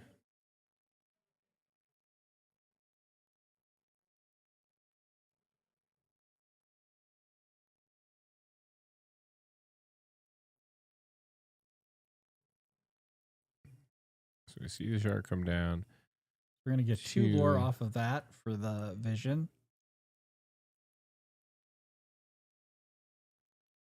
Yeah, I mean, it could. I wouldn't go as far as to say that. We could in theory, but we are several turns behind, so I'm not exactly sure what the correct play is. We could bring it up to the judge if we like. I don't think I would call that cheating. It could very well have been a mistake. Honestly, I think it would, given his excitement to play that goat, it was definitely, I think, a mistake. I don't think we've seen any indication.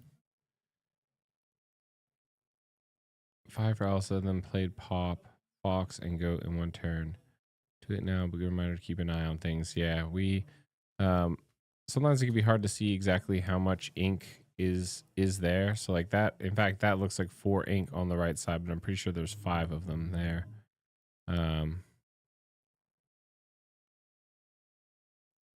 And I would just also remind you that when you're playing these games here as well, both players are to keep good games.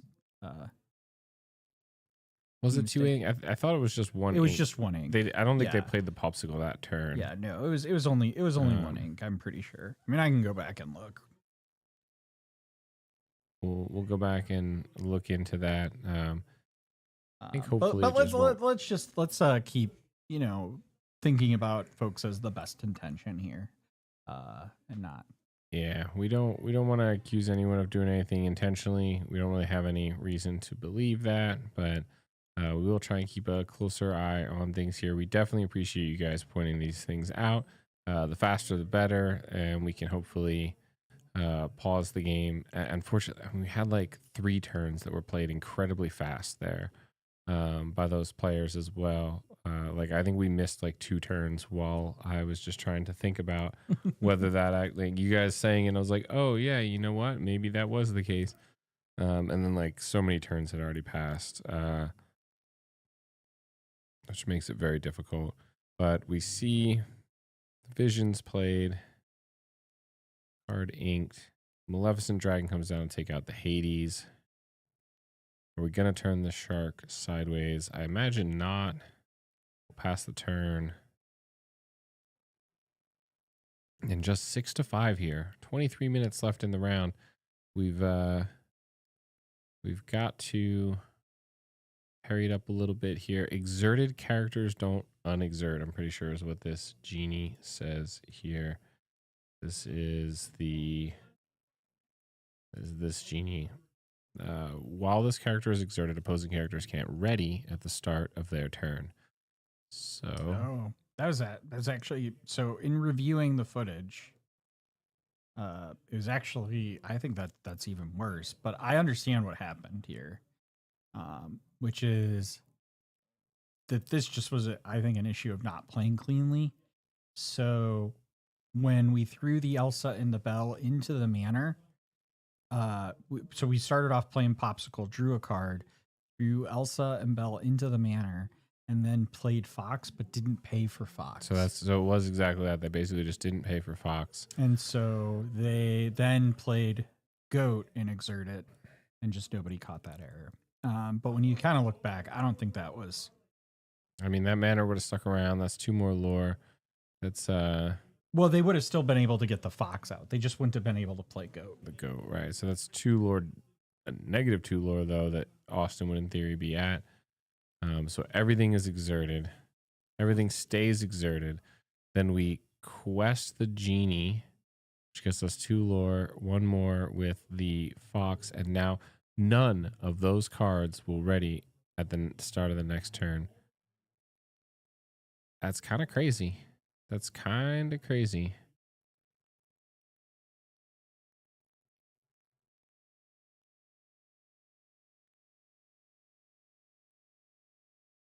And so that was 7, 10 total played there. The Anna and the Fox. We choose not to send the Fox into anyone. We'll rush in with the Maui, trade with the Genie.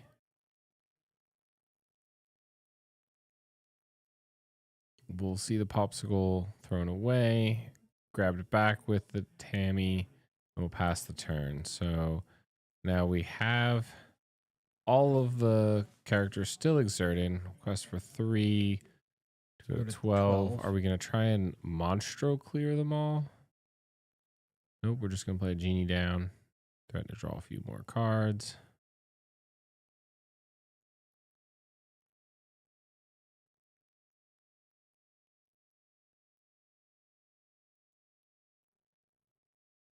See a Fox to bounce another Fox. See a Fox come down again, maybe to bounce something else. We're gonna run both of those Foxes into something. Nope. We're gonna just pass. turn. I think there's a Shadow in hand, Peter Pan's Shadow, which would allow him to send all of them, make them all evasive, right? Your rush gain evasive, which would allow him to go into a Shark. That would probably be the ideal scenario I think he's looking at here. But Michael definitely has a decent board. We get the carpet bag For free. on board. Yep, for free from the Tamatoa.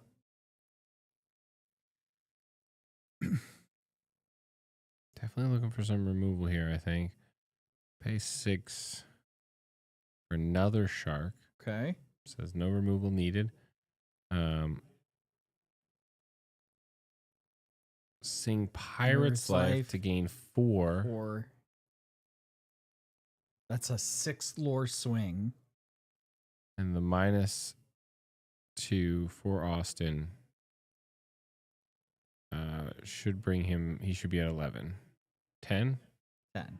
Okay. Are we sure of that? I'm sure chat will let us know if we're not.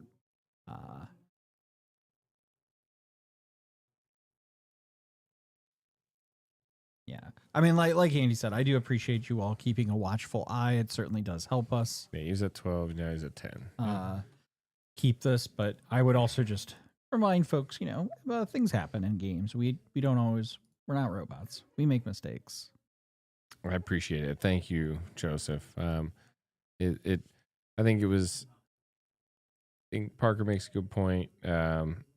Miscount ink by 2. I think it was just forgot to play, like someone said before. Forgot to pay for it, which is a mistake. We all make them. We're moving on here. It does look pretty commanding for Michael at this point with double Sharks. Is it just me, or can we get rid of that how far I'll go off the board? That's not a character. It's kind of, there we go. There we go. There we go. Thank you. Thank you.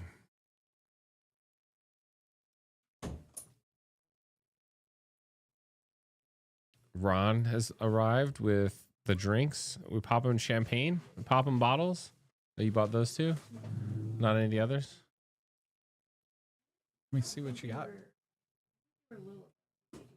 Okay. All right. So we got a couple here. So what happened? We missed it. There you go. Did Austin scoop? Are we going to game 3? Yeah, no, we're going to game 3. So Michael took game 2.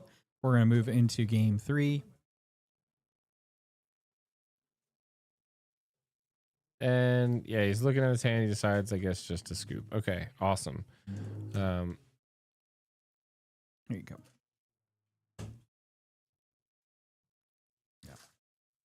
We can check out the. Oh, look at it, see-through. Yeah, because of a chroma key. That's so funny. Yeah, it doesn't work as well. What about this one? Is this one see-through? Oh, Yeah. It is round 5. Thank you for telling us that. We'll fix that. Yeah, It this is is game game 3. Yep, you got it. Got it. You got someone to put those safe? What I do you keep, mean? Really good.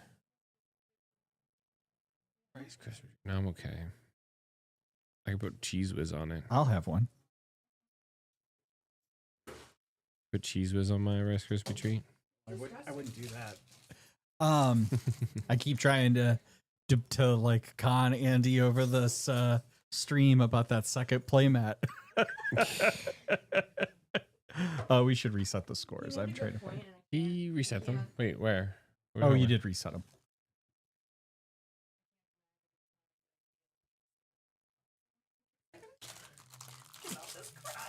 Yes. All right.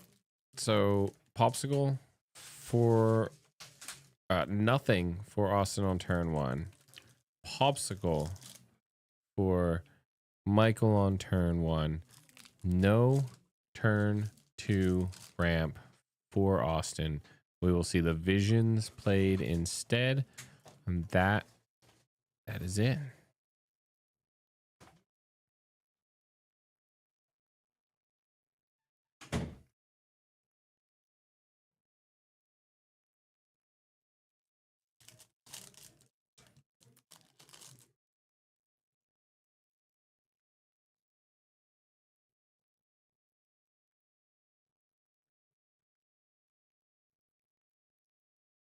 So it looks like they're having a conversation with the judge. I'm not really sure what happened here.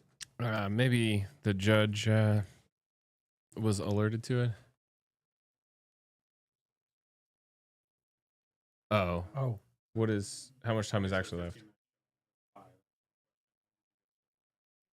no, you probably are right. I was just going off the timer. We were that going was off the play hub. based So the on play hub play was hub. wrong. So whatever you've got is right. Yep. All right, we'll fix this here.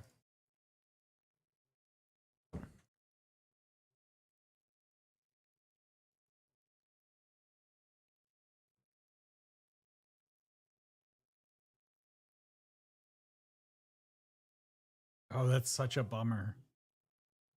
If this ends up going to time. Oh, Okay. all right, thanks. We'll just leave that. We'll leave that. Let them get their extension. So this is. Oh no. Oh no. That's a bummer. That is a big bummer. Austin taking his time really needs to turn on the gas here in order to win this. Pass his turn.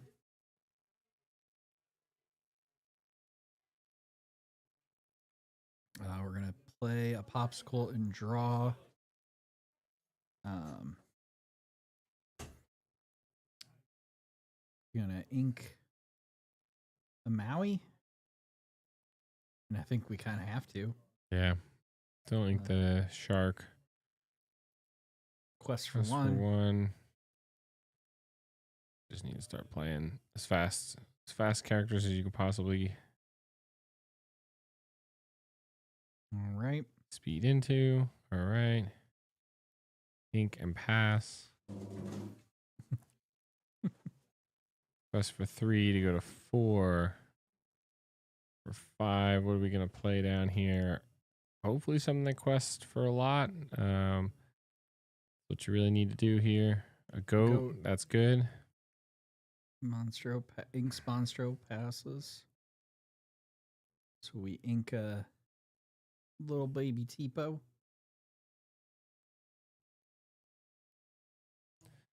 See the half shark come down. He's gonna play the Hades. He's gonna say you have to not have the B prep, Which he which we know. little does he know. We know. B prep, so he'll go to 10. Some We are now speed Lorcana running here. this game. 3 cards left in hand. Play the Ana, pass. He's just gonna run it back. He runs it back. back. Oh no, he says okay. I'll play the shark Okay. as well as a develop. Develop, so he gains a lore. I didn't see. What did he take? I said The put back crab. a goofy. Okay. Tammy, Hades, the other one. Quest for 2 to go to 12. Now we Now definitely we run it back definitely- with another yeah. B prep, right? Yep. Yep. And he draws Finders Keepers, plays that. Passes the turn. No. That's 5. He has 2 left. He's going to ink. Get a character on board. Good. He's just threatening lore every single time here. That's what he needs to do. Go as fast I think as possible. honestly, at this point, you play the manor down, and then pass, and then you hope he builds a board and Just be prep whatever he he prep- plays. Yeah, because you know he's not gonna worry about that manor. I think at this point. Goat. Oh, quest to 14. We Require have a the B prep. bounce. 14. We go to 3. on Michael's side with the manor. So we have the 1 minute left in round, but we do still have. Okay, so B prep takes it to 15. We do have the 2-minute extension that we heard from the judge. They'll get the extension. Yep. So they do have a little bit more time in round. Genie comes down. Ink. Baymax comes down. Oh, ow. It'd be a shame if you had another B prep. What? Oh my goodness. Does he just say fine? I'll use the last one. Yeah. Okay.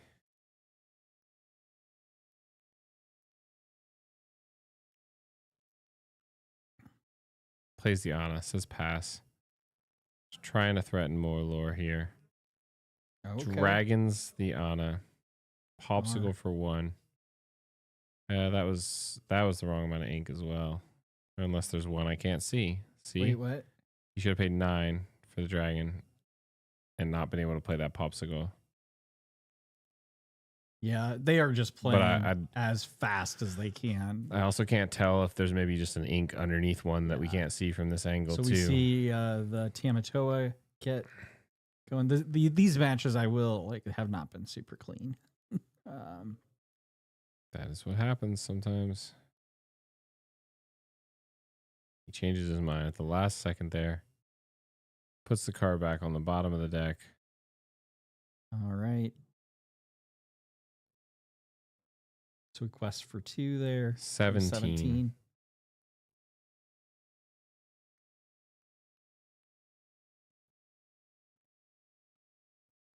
Let it go. Let it go. Crab. Grab. Pass the turn. So I think we've seen all 4 B preps. So he knows he's not in B prep territory here. So 5. What are we looking at? Maui. Maui into the Hades. Okay. Yep. We are into the bonus time we have given the players here. Yep. Couple They minutes. got a 2-minute extension before that's before they'll get to turns. So they do still have a little bit longer to go. Oh, he changes his mind on that. I don't know that. Already out of your hand and on the table. Is that another manor? Yep. Another manor. Excuse me. Yikes. He is really, really desperate for a goat here. What to do? Quest 1 to 18.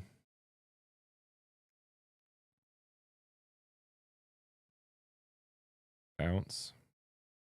Play it again. Take out one of the manors. I think you just play it and let it go. leave it be. Yeah. Okay. So he says you now have to get 6 lore this turn, with only 1 available on board. You need a shark and 5 actions. So there's the shark. Yep. A pirate's life would be huge here. 1. No pirate's life, but we see a sail come down. I think you have to take the sail, right? Yeah. Especially without any other answer. Because you can keep digging. Yep. Let It Go would work to be sung by the Maui. A pirate's life would. Does he have a Let It Essentially Go? win I the don't think game. we've seen a Let It Go. We haven't seen it yet, but it's a card that They do legally run could it. be in his deck. Yeah. So it looks like we are going to turns here. So the players can slow down a little bit if they like. Although he knows that if he doesn't have an answer, then he just Loses the next Loses. turn. Yeah. Yep. So we need to find an answer. Didn't see what he Takes the actually ultimately shark. took off of that. How far I'll go, okay. But that is putting you even further behind. Sail Manor. Has to be a sail. Sail. That'll get him to 18 with the 2 sails that he has.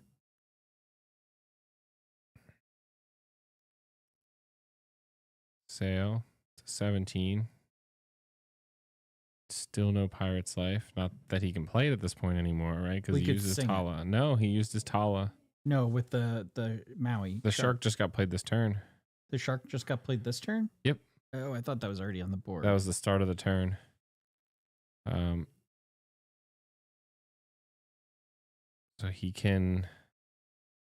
He didn't. If he had taken the other sail, potentially could have gotten a little further. He can double ink now if he'd like.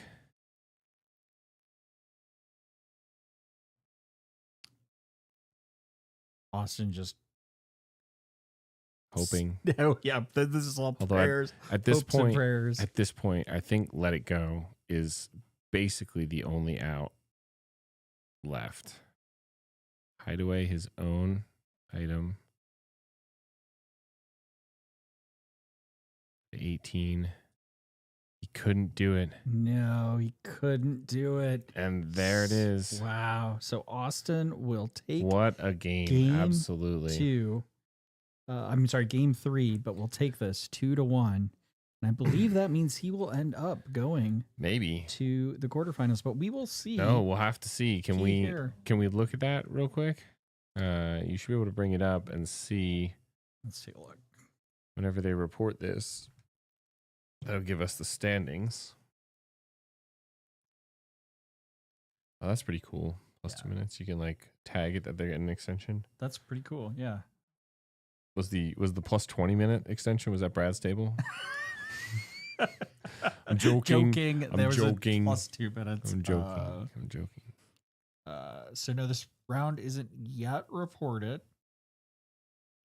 But we know what's coming. Yes. So, what are the breakers going to be like? Yes, a nail biter, a absolute.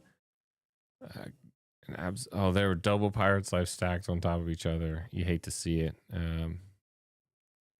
This one went down to the wire. What an I epic was match. very much a nail biter. Oh, look, he's got a enchanted Lady Tremaine. nice. One of the resident rules of villaini's favorite ladies in chairs, except for Andy. I like Andy the doesn't doodle- like that card. I like the Doodle Bob case. You got the cool Doodle Bob case, and then he also has the Gen Con exclusive sleeves. They're not as exclusive as I previously thought. Everyone has them apparently, but I'm joking. All right, so we got it entered in. It looks like he bubbled. After that all accurate? of that, it looks like it's Oh, a bubble no. still. But in the top 8, I think they're announcing it right now. We have Chris, we have Icky, we have Chip P, Marauding Map, Mr. Mustache, we have Lady Brit, let's go from ROV, and we topping it off is Brad 2 or Chameleon. I don't know how to pronounce their name, but other Brad. So we will be back very shortly. Yeah. We're gonna get one of these top 8 matches going. Oh, and Eddie. Obviously, Eddie is first. We weren't scrolled up far enough. It's Eddie, Chip, or Eddie, Chris, Icky, Chip, Marauding, Matt, Mustache, Lady Brit, and Brad 2. So that'll be our top cut. It looks like Eddie will be in the top seed going against Brad. So what do you guys want to see? Any returning favorites you'd like to see? I know we've got a Ruby Sapphire Manor in there. Brit on. You can try and get Brit on there if she'd like to be on stream. But we're gonna go check it out. We hear some announcements being made. We will be right back.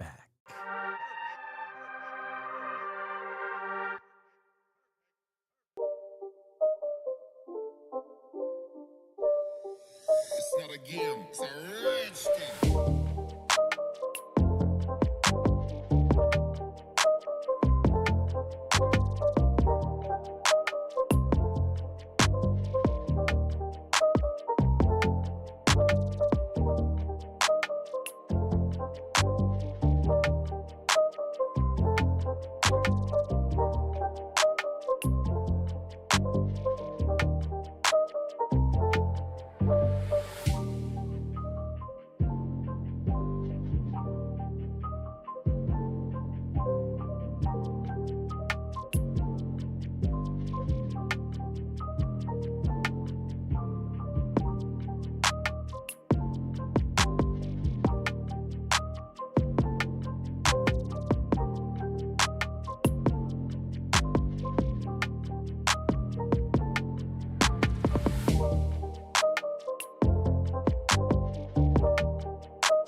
It's not a game, it's a rage thing.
It's not a game, it's a rich thing.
Perfect.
Perfect.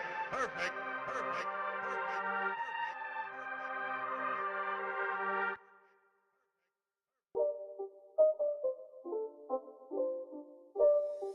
It's not a game. It's a rich thing.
Hello, Illumineers. We are back here at One for All Games. As we get into the quarterfinals, we have for you the match. We have Chris and Britt here ready to go at one of the top tables. We just had to go through an entire deck check procedure. You got Say there. that a bunch of times. Vince's pulse. Not having a stroke. How many fingers am I holding up? So we are about to get into this match here shortly. I think so. These matches, I believe, are 75 minutes timed. They're ready to go. And we are rocking and rolling. These are not the right colors for these decks. So let's get this all cleaned up here. Quick, read the deck list. They are each getting their deck list to review, to look at their opponent's deck list. They'll just get a few minutes to do so beforehand. Doing a full real-on tournament here. Yeah, it's been really It's interesting. been intense. This is what happens when you get a DLC qualified judge. Yeah, Speedy out there is doing an incredible job. Shout out to him. I know the chat He was is doing- asking for more of him. I got some pictures of him Yeah. in action. Hopefully get those on the socials later. Great And guy. I'll be honest. I know people are gonna say, "Well, Speedy, that wasn't very speedy in that," but he was doing. Let me just say, no. he was doing a very speedy job. Yes, of he had- checking those decks. He had a lot to do, and he yeah. got it done. And So Shout out we to just him. have one judge. We had 8 players. We did have somebody else come over to help do deck checks as well, and we helped folks get everybody sorted so that we could make this go by as fast as possible. yes, sir. Britt is on her favorite color combo of amethyst emerald. I was honestly going to be stunned if she changed, like if this was I wouldn't- something different. I wouldn't know but, who like, that is if, yeah, if she like, played wait, anything other than that combo. That's not Brit. All right, so we are in the altar phase here. He's gonna start off with a mean. That's turn right, one. Cameron. Good luck to everybody in the top 8. What is up, chat? Thank you guys so much for joining us here today. If you are unaware, this is not Andy. I don't know if we changed the name. Actually, we're not even on camera. You don't have to worry about it. This is the mayor of Lorcana, Brad here, who scrubbed out pretty early in the tournament. But I do just want to say, I believe former mayor. oh yes, that is well, it's a brief story. I lost my mayorship yesterday to the GOAT Zach Bivens on Twitter. When he beat me in the stress test on the Ravensburger Play Hub, he declared himself the mayor, and I'm gonna have to work to Alright. get that back. So Lawrence gets into the inkwell, and we play a Daisy. So we have seen Chris on stream earlier in this setup here. And I will just remind folks, if you wouldn't mind, please smash, hit, slam that like button to help that YouTube algorithm so other people can see this match as well. We see Britt ink a friends and play a cursed merfolk. Yep, that cursed merfolk is not fun to be up against. If you want to get rid of it with a challenge, you're going to have to discard a card, but he's not going to do a whole lot of challenging here. I don't think this deck, as it looks so far, and then you are experienced in watching it earlier, is going to go very fast with his Daisy and Piglet now on the board. He is going to jump up in lore very quickly. Do we want to get his ink on the bottom of the screen here? What's that? Oh, Yeah, yes, we're missing his inks, yep. That is inks, yep. Coming out with a go-go. No trigger there. She wouldn't have the ink to do it anyway, but she is evasive, so she'll be safe for a while. But she's setting up to have a little bit of board control here Yeah. shortly.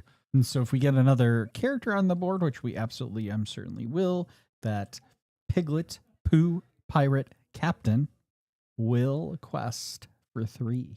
I wonder if he quests from his Pooh pirate ship. Oh, Whoa, Okay. we got rid of the go-go, and that is... Woo! so what do we discard off of the... Here you are. You're saying,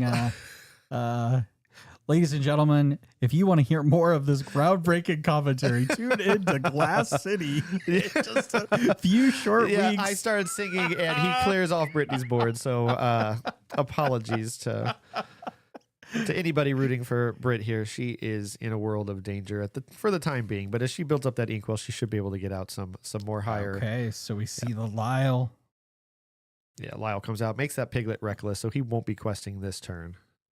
This is a card I really was convinced was going to get reprinted. I think it's a good card. Britt's been running him for quite a while. So we see the Lady Calhoun. Oh, man, that lady is rough. So we quest Yeah. with it. And Daisy, Trigger. we got a, Looks looks like like a crab. Yep. All right. This is the deck I was afraid of today, and I didn't see it once. The The steel. Amber Steel, Amber yeah. Steel.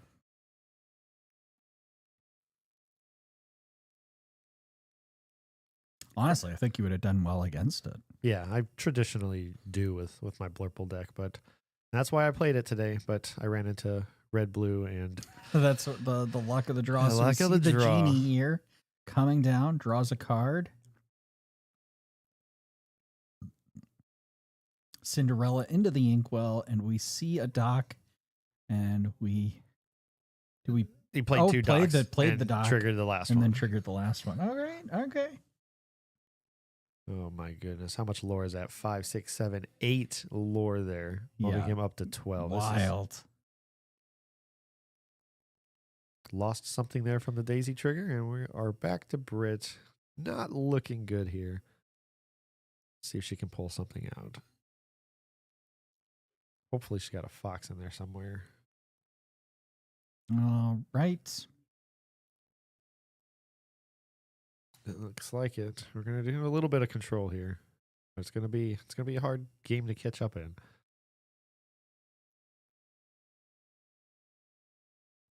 Especially with that Calhoun.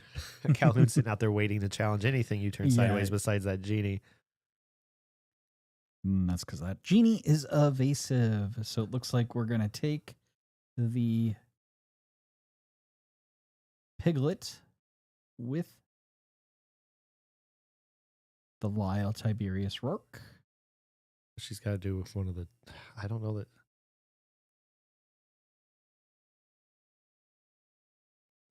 I think Maybe she's got takes to out do the the Calhoun. Calhoun. Yeah, Yeah, take and the the genie will Calhoun take here. out the lady, and that'll give her a little bit of breathing room. But we don't know what Chris has in his hand, and it's possible at 4 ink that he can just slap down both of them at the on his next turn. So there we see the Calhoun and Fox trade. Oh, she got more coming out. Buff up the genie. And we see Very nice. Okay. a nice favorable trade there with the genie into the Daisy. Well done there.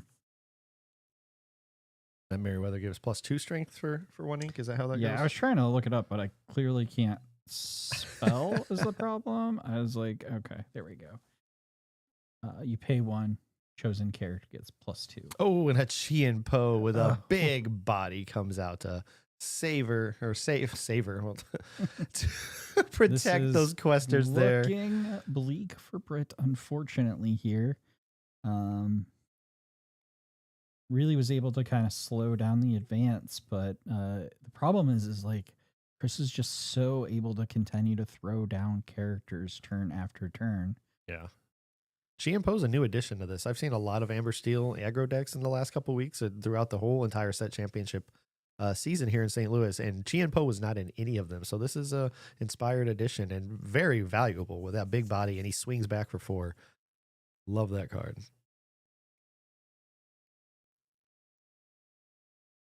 All right, so Lyle comes out, makes Lady reckless, so Chris won't be questing the 20 next turn. He can get as close as far as 19 with the 2 Yeah. dwarfs and Chien Po. So it is not. What's that word? It's not what? It is not game deciding. You're not going to get me to say it. We will one day. You I will. You guarantee absolutely you. will. All right. Oh, Crab comes out to buff. Okay. We will trade in the Alright. Chien Po. Or is it enough? She is a 1/3, so 4 damage to Chien Po. Okay. Such a big body. I like that he's back. I used to play him a lot in my Sapphire Steel. I'm going to quest for 2. Get on the board here. Okay, she's setting up to take out Chien Po next turn and do some damage to the rest of the board. We'll see what Chris plays here. He will Would quest be as far really as punishing 19. here if he got a Rapunzel. Ooh, I would hate strength comes out. No. And he doesn't lose a lore when Lyle's banished, correct? It's only That's when right. somebody else. Yeah. It's only every other characters. Okay. So we'll go up to 18 here. See what Britt can do here. That power hamster up there, sitting there idly, just waiting to quest her game. Is I think that's going to be the hardest card for. she's got the Elsa to exert it, but she doesn't have the strength to take it out. I know what I have to do, but I don't have the strength to do it. You know that reference? I do, yes. I did that just for you.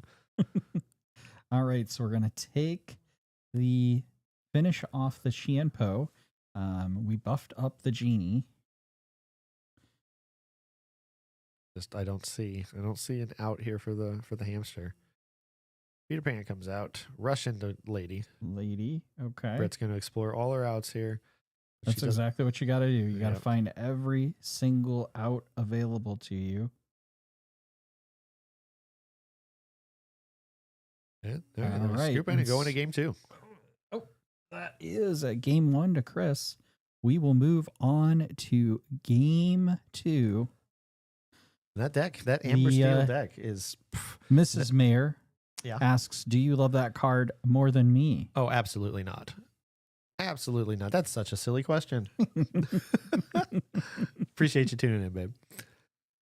But what I was going into was that Amber Steel deck. Not a lot is changing. Like there's a few cards that are coming out. Mr. Smee's been around since set 3 for a while, and Mr. Smee and Storm being Storm, the big ones. Cinderella as well, but she's only in there to Cinderella. control with those songs. So if Storm's going away, Cinderella is less impactful. You still got Strength of a Raging Fire that we did see Chris play a couple times here, and very effectively. What's honestly crazy is Strength is going to be one of the promos this Yeah, next set. yeah. So you're going to see that everywhere. That's Yep. wild. I think that might be one of the first rare promos we've gotten. Oh, we had Chicha. Chicha was one. Was Chicha a rare as well? Yeah, and I think Minnie. Oh, see, I was wrong. Yeah, there's quite a few. I should say quite a few. That sounds like a lot. I know Chicha for sure was one. But that's a very playable Yeah. rare card. Yeah, for sure. I think like at one time that card was like $8. That was If not but more. the foil was up to like 20. Yeah, it was absolutely insane. And I had to remind people, I was like, hey, if you have Ursula's Return, the Lumineers quest, you do have at least one more strength that you might not have thought about. And that actually helped some of our friends and teammates. Like, oh yeah, I need that for my deck, and I forgot it was in there. Same thing goes with the Palace Heist. You can get your Pancake Goofy and your Bolt Super Dog, or I forget the title of that card, but Is very shiny versions. Pancake Goofy is really in that? Yeah, I didn't and know that. it's the new foiling too, the rainbow foiling. It looks so pretty. That's like the new special foiling they're going to do just for the starter decks. Correct. Yep. Which means I'm going to have to buy the starter decks. Yeah. Not like I don't Single buy them player already decks, ever. sir. But yeah. We are here in the altar making some decisions. Well, there is no single player game. Those But their actual title is single player deck. Yeah. They're moving away from starter deck. Do you And play with yourself? I'm just telling you, that's the branding for them now. It's dumb.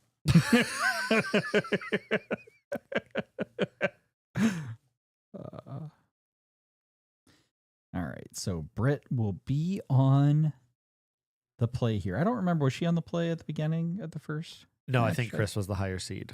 I think That's right. yeah, That's yeah. right. Yeah, higher seed goes first. So Britt will be able to establish here, hopefully with something. Not the she doesn't want the Merfolk on the play here. She wants something with a body, unless she wants to just gun it. But I don't know that her deck can outrace what Chris has here with the Amber Steel. So No, she's got to do. I would prefer a 1-drop with something that can swing into something. But who knows if he has Cindy in his hand that can come out and just sing away whatever she plays on turn 1. So we'll see what happens. Ink and a go starting the game, and No she turn. might Oh, have. She yeah, did no pass. turn 1 All right. play. I wasn't sure. And there she And is. There's the Cinderella developing out to be able to sing either a storm or a strength. Although at this point, you're Oh, probably but we're going to looking- snipe one away. There's a storm. Probably pick that one. It's the only Oh, one. that's the only one. So that Perfect. makes that easy. Take away the draw and the sing from Cinderella. That's a Yeah. great time to drop that Ursula there. Well done. And that card is coming back. That's Ursula is Not the deceiver of all, Not but the deceiver. the deceiver herself. Come out and take away your songs. Clearly, the deceiver of all is not really the deceiver of all. At least for now. I do miss the mechanic of the double sing. I think that was really cool. But not a whole lot of songs to All double sing right, so anymore. we see a rhino giving that negative strength to the Ursula, and we see another Cinderella being played here. But we know, assuming he didn't draw another song, that those Cinderellas are all they're doing is questing for now. So we'll see what Britt has up her sleeve. We are in Fox territory now. I like that. Oh. And we're going to give Reckless, it looks like, that to the rhino to prevent that rhino shift, which I think we do know is in his hand. Yeah, he can still do it, but it would still carry the Reckless over to the shift. That's why I probably wouldn't have crested the Ursula here. Yeah, I would have wanted to get the value from the Lewis.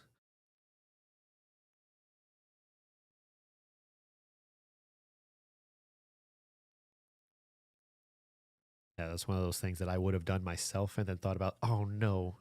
Then now he's just going to run the hamster into Ursula, and that doesn't feel good.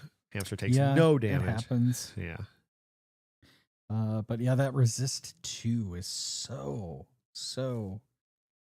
powerful there. So we developed the Lyle here. Give it Reckless again and then exert the alligator this time. Yeah. Well, I think actually just trade. Yeah, exactly. Do that. Yep. Trade with one of the Cinderellas. And I think then pass turn there. Pretty good play. That Lyle, former villain of the week on the Rules of Villainy podcast. Yeah. Surprised that it never made a contender for the Hall of Fame. But, still time. He Got a Calhoun and Doc developing the board to draw 2 more cards off of that Doc. if he has any kind of song here, a strength, if he would have drawn a strength there, Cindy, easy sing into getting rid of the alligator and protecting the hamster, but he has to run into it. Yep.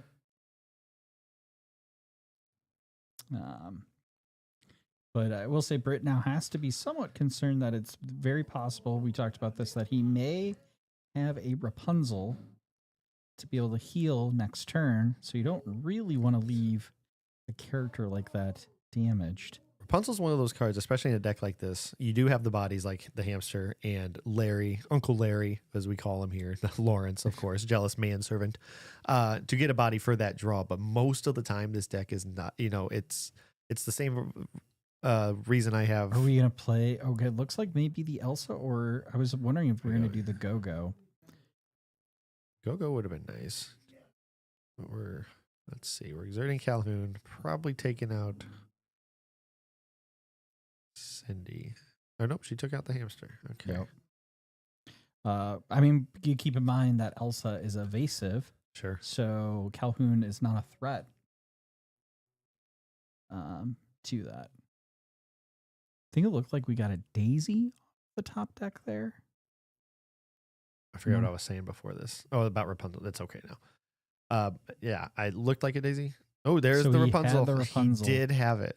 Yeah, so see what I'm saying? You just have to somewhat be Yeah. cautious about that, and that's what I think Brett made the right decision there.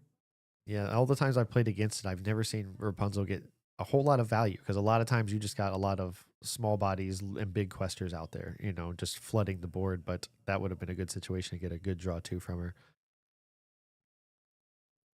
Plays a genie. We get another Lewis. And this Lewis is so frustrating.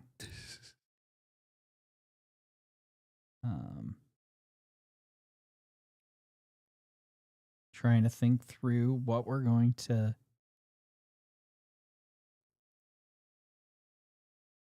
potentially ink here. So we're going to ink Friends. That always never feels good. We're going to take out we're going to trade actually there with that Cinderella and Elsa because it already had 4 damage from the Rhino. Chris is drawn to 2 cards right now, so Britt's trying to slow this board down so she can start taking control. And then you can see cards like that come out, and it's got to be a little frustrating because they're just so powerful. That hamster, the strength or the resist too. Yeah, and it's also they're just overwhelming too because you don't like Britt's deck just isn't built to So we do have this Cricky in hand, but unfortunately that'd be really helpful if you had a whiter board. Yeah. Um, She might. but, I mean, it still might need to just do it. Yeah, it's probably worth crickying to take out the Rapunzel here to bring down the lore a little bit. The genie will survive, and he's evasive, so he'll be back another turn. I think she's considering the Calhoun, but I think the Rapunzel's the right decision. Calhoun's here. not a threat right now. The Rapunzel quest for 2, I would take out her for sure. He's already up 9-0. Cricky can take care of Calhoun next turn if he turns it sideways. Yep. So there we go. We take the genie.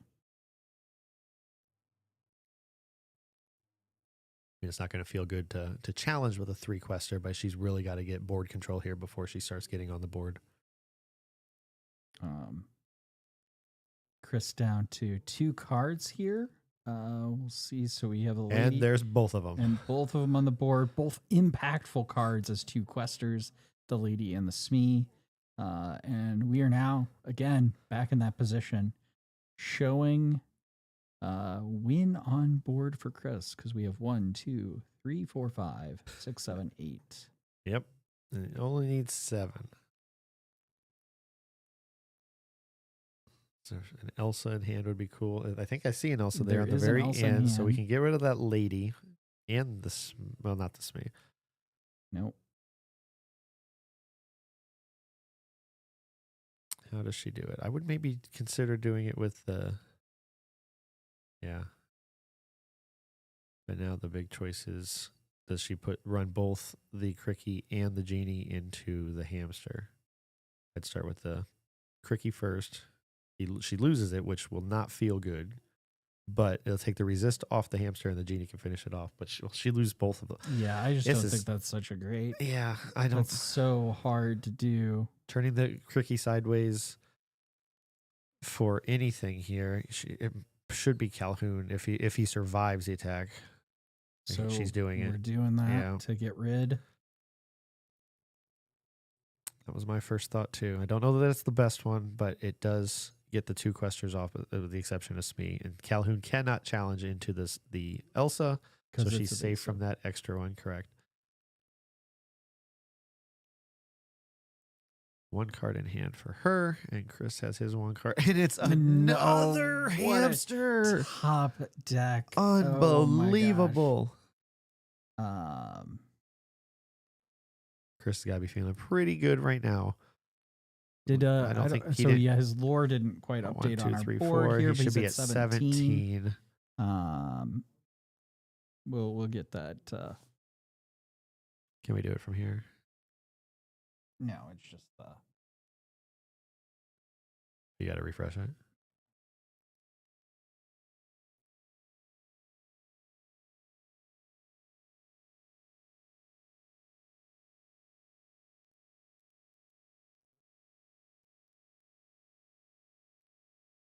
All right, reckless into. Take out the cow. Very nice. So I'm guessing the hamster's reckless. But he's got nothing to charge into. He's going to drop something here. Oh, Pluto, Oh the good my boy. gosh. It's just, that's there's nothing so we can brutal. do here. I mean, Brit just trying to find every option she has, and She's going to probably play the Lewis again. Give the hamster reckless. give hamster reckless, and then she can. Another fox. Yeah. That can take that out. So she survives another round. This is insane. That's so wild. We're just gonna quest for 1 here. Yeah, that puts him at 18, so he's got win on board. Well, he had win on board with Yeah. both of those, but what genie for We're a just draw? gonna see what we get. Got a crab, but that's not going to do anything here No. this turn. That just doesn't do it. You So needed a we- rush character. We're going to make the reckless there. and We Chris must will have, take this and move on. we must have had the score wrong because she to would the only semis. quested with the dock there and gone to 19. And to my knowledge, we must have been 1 lore off. right? Because she played the Lewis to give the hamster reckless. So I trust that their score is right. Sorry that the graphic didn't update here. Well, I was. Oh, tracking it's over there too. Wow. I was Well, tracking you it. can tell I have not been in here all day to know the mechanics of everything back here. It's been a day. It has been a day. Congratulations to Chris. Moving on to the final four. We'll go on to the caster cam. Hey, what's hey, up, how's everybody? it doing, ROV Andy? I am not ROV Andy. We need to change that right now. Woof. There. That's the other, yeah, in the chat. Army Scrubble said Pluto doesn't die. I don't know if she ran anything else into it or not because, what? Do you want to type in? Oh, the type my mirror? name, yeah. Where'd it go? Yeah, Fox into Pluto, I don't think would have banished the. I thought I missed something though, so I didn't call it out. Whoop. I just hit enter. Yeah. How that works. Hey, there I am. Yeah, we'll have to go check that back. But I think ultimately in that scenario, Chris was in a commanding lead and Brittany was trying to play catch up the whole time. Yeah, But, that's a hard match. Very, very hard. Man, anything running into that deck is a very, very. That's the deck I was expecting to see all day today, which is why I played Blurple. I didn't run into it once. I would have liked to try again to get a little bit of redemption from Fortuna set championships, where I honestly feel like I had that one in the bag. But yeah, Yeah, Pluto has five willpower and Fox has 4 strength. yeah, I think there might have been a mistake there. just a Andy, misplay. imposter. We have 1 match left, but we can do a rundown really quick here. So on table 1, Eddie played Brad B.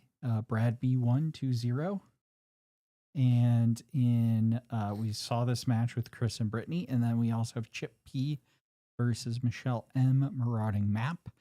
Michelle took that 2-0 as well. We have 1 outstanding match from Icky and Mr. Mustache, or Jake C. and Adam C. Okay. Don't know what either of them are playing. Well, we've seen Icky earlier on the stream. What was he playing? You remember?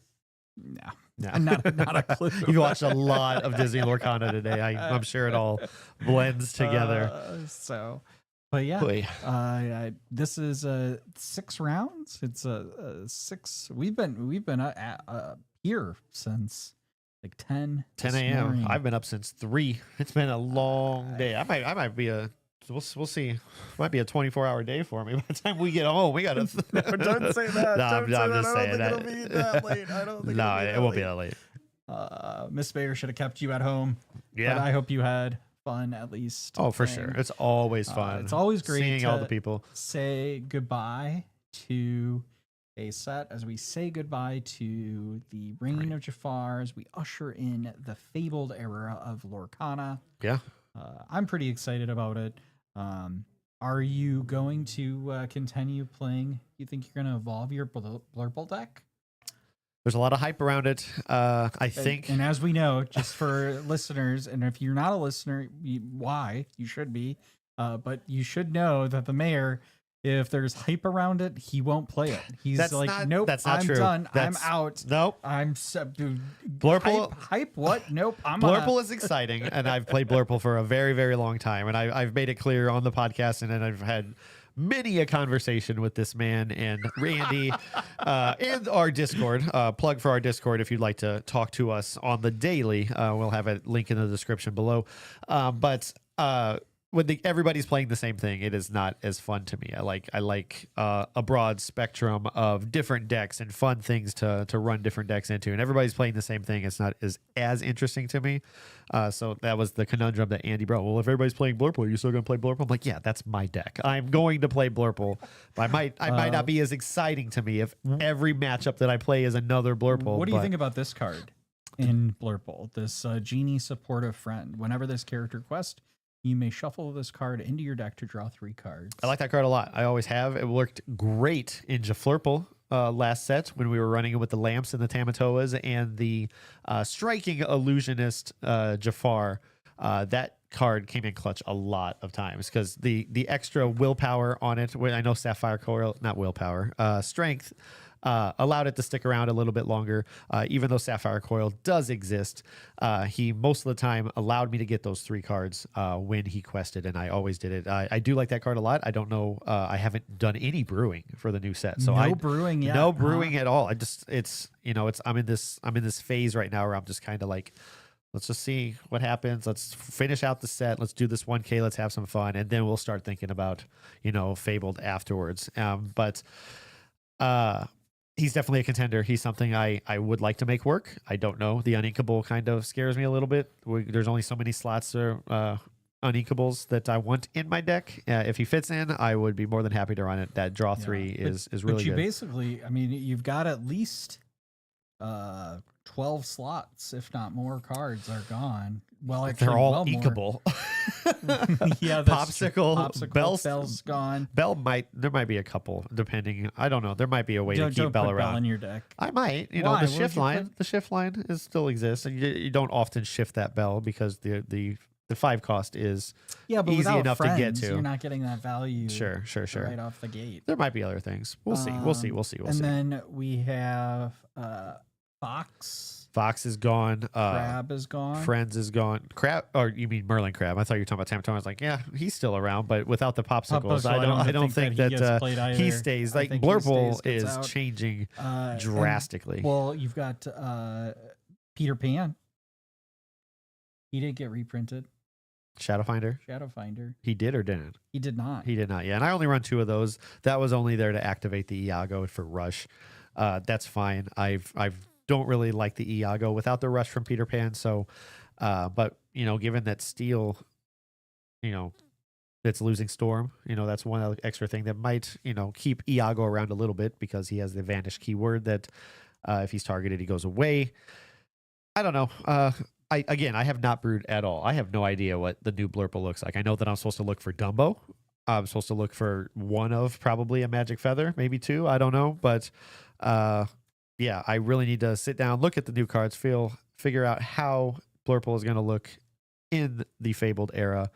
And I just haven't done that yet. Yeah. I was just trying to see where we are. So we still have 1 match pending. And then we'll quickly get into our semifinals. But yeah, I agree. I don't know. I mean, I've been, as you well know, been playing Blurple for the past few weeks now. Yeah. It's surprising. Well, you know what? I have not had as much luck with Ruby Sapphire Manor. And so I wanted to play something else. So I was You picked a good one. brewing between the Amber Steel Sure. or Blurple. You And picked ultimately way I- better. Way better. Ultimately landed on Blurple. And it did make me realize how much, as a Sapphire Ruby player, how much a Pirate's Life sucks. Yeah. Playing Blurple. I never want to see that card again. Well, you're gonna see it a lot. We're going to see it a lot. Powerline's going to come out and activate that card so much when he shouldn't be. Like, it's bad enough. I love, I didn't even think about that combo with Oh, yeah, Powerline yeah. questing, and you get that Now you card off feel the my top pain. 4, and you just play it for free, and you laugh as you laugh at my misfortune. You laugh as you go get some cheese whiz.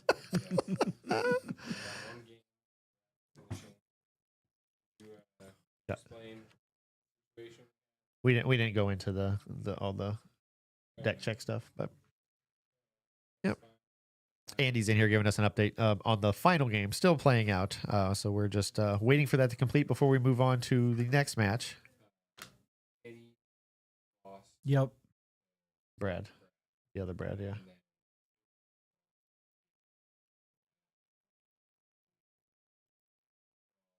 Yep. Okay. Yep. Yeah, I've got them up here. So we've kind of Yeah. So all the St. Louis people have all fallen out then, right? Yeah. All right. It's gonna go to a local. And it was offered to split. Yeah, they chose not to. They chose not to. Yep. So What are you looking forward to in Fabled? Do you have a Blurple deck since you've been running Blurple? Do you have any ideas? Have you been brewing? I'm going to start asking you the questions now. I feel like I've been on the spot for a while.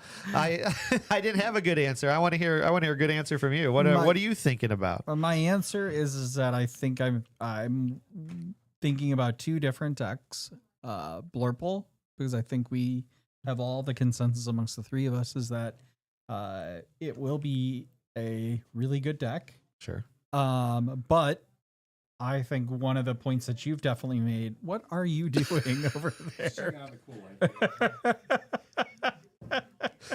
Right. It was like Joseph. It was about 2.5 hours. 2.5 hours, closer to 2 when I'm driving.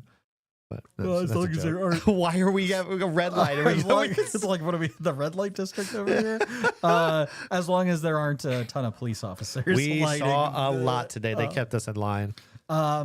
But the other one I really kind of want to test out is I would like to test out Ruby Amethyst because that's my favorite. For the first time since set 2. Well, the second time. I haven't played it since set 2. When the evasive deck came out in a tournament several months ago, I was really interested in it. I never built it, never played it. I've seen Steven from our team do really well with it, just won a set championship with it. But I feel like the way that Ruby Sapphire is moving into damage manipulation and all the cool cards with the Hades that you were reading up on the way here and everything, it looks like it could be a lot of fun. And I'm interested. I don't know if I'm going to build it, but I'm interested in playing Ruby Amethyst again. Well, so you've heard it here, folks. If we hit 1,000 subscribers, Brad will play. I'll play it Ruby anyway. Amethyst at the namesake of our logo, Ruby the Amethyst Dragon. It's true. I like that we just throw these out there. Like Ruby Amethyst is a good deck. That's not even a punishment. You want to see Brad play a top tier deck? Subscribe to our channel. Well, honestly, for you, it kind of is. Subscribe to our channel to play a top tier deck.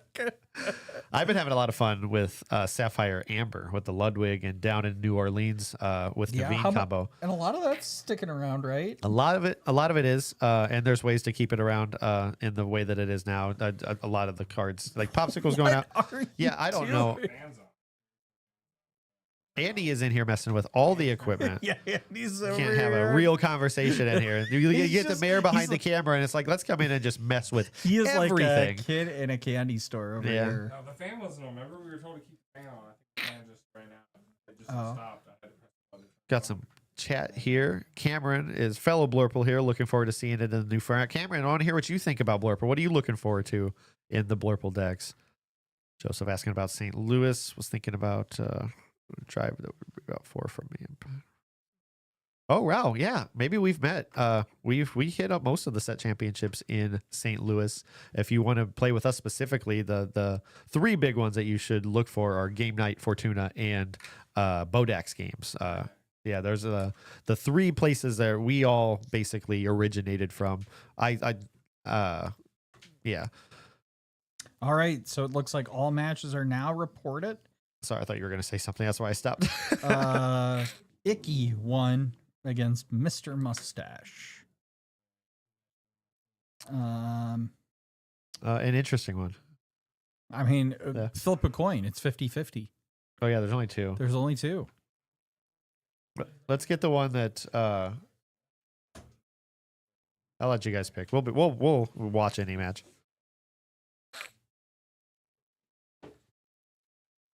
There's Tom. Hey Tom, welcome to the stream. How can I bribe you all to come to the Wizard's wagon? Mr. V. Oh, is that Tom? Is that Tom O? I didn't realize that. That's why you said sorry, Brad, earlier when I was talking about losing at Fortuna. I didn't realize it. Oh my goodness. It's all clicking now. I'll take one, yeah. Thank you. Oh, okay. You taking it off? All right, see you, Ron. We'll have a safe drive Yeah. back. Thank you, guys. You guys have fun casting. Thank you. Bye, viewers. Love you all. If you can't hear Ron said he loves you all. He's taking off. I'm sure they'll all wish you a happy drive, safe drive. There's a lot of shouting out there. I don't know what's going on. Oh, no. That's a beautiful mat. I like that. Got some names and stuff to change. Got Vince on the dials here. Can we reset the scores?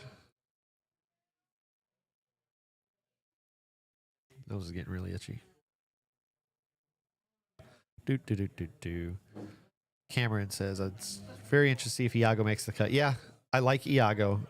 Against Steel, he's a type in semifinals. semifinals where against Steel, Iago's almost always ink for me because I'm just scared that they're just going to tag him with something. Get rid of QTR. There we go. There we go. But yeah, I'd like him to stay in because he swings for 4, got a big body, but that vanish ability is really, really scary. And Steel's not the only thing that can get rid of him. We should have filled them out already. They are skilled husband and wife. Husband and wife Why is combo. Brad not showing up properly? Why is Brad not showing up properly? Where? Chris. Brad, Oh, Chris. Yeah, down there. get a blue or I got blue it. name. No, I got it. There we go. Cool, awesome. Oh, the colors are messed up again. Brad's going to be Ruby Sapphire. I played him earlier, took 1 game from him, but he bounced back very, very well with his items. If he's playing the Oswald variant too. We might see some spicy stuff here with Oswald triggering a bunch of items like they did on our game 3. I'm not worried about being too quiet here. If that is his wife, then she knows exactly what he's playing. They're looking at deck list. It's open deck list. Oh, that's right.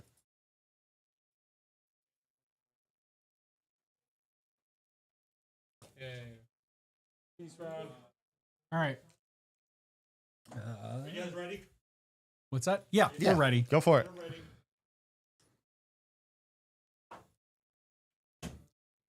Brad? I can, unless you want to take back over. Fine. I'm getting a little nose itchy.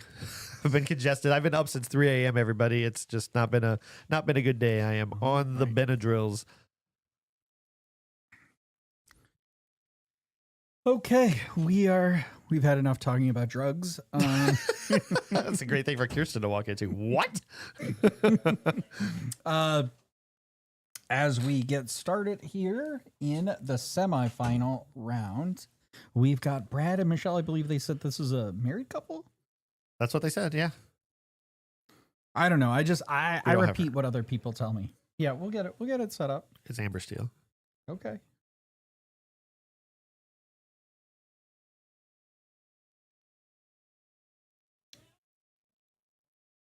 But we got Brad and Michelle here.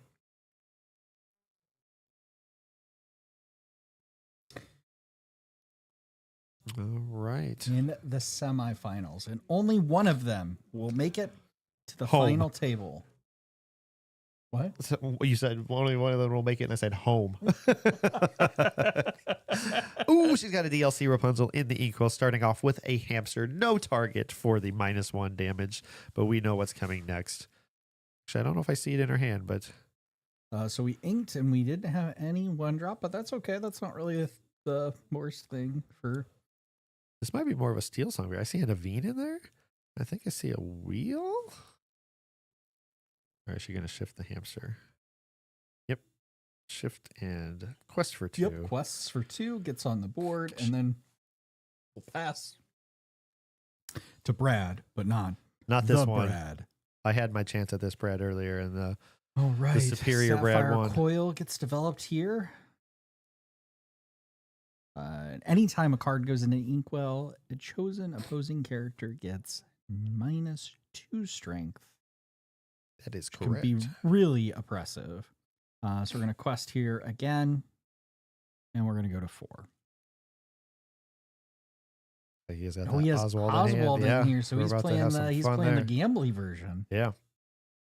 You play Oswald and then Ink. Oh, All right. So we play Rapunzel. I'm not Rapunzel.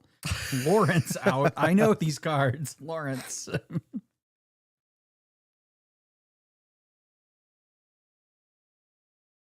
oh, they played a Bodex. Awesome, Joseph. We probably crossed paths before. It depends on what set championship you played there. I haven't been there. I wasn't there for this one this time, but hopefully next time I can make it there. Oh, that's right. I was there, but you weren't. Yep. First time I didn't make Bodex. It was sad. So we're going to ink a Donald, and we're gonna Brawl it. brawl. Nothing like punching a hamster in a wheel or a ball. Punch it right in the Yeah. face. It goes into the banishment territory, right into the discard. And we're going to quest with Lawrence for 2. Go to 6. Seems pretty good. Oh, we played at during Inkland's set 3. Oh, yeah. No, we definitely crossed paths then. I was there for that one. That was a late night. We played on a Thursday night. Was it really a Thursday? Yeah, it was before they required you doing it on weekends, I think. It might, or maybe it was supposed to be on the weekends, but John just did it for his league night. Maybe it was a Friday. It was definitely a weeknight. All right, Brad. Are you sure? I feel like it was a weekend. I'm pretty sure. Ariel's looking for a song. What do we got? Cindy, there's one. There's 2. Oh, I would take. Then we Yep. got the storm. Yep. She's not. She knows that she's up against the items deck. She doesn't need that swords. Or sword, I should say. It's a common mispronunciation. It's grab your sword, not swords. I disagree. Oh. Well And then. if you prove me wrong, I will. Oh, we got another brawl on the Lawrence. Dang. I will just write an S at the end of sword. Tom says it was a Friday night. That checks out. Yeah. I swore it was a Thursday, but it's neither here nor there. It doesn't matter. I didn't win. Because I stopped by, but I didn't play. Yeah, that checks out. Don't see you at Bodex very often. Well, I was going to play, but I already got a Stitch from Oh, from Fortuna. Yep. from Fortuna. Yep. So we see the Naveen. Free Are we song. gonna see that storm? Oh, Oh, right. no Well, trigger. there's no reason to because Yeah. there's no target. She's just making board presence here. Hoping that he doesn't have removal so she can continue questing because that's what she knows she needs to do that. That's what I realized early on when I realized he was on items is that All right. So Maui we're just time. gonna that sapphire coil is just the gift that keeps on giving here. yeah, you got to beat him to that big Tamatoa and dime. So any board presence that she can get out there and stick and quest just gets her closer to that because I don't know if he's running Pirate's Life. Don't think I saw it. And I don't think that an items deck would ever play that, if I recall correctly. I haven't had a lot of experience with items lately. Zeus and the Maui, protecting the Naveen, the quest for 2. But she's well on her way. She's almost halfway there. So it looks like you were correct. We got an exact date. Thank you, Joseph. I said that it didn't matter, but I meant that it did. Well, I I mean- didn't care to look it up, but I appreciate you doing it because I was pretty certain I was right, and now I have that satisfaction.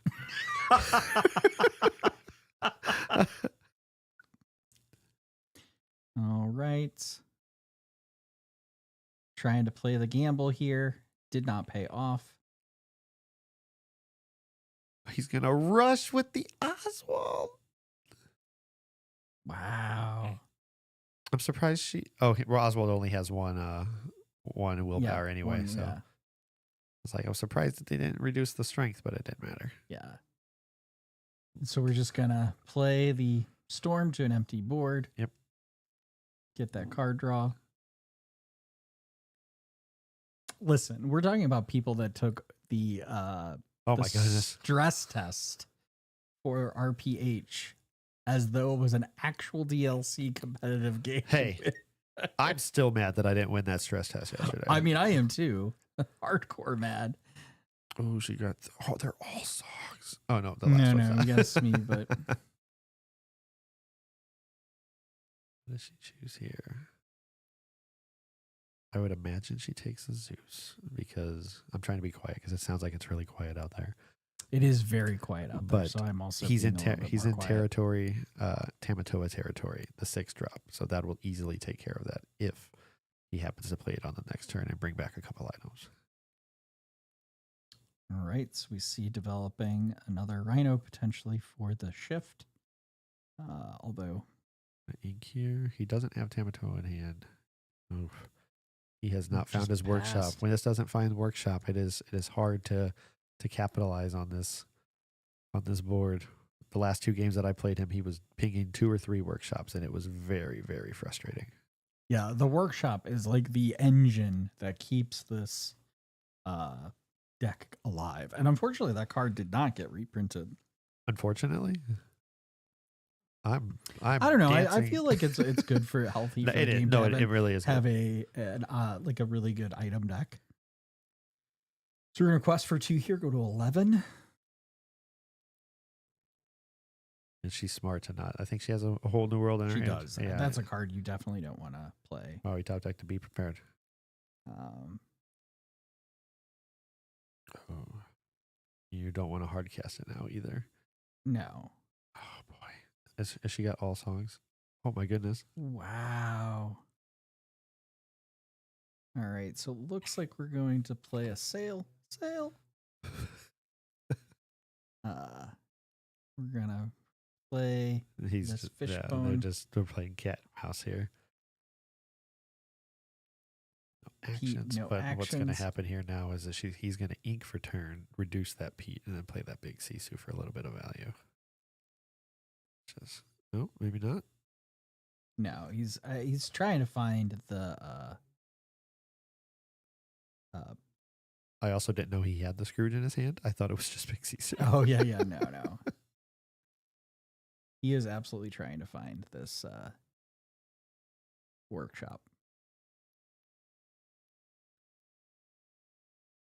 It's so. If you're quiet out wondering there why right we're now, like really kind of quiet, it's because the table is not that far outside the. and it got really quiet suddenly. Yeah, So it's I very, don't know very how much they quiet. can hear. We don't want to be Chernobog's followers. I will shout if there's a Maui that comes out at some point. We were in the middle of a conversation when that first one came out, and I'm really bummed I didn't get to yell it's Maui time. But hopefully we'll get to do that by the end of this broadcast. And you know what? Tune into Glass City. And Yeah, you Glass will City get to Showdown. hear. Weekend of September 28th, 13K. It's going to be a lot of fun up in Detroit. Farmington Hills, to be specific. But really excited to drive up there and see some more great Disney Lorcana being played. So we have a judge call. Oh, he tried to sail with the Pete out there? Or no, Pete was dry. Or No, well, it didn't matter. He was playing Pete.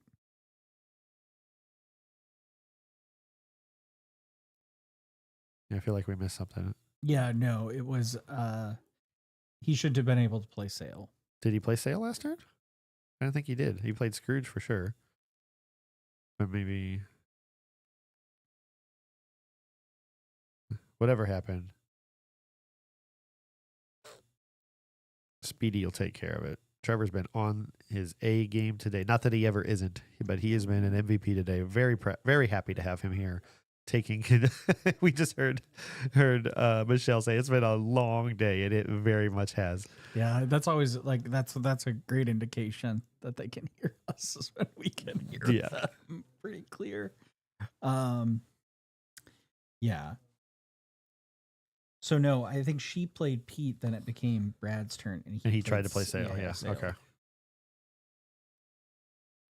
Yeah, Rachel says in the chat as well. Hey, Rachel, glad to see you're here. Thank you for tuning in.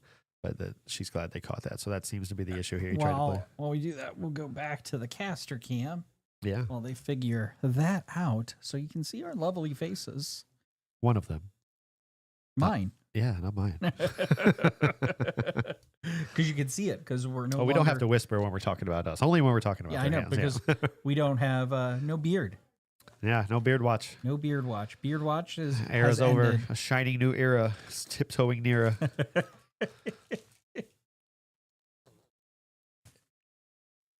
It was weird when you logged in to do the collaboration with Be Our Guest on Wednesday night, and then of course our podcast afterwards. I'm like, whoa, Vince completely changed his look, big haircut, no beard.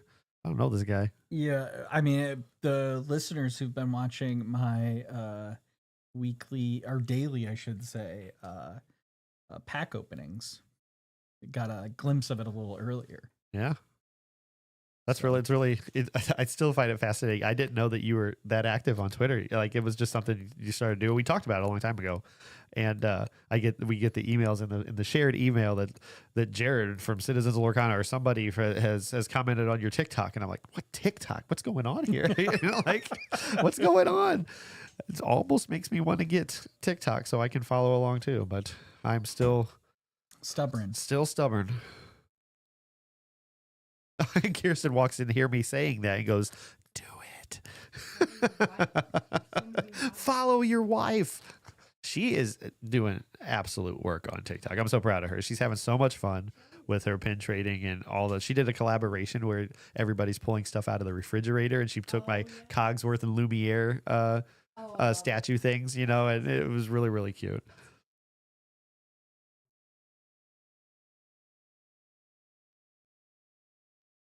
Jesse. Welcome, Jesse. How are you? BR West. I don't know what you are implying there, but that's cute. I just went back and looked. He played Sail the turn before Pete. She played Pete. He played Screwed in a Pod. That's what I and thought passed. happened. I don't know where this sale came from.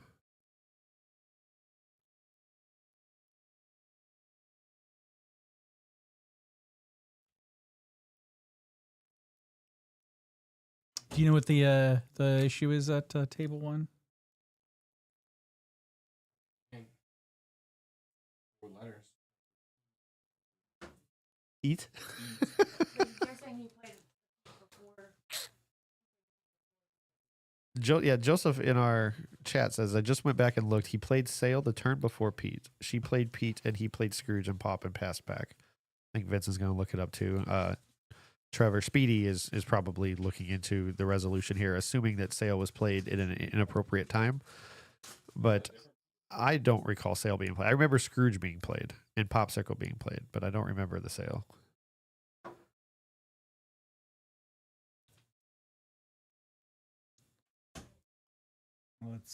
Let's review the footage. All right, we are going back. You guys can't see it, unfortunately. So Nothing we has see- changed on the table right now. They're still reviewing. So So we see Pete being played. Then we see the Scrooge. Scrooge, which we knew. And then Sail's already in his discard, right? yeah, but I think this is a different. Okay. And then of course it like freezes on my end. Yeah, he passed. Yeah, he Passes. didn't play Sail. So Sail's.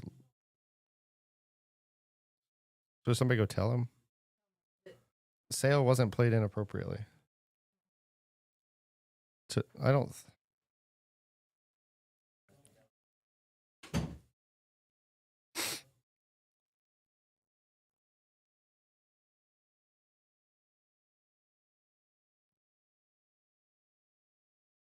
Yeah. So that there was no misplay there that I caught. Kirsten's going out there to let them know. Mm. They fix it. Okay, let's go back to the game. I Let's think go back. I we think are- we're about ready. Yeah. Yeah. Well, it wasn't us that was right. It was our- Justin. Yeah, they said thank you to the chat. Say, Yeah. Say thank you to the chat. Congratulations, you. Justin. You just won a judge call. Keen eyes. We have been kind of conversing here over this game a little bit, and I didn't see anything out of the ordinary. So when all this happened, I'm like, how did I miss that?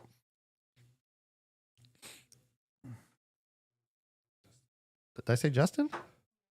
I'm sorry. I meant Joseph. Like I said, it's been a long day. It turns out that Brad actually doesn't have keen eyes. I don't want any cheese. I'm about to sneeze. Can I mute this? You can just hit mute on Is this one? Yeah.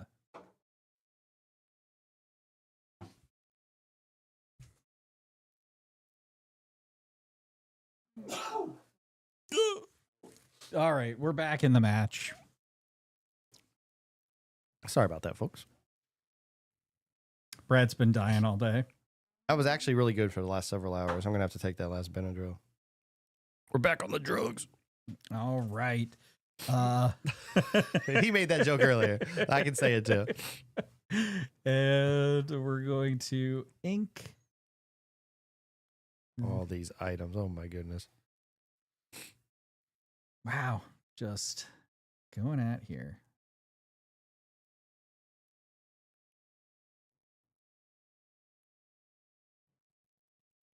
Did she pass? Is that why he readied up the quill? Or no? No. Yeah, looks like we're exerting 4, 5, 5. for The Namari. Namari. Draw a discard. She's gonna hit for a lot. You ain't coiling that down. I've never thought about that scenario. Like Sapphire Coil is. I mean, I guess he can ink 3 times. He can bring that down by 6. That's pretty insane. Yeah. Oh, there's the Carpet bag. Remember when you drafted a carpet bag in our collaboration with Lorcana Heat before it was cool? And then they banned my forest gear. Hiram. Yep. Do you remember when Brad predicted they would reprint Hiram in Fabled? Hey, if I got that, if I got correctly predicted until I had to cut. if I got Hiram right, I was going to win the whole thing. I was being bold there. Why didn't I win? Because nobody freaked out about Atlantica getting banned. You did. I did? All right, so we see the Zeus on the Tamatoa. Tamatoa. Which is what I said earlier was going to happen when we were in that All territory. right, Brad. I okay. did. Another prediction for the mayor. I know. Oh, wow. We're gonna She play, did play the We're wheel. gonna cast a whole new world. A whole new world. Don't you dare close your eyes. I mean, you've been closing your eyes this entire match. Oh, man.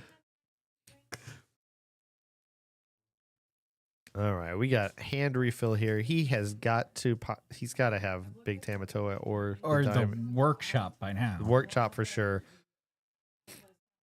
And we know that he inked a Tamatoa earlier. They are pointing to the Pete now to let you know that there is no actions this turn. I do like when people play the Pete the other way. Yeah, Like to face you, to give you that indication. gonna go to 17 on this next turn unless he can find a way to banish some stuff here. He's got a beep. He's got at least one beep prepared at hand. What are we gonna do here? We can't play it. Yeah, he's not. because- Yeah, he can't. So we're gonna play the big Sisu. Sisu. Oh, gonna ink a couple things and then give the. Does he give the Sisu rush here, or can he afford to let her have 2 lore from Namari? Because she'll take him back out, or take her back out too in the strike back.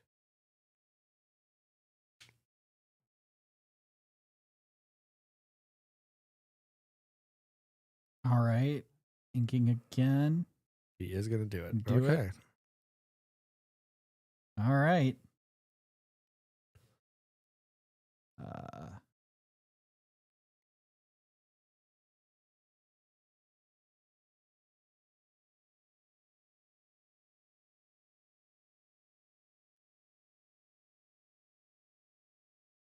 Power Hamster comes out. Just thinking about another play here. Can't really see what she has in hand. Looks like a storm.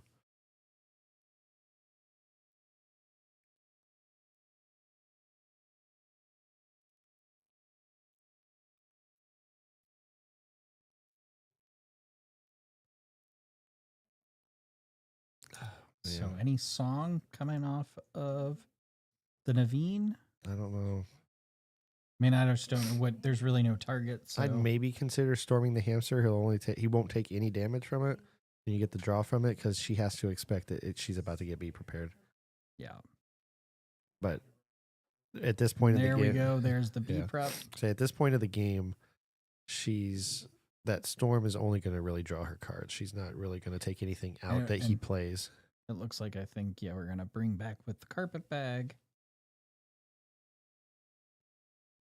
That's not a pirate's life, right? No, I don't think so. I can't see. So we see Great Stone Dragon. We see Sail being sent to the Inkwell. But yeah. Good luck Sisuing them Namari, says Joseph. Yeah. Look at all Uh, of that discard down there. She like a You- tank. Why Why Sisuing it when you can run your Sisu into it? So it was Sisued.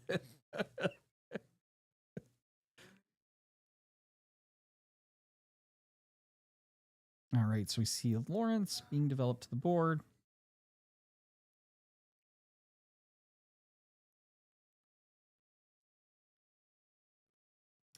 Naveen and a Smee. All right, So we're she's developing going quite for it. a wide board here. Six So will bring her to threatening to go up to 19. 19.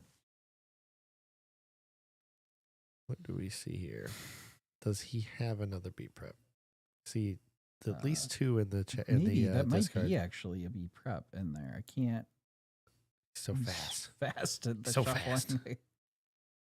For those of you that are in, it's No, it's a a Sisu. human Sisu. Bell Okay. comes out. Bell.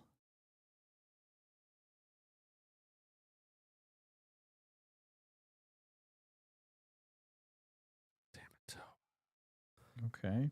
Brings back Shiny. Popsicle.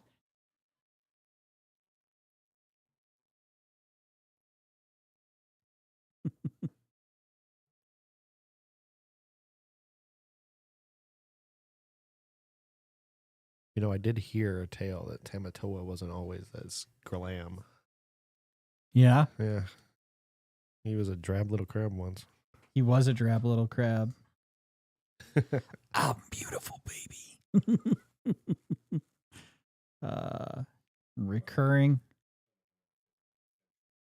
I'm trying to be quiet. I mean, even though he's already on the board. Like, I don't know what I'm just.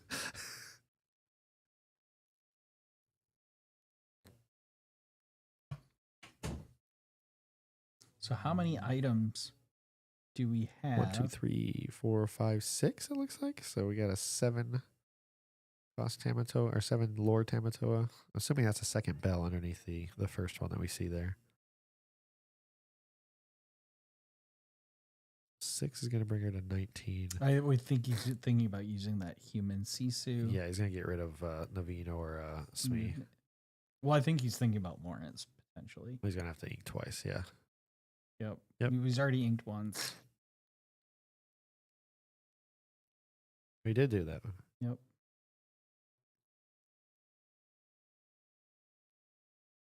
So we have what? 1, 2, 3, 4, 5, 6. Yep, that's Items a on 7 board. Lord Tamatoa right now. And he is at 0. Just needs a quest 3 times. Or pop get a that dime. dime, which it's very Okay. possible he has. So we storm the human Sisu. What is her answer to Steel Song's answer to Tamatoa right now? Is this a criminal mind? Do we know if she's running that? Yeah, honestly. Or just honestly, it's really beat the clock. yeah. You go up to 17, establish another one. Where he has to deal with both of the 2 questers. Ooh, and she comes out. So it looks like you get rid of the whole new world off of that, and that was it. Honestly, he probably wouldn't be totally fine if he played whole new worlds at this point. It doesn't look like the score got updated here. Yeah, she, I believe, is at 17. I believe so as well. Yep. Yeah, I can see it on her little board that it's 17. You got good eyes. There's that workshop for the first time. In Really would've forever. liked to have that earlier.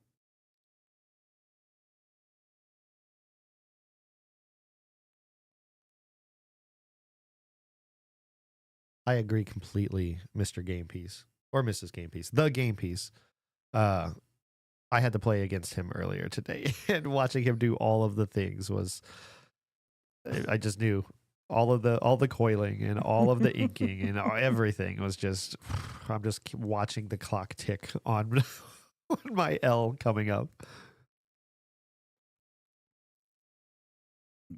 Yeah, the problem is that I just don't think he has... Oh, so he can play the coil and then trigger the workshop again. Oh, He got the die. 3, 4, 5, 6, 7. But he has to deal with her board. I guess the bells can deal. No, he doesn't. Yeah, he doesn't have enough ink to play the dime and use it. He's got let's see, how much ink does he have in his Oh my God, you're right. because he's also got fishbone. He's got 2 fish bones. Yeah, A great stone dragon. But that comes in exerted. that does come in exerted.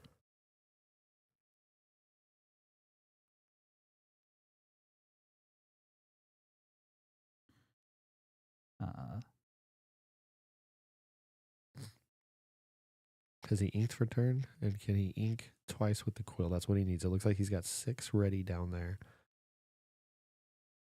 1, 2, 3, 4, 5, 6. He's trying to count out the math here He needs 3 inks. because we got 1, 2. 1, Yep. 2. Yep. And now you have to quill again. Oh, that is 7. So but you still need 1 more ink.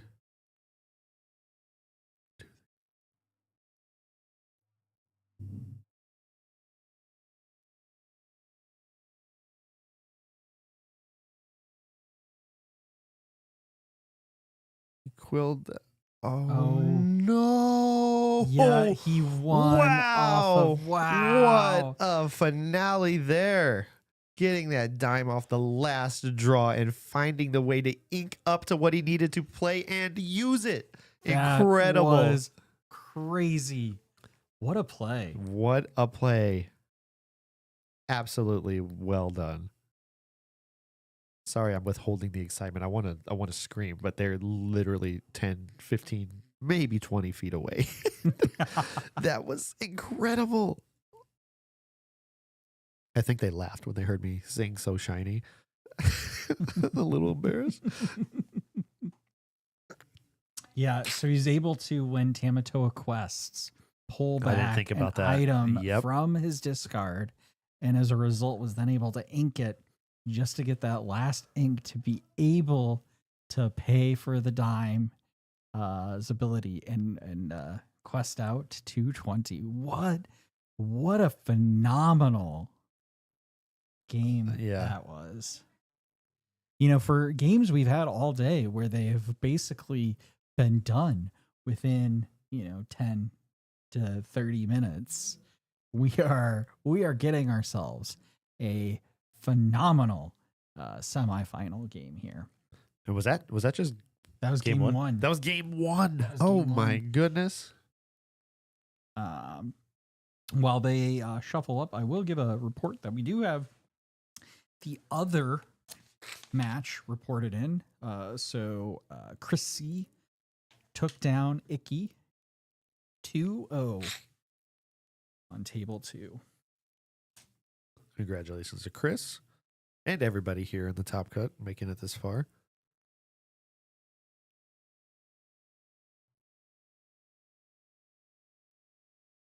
Wow, what a finish. I'm still thinking about that.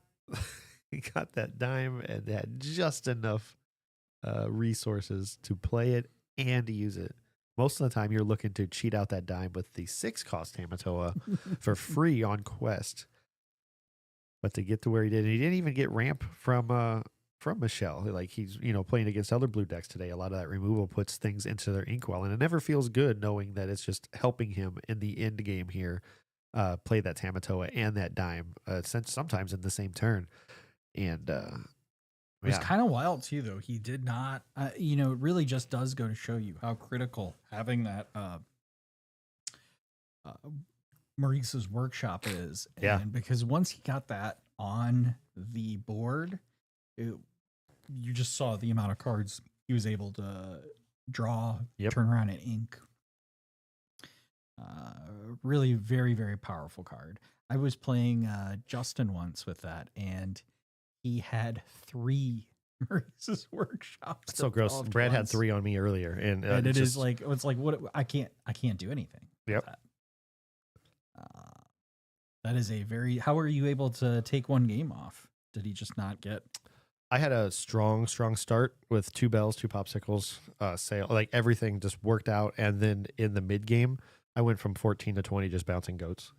Yeah, like it was absolutely like everything was in my favor there. And then on the play or on the draw, it didn't. I mean, I got to like 15 or 17 every game, but then like he got to the with point. the goat. Yeah, Do you have 4 goats? I'm in your running deck? 4 currently Okay. right now, but we're in the game now. But he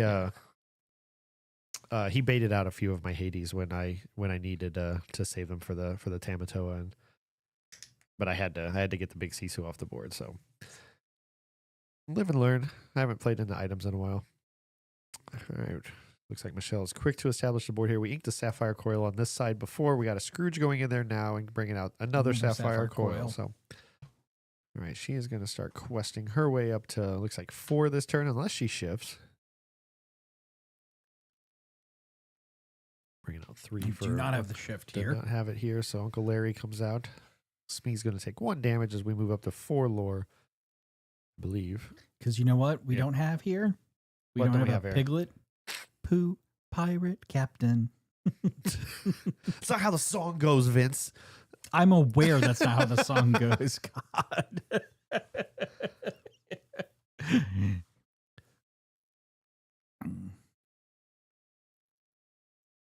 All right, what do we think about Alright. here? Looks like he's got a popsicle out there. Let's see. I only address that because that's the only card of his that I can see. It looks like he's thinking about inking it. Which never feels good. I don't like inky popsicles. I don't think he cares. Particularly because of cards like the carpet bag. You can just recur that item back. Not if it's in your and forth. inkwell. No, but I'm saying you run 4 popsicles. Oh, yeah. You're going to get another one. Sure. So inking one isn't the end That's a of good the point. world. That's a good point.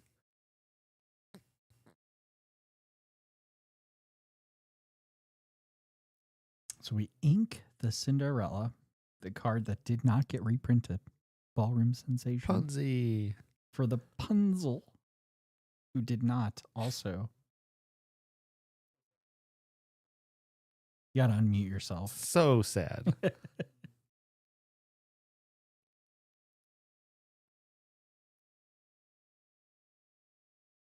Especially with I mean, Infinity exists, so that's good. But I figured with the alternative arts like that, Beyond. Yeah, and beyond. That's not in the game yet. But I figured these alternate arts would kind of expedite them into the rotation cycle. But alas, I was wrong. The mayor didn't get every reprint prediction right. Trying to think which item to take here, but I feel like, oh, that's interesting. What do you do? Showed a gold coin. Was he trying to ink it? No, he's still, I think, trying to figure out which Oh, okay. He's in item to take off the Scrooge. Yep. Man, that was a hell of a choice, though. Because he had I don't know if you saw, he had Popsicle, which, fine. But he also had Dime. Oh, wow. You think the dime is a 1 or 2 of? I mean, if he was willing to put it back, my guess is maybe he is a 2 of. But generally in these decks, they're really only running a 1 of. But I don't know. I don't know what he is running here. So we see Fishbone. Maui time! You got it, folks. You got it. I You was a can, little late there, but we got, oh, and it just taken out. right away with a Zeus. No longer Maui time. Maui time was short-lived, but you might get it again. It's Maui time again!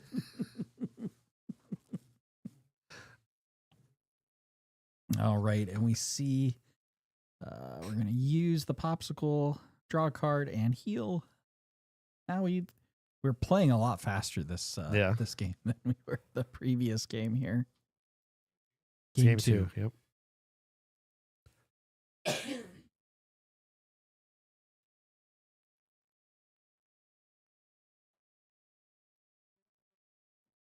Brad did. And it was a heck of an ending too. Definitely check that back. Thanks, Andy. For those who didn't hear Andy, he said, "I'm a heck of an ending." So take with that what you will. I would concur with Andy. Nobody knows what that means. Another Zeus. Another more Maui. Zeus. And another Zeus. Another Zeus. Are you the kind of person? We got the workshop. The workshop's out. Oswald's out. We're about to have some fun here. Ink, Oswald Trigger gets a sale that will not. That'll go to the bottom of the deck. I was about to ask you, Vince, are you the kind of person where those cards hanging off of the mat, does that drive you crazy? Up here? Oh, like a little OCD. Yeah. Yes. I yeah. can't. But that was like the last match, Chris, where Andy had asked me because he placed his deck like closer to him and then Ink's next to it. I was like, I can't describe why I don't like it, but I don't. Bless you, sir. Bless you.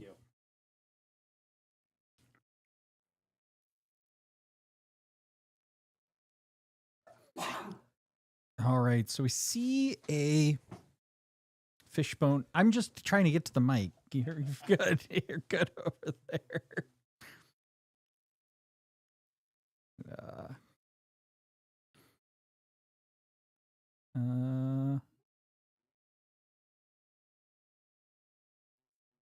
Yeah, so it looks like Michelle, I guess, took that game. She was already at 15. Yeah. So we will go to game 3 at One for All Games, the Disney Lorcana 1K tournament. I need to go next door and finish my purchases. what are you purchasing? I'm buying a few cards and one enchanted. Which are you trying the Sheercon? No, they already bought the They bought Sheercon, but Sheercon. I already have it. I ordered it the moment we saw It was reprinted. it was reprinted. That's why I thought about getting it today, and I'm like, nah, I don't need to spend the money on that right now. I'm getting the Wreck-It Ralph I didn't even see the Wreck-It Ralph. from set As I see. from this set. Oh, from this set. Very cool. From- The truck one. Really? The Wreck-It Ralph? He's going to get it. They've got 2 of them. Oh, they got 2 of them. No, I'm not going to spend that on cards right now. Andy and Kirsten are going to go buy both of the Wreck-It Ralphs, apparently. And they'll add the other. I mean, they won't bargain with me with that playmat. I might go a little more more enchanteds after the wedding. I started buying one every paycheck, just one of the cheaper ones, $20, $30, whatever I could find that was interesting that I wanted. Get the small ones out of the way. But right now I don't need to be doing that. The Sheercon almost got me today, but I'm like, nah, I'm paying for the tournament. That's it. I was doing that for a while, but Yeah. then I got a little too into catching up on my Lego hobby, Oh yeah, that'll get you. and so I had to stop. He is a riffle shuffling. He's been doing that. Oof. Although people that play me know that I've been doing that a little bit lately too, but it's still really painful to hear. So I get it. I understand. Well, I'm with you too, Joseph. I wanted that lamp to come back. I was a big fan of Jaflurple, but the Genie Jafar deck, Blurple, so much fun. But that's why Infinity exists. I can still play it if I want to.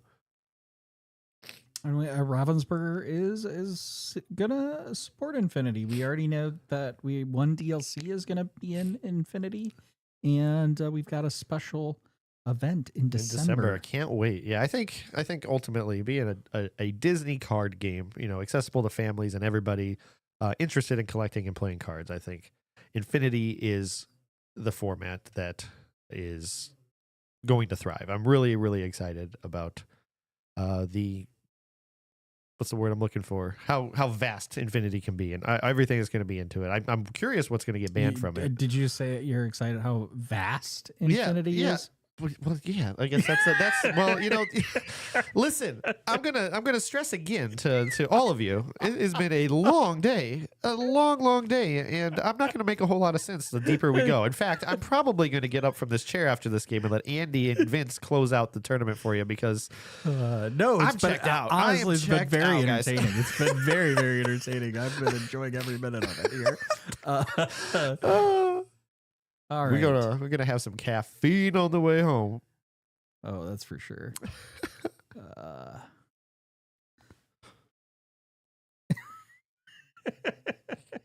We got a cameo from a foot here right now.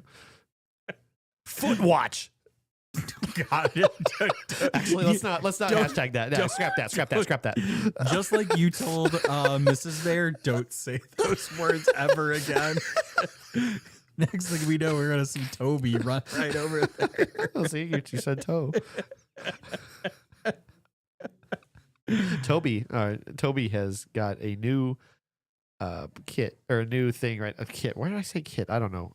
He's figured out the stairs, and now he tries to run out the door whenever we open it. So another thing to be worried about with that cat. All right, the power shift. The power hamster has shifted in on turn 2. Quest for 2. Belle cannot take care of that on her own. Let's see what Brad has in store here. Okay, Fishbone so quote. see a fishbone.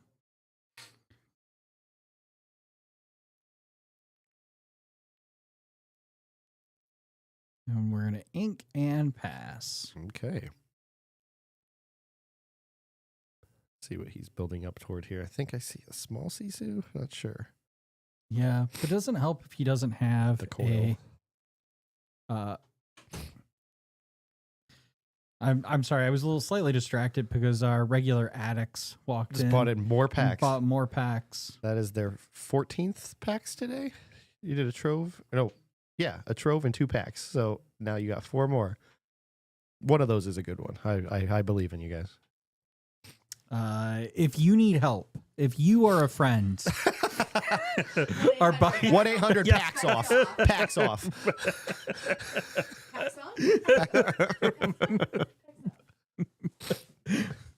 Jesse would hoot him feet. Why did I draw attention to that? I'm so sorry. Oh, we are off the rails here. It's all my fault. It's all my fault. We're gonna get back on track. We're All right, we are on Brad's turn. He is going to quill here. Looks like he is choosing. Wow, the big CC. He doesn't have the Sapphire Coil to really activate and get the most value out of that. So better off in the Inkwell for now as He's really trying to get this card draw engine Yep. going, right? 100%. We're looking at her at 4-0 right now. Looks like she can go up to 8 at the end of this turn.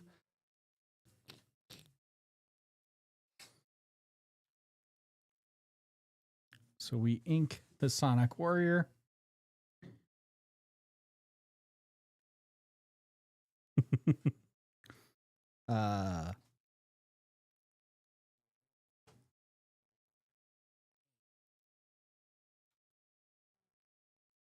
It's a different kind of semifinals now. Don't encourage him. Yeah, Jesse, us. now is not the time to Or encourage us. me. I am a little slap happy here. All right. All right, we are So- exerting 2 ink here to bring out, I want to say Mr. Smee, maybe? Is that what I see? I was guessing, but now I think I see it. It is Smee. Yep. Makes sense. Pass the turn. Passing the turn. Because we're still a bit of ways from the be prepared territory. Although with the fishbone quill, you do have to be a little bit concerned about it. But okay, That's pretty clever. Yeah. So we swung the bell in. So he to- becomes a 0-4. Yeah, bring the 0. That's actually a pretty cool play. I've never seen that combination before. Gotta say, I like it. Oh, Hey. grab her sword. Grab your sword. I said last game I didn't think that card was going to be effective in this matchup because of all of his big body characters, but she found a perfect time to use it there to get rid of that little Sisu and avoid that shift. And there's the B then prep. Yep, No cards in hand. she's Now got for 2. Brad. For Brad. That sounds familiar. For me, that was a joke about me. Crickets. Thanks, Andy. All right. So after the draw, we got 3 here and 6 ink to work with after she inks. Let's see All what she's right, bringing so out. we ink Rapunzel. Ooh, we're gonna the Sonic play the Warrior. Sonic Warrior. The Queen And the Diviner. Queen. The diviner. Yeah, he's need to find the item and get that engine going. And uh-oh. What did you do with that? I would maybe just quest here. The queen's going to activate that workshop, though, and she can probably get a lot from it.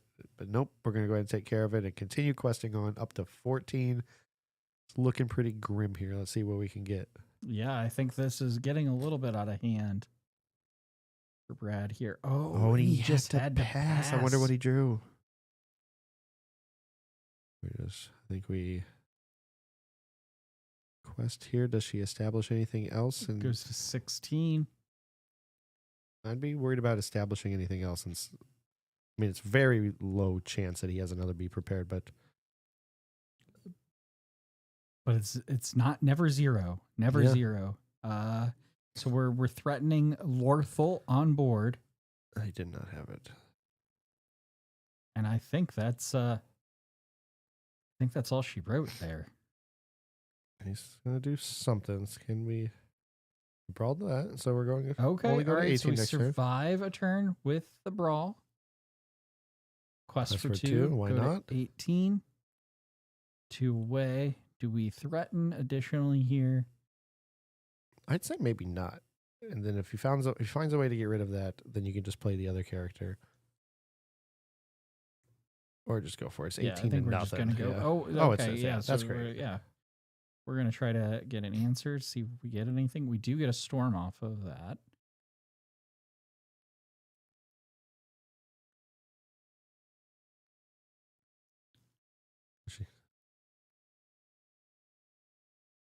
You don't need the card right now. I don't think. I think you just pass.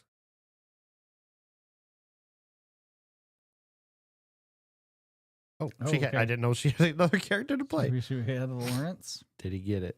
So he has to have be prepared here, and he doesn't. not.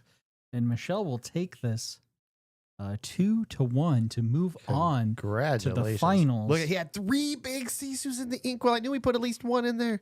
Oh, man. And so he will be up against Chris, the Covey monster, as we get prepared here. No, for she will be. what? I thought you said he will be. She'll be up against Steel Song versus Aggro. That's going to be interesting. Amber Steel in the finals, right? Yeah. Well, I was saying we will get prepared, but anyway. Oh, okay. We'll be right back because we He'll clearly be right back. need I'm going to go rest a little bit. We're going to bring Andy back in here to close Yeah. this out for you guys. Thank you so much for tuning in and listening to me babble. It's been a lot of fun. Hope I was a little bit of entertaining, but Yeah. we'll see you guys next time. Yeah, we'll see. Or I will. They'll see you in like 2 minutes. I don't know how long it's going to be. But we'll be right back here Yeah. just shortly.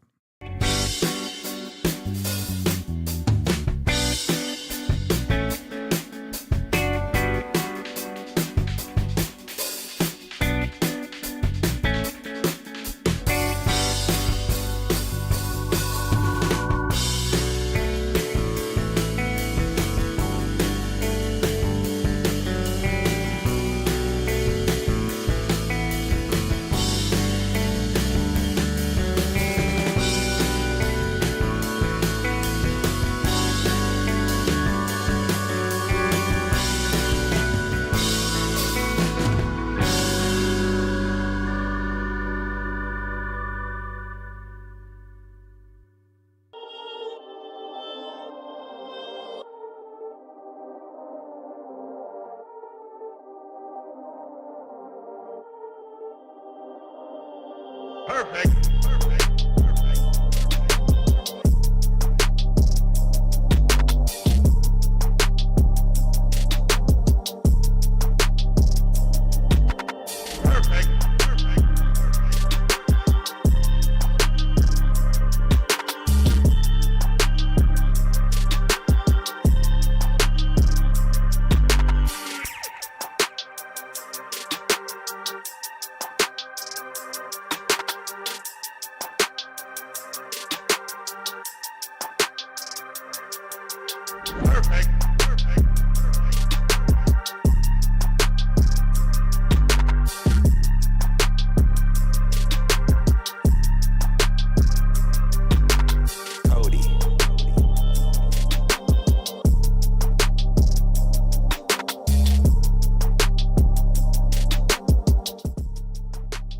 All right, we are back. The What names up? are wrong. Am I supposed to hear you? Yeah, you're supposed to be able to hear me. I Can you can't not hear hear me? you at all. You I can't, can't hear me at all? myself. Can't hear you. Can you hear me now? Maybe it's Vince's headsets. No? I could hear the music when it was playing. Oh, that's interesting that you can't hear me. That's fine. I'll just take it off. And it'll be easier anyway. How about Okay, that? That's fine by me. Hello. Hello. All right. I'm stand-in Vince. No, we'll change it. Even though it's going to be me for like 2 seconds and Vince is going to come back in here and be like, he's what are you he's doing? busy buying cards. Yeah, he has to He's make busy purchases. buying cards. We've got the finals coming up for you here. Like It is right now. Chris versus Michelle. Michelle. Chris will be on the play. I think Brad and Vince alluded to it. It is a Steel Song v Steel Song. It is. So let's actually just jump right into it. You ready? Yeah, I'm ready. Let's go. Awesome. All right. So we're going to clear this round timer here. In fact, we don't need the timer no more. We don't It's need the timer at gone. all. It's unlimited. And we're in the Yeah. finals, not the semifinals. It's the final countdown. Ba-na-na-na-na. Finals. All right. There we go. Here we go. Here we go. So it looks like the players are deciding on their altars. They are indeed.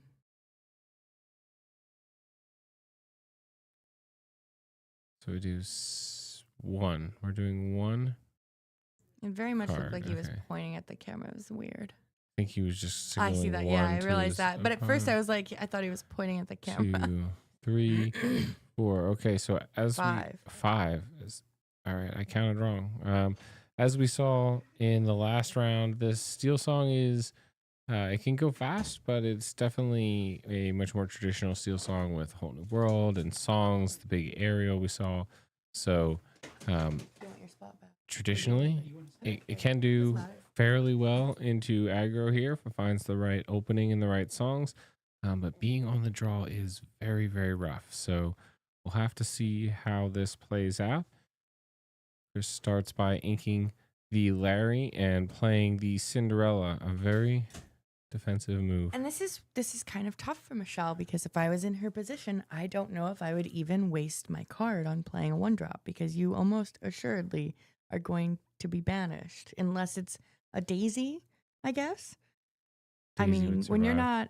you're on the play and you're playing against anything with steel and they throw down a 1-drop, a Singer 3, you know that card's not going to stick more than likely. You can't really take that risk. So I would almost just ink and pass. Save Can you- myself a card that can be inked later. Can you do that? We'll have to see if that works out. I think Yeah. I think can't that's tell if what she we see has a hap- 1-drop at all. It kind of looks like she does.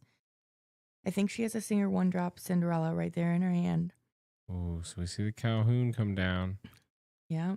Cindy will I exert. see a Pete. She drew a Pete, and I see a big rhino in there. I really think she has a 1-drop Cindy, and I think she's just going to go ahead and ink it. I think that's the very first card in her You her could, spread there. You could choose to, save her for later. You could. Yeah, play- absolutely. Play like 2 or 3 characters at the same time. Sure. Get a big board. Inks the Pete. That's an interesting. Turtle Boy. Now that should stick around fairly Hopefully. well. Hopefully. So we would need to see so we see 2 characters here with that. So That we could would do be enough. Lady, that, and then sing a Strength, and he's gone. Yeah. I Oh, don't know, nope. but we see a quest instead. Okay. The problem is he's just gonna go so wide. It's gonna get very tough to keep up with everything on board when all you have is that one Turtle Boy singer. Yeah, but we do know, Michelle does know now, in theory, that the song, if any, in Chris's hand is not a strength, or else it could have easily taken out that Turtle Boy. Absolutely. Absolutely. So, So he valued the quest over damaging that Turtle Boy or drawing a card off a storm.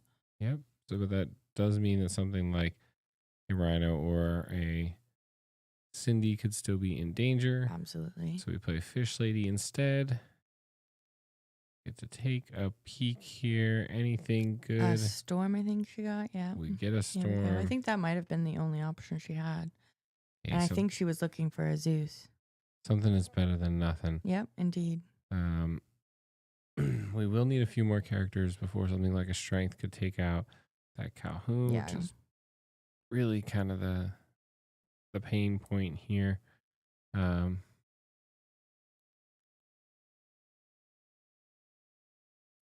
She's going to take the Cindy or maybe the lady. Cindy might not be a bad option. Okay, the lady. That's a good clean. Okay. Good clean hit. No chance for Rapunzel. Mm-hmm. Well, he did just ink a Rapunzel as well. So he would have to have more than one in his hand because he did just ink one to be able to play the Lady Smee. So we ink the piglet Interesting. A dock. and And another, another dock. dock. Okay, that's not bad. You never really like to have two docks. But we're going to put 2 damage And then to and finish finish it. off the turtle boy. Yep. And Quest for 1. get the free lure from the Mhm. Cindy. Because clearly, I don't think he has songs in hand. Otherwise, that probably was going to be the preferred method rather than running your Smee into it. Definitely. But she's still questing away. She's still a threat on board, just ticking up that lore one by one.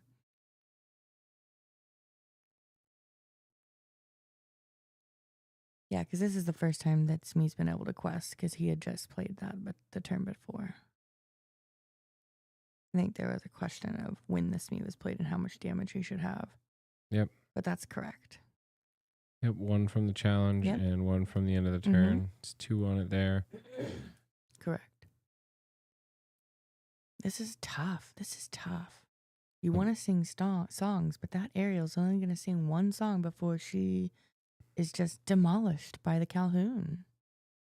Oh, maybe like a grab sword would be really nice here. I mean, it's not even that nice. It will take out the Smee and the Cindy, and that's it. A Zeus. Okay, that kind of works too.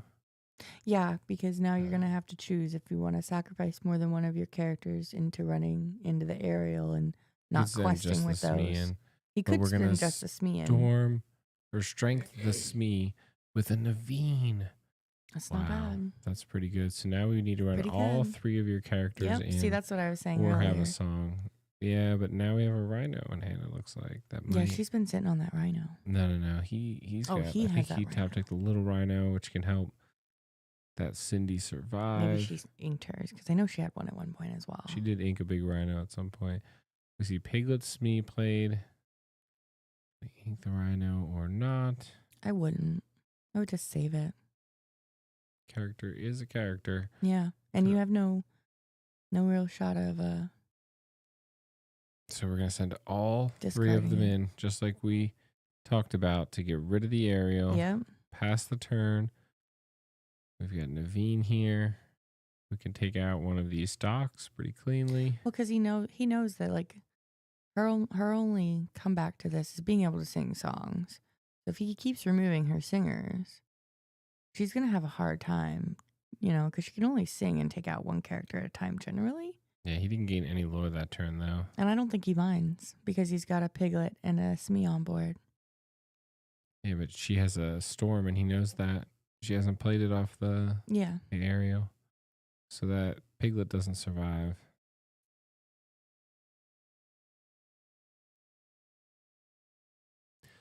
We see the Cindy go into the inkwell. Naveen contemplating what to do here. Takes out a dock. Okay. 1 damage on Naveen. 3 Lawrence. 2 Smee. I think she ended up using that storm earlier. I don't remember what it was on. No, it was on the lady. Okay, I thought I'm she got pretty one sure. off the Ariel. Maybe. -1 on the Naveen. Yeah.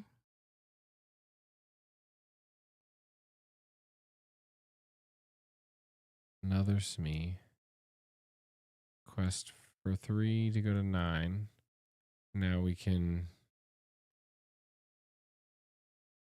quest one more to 10 and trade Smees. Yeah. Okay.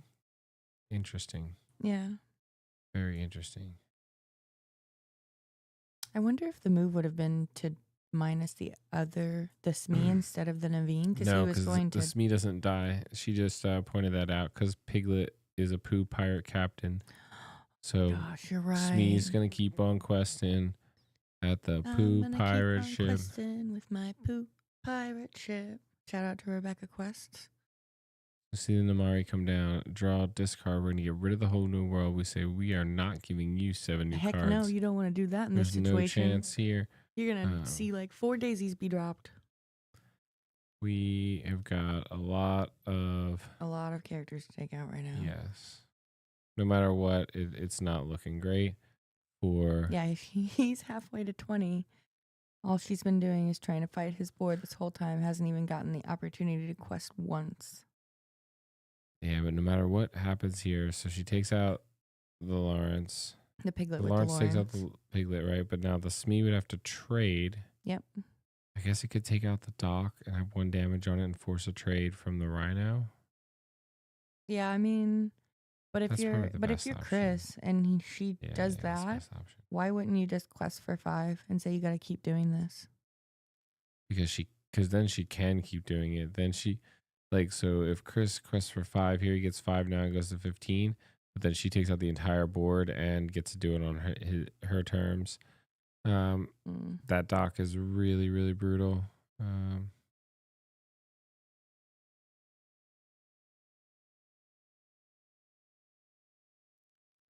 Looks like we're getting a look at the card.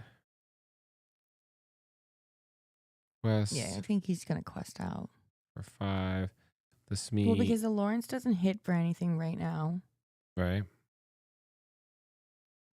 So, unless she has a Rapunzel, he does nothing. So she'll have to send Smee and Amari, and then that still leaves the Daisy and Doc unexerted. So none of them can sing. I guess Lawrence could technically sing something.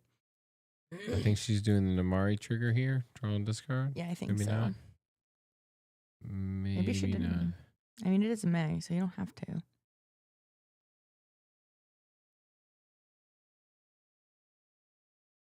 I guess she chose not to, so that is fine. We're going to sing grab sword. Oh, that's a good. Wow. That's a really That's good. pretty darn good. Yeah. We do still have the I problem. feel like that would have been so helpful earlier. We do still have a problem of him getting 3 lore. Hey, she's on the board now. Let's go. We're getting there. We're getting there. You only reason you sang that, Amari, is because you have something else you want to play. Yes. It was a Rhino? Okay. Interesting. I wonder why you didn't just hard cast the swords. I don't know. I don't know either. Man, I really like that Nomari though. I think she's so fun in, We see in a Steel Rhino Song. come down. Quest Quest. for 2. Ooh. Daisy Love trigger. to see that. Love to see a card in hand from Rhino. 18 Or now, Daisy. though. So that's Yeah, she just needs to be able to find a song. Because she can clear the Dock and the Daisy, no problem. She needs a Zeus.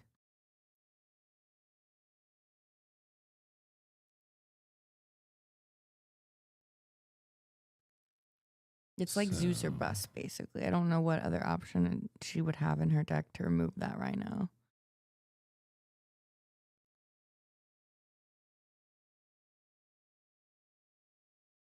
What are we deciding here? singing something with this Mm-hmm. Lawrence Okay. to get rid of the Daisy. Oh, she got an aerial. Way too late for that. Yeah, a little bit too That's late. a bummer. Does she have maybe a whole new world that she's deciding on? Nope. All right. She Nope. knows it's That is GG. game 1 for Chris. That darn Rhino, man. That He darn is Rhino. such a pesky rodent. I'm Yes, he telling is. you. Character instinct strength too. Yeah. Yeah, that would have been an option. Much steel, many song. There's so much Steel Song, I feel like. Or not, maybe not necessarily Steel Song, but the aggro version of Amber Steel has just been so rampant these days. I feel like there were so many events that we attended that were just Lots of them. like every event, the first place winner, Amber Steel aggro, Amber Steel Yeah. aggro, Amber Steel aggro. I'm like, oh my goodness, lizard. It's like, okay, I am so ready for a meta refresh. I think it'll be much needed for everybody's sanity. It'll be a lot of fun, that's for I'm sure. so excited to rip I some new am packs. Thrilled. I'm ready. I'm ready. All right, moving on to game 2. Will it be Silver Scrapes in a game 3, or will Chris take it in 2? At least Michelle gets to go first, because Yes. obviously that's like Amber Steele's name of the game is, as long as you can go first, you have a pretty good shot.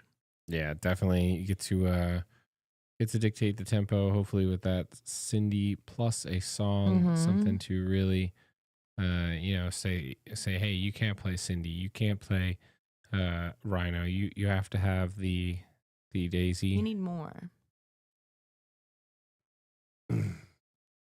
Essentially feels like first chapter again. Maybe a little bit. I do think there are a lot of non-first chapter cards that, like newer cards that a lot of people complained at the power level of these past couple sets, saying that basically they weren't strong enough. There weren't enough good cards or playable cards in the set. So I think ultimately I some think of those Michelle cards. altered only one. So that's a good sign. Seems like that's exactly where she wants it to be. She's got some good stuff in her hand. She knows she can work with it. Love to see it. Absolutely. The mayor's still The here. mayor. The mayor can't leave. He's riding with Vince. Oh. Just the other way around. Just kidding. Sheesh. You just coming to B-dubs? Yeah, we're gonna Probably. do Buffalo Wild Wings after this. Unlimited apps, though. They have unlimited apps. Yeah, $9.99. Bottomless apps. I could smash. $10 the someone whole out. table. Yeah, And you just seriously. We did it with Andy and nachos, Kristen. queso, All right, salsa. so we got a Cinderella down on turn 1, and I don't. This stream is not sponsored by Buffalo Wild Wings. just Chris saying. also, I guess, played Exactly the as Cindy. we said. Yep, he played Just the like Cindy. I said last game, I wouldn't have even played the Cindy. You just lose it. Plays another Cindy. Play another Cindy. Says, okay, well, you got another one. You probably got your whole daily and custodian for cracker.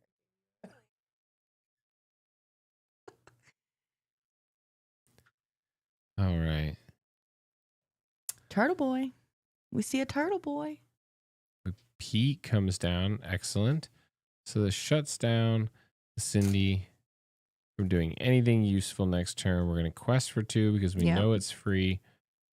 And pass it over. It's We'll not. see. It's not looking too bad for Michelle so far. You love to see turn 2, only one character, and it's just a singer, no aggro.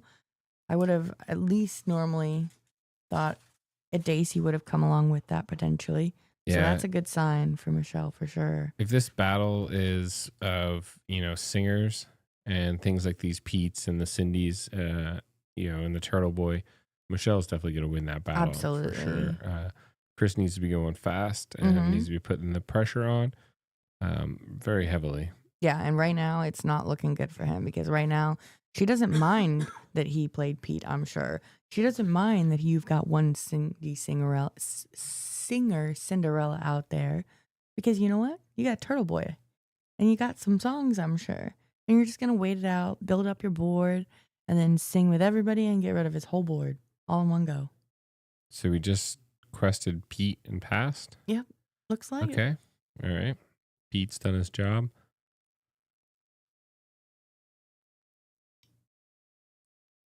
Can open it up to songs. All And right, there so goes the now Cindy. we get to see the storm rage on. through Cinderella. Ink to go to 4. The pancake Making bacon Goofy. pancakes. Making bacon pancakes. tradesies, and we pass. And it's the fancy foil one It's from so the shiny. I love it. Jafar's Quest. That's pretty nifty. We love seeing spicy cards. I love a pancake Goofy. It's fun. Throw in some fun. And you know what's fun? Pancakes. Who doesn't love pancakes? Unless you're a waffles person. That's like a high debate. Are you good. waffles or are you pancakes? Let us know. Waffles are the way to go for I sure. mean, yeah, they literally come with bowls for your syrup. Yep. So we see the Zeus come down and the off Goofy. the Naveen. Bye, pancake Goofy. It was nice knowing you. Nothing really that threatens this turtle boy. Yeah, I would definitely just be questing. Maybe a shift Cindy. How likely is that in an aggro deck? I feel like that is Seems so unlikely. unlikely. Because unless you're you're never in an aggro amber steel deck gonna pay 7 for her. You're always gonna be shifting it. So like that seems like a wasted card slot if you put that in that deck. You can make an argument for the steel song. I'm fine for that. I love it.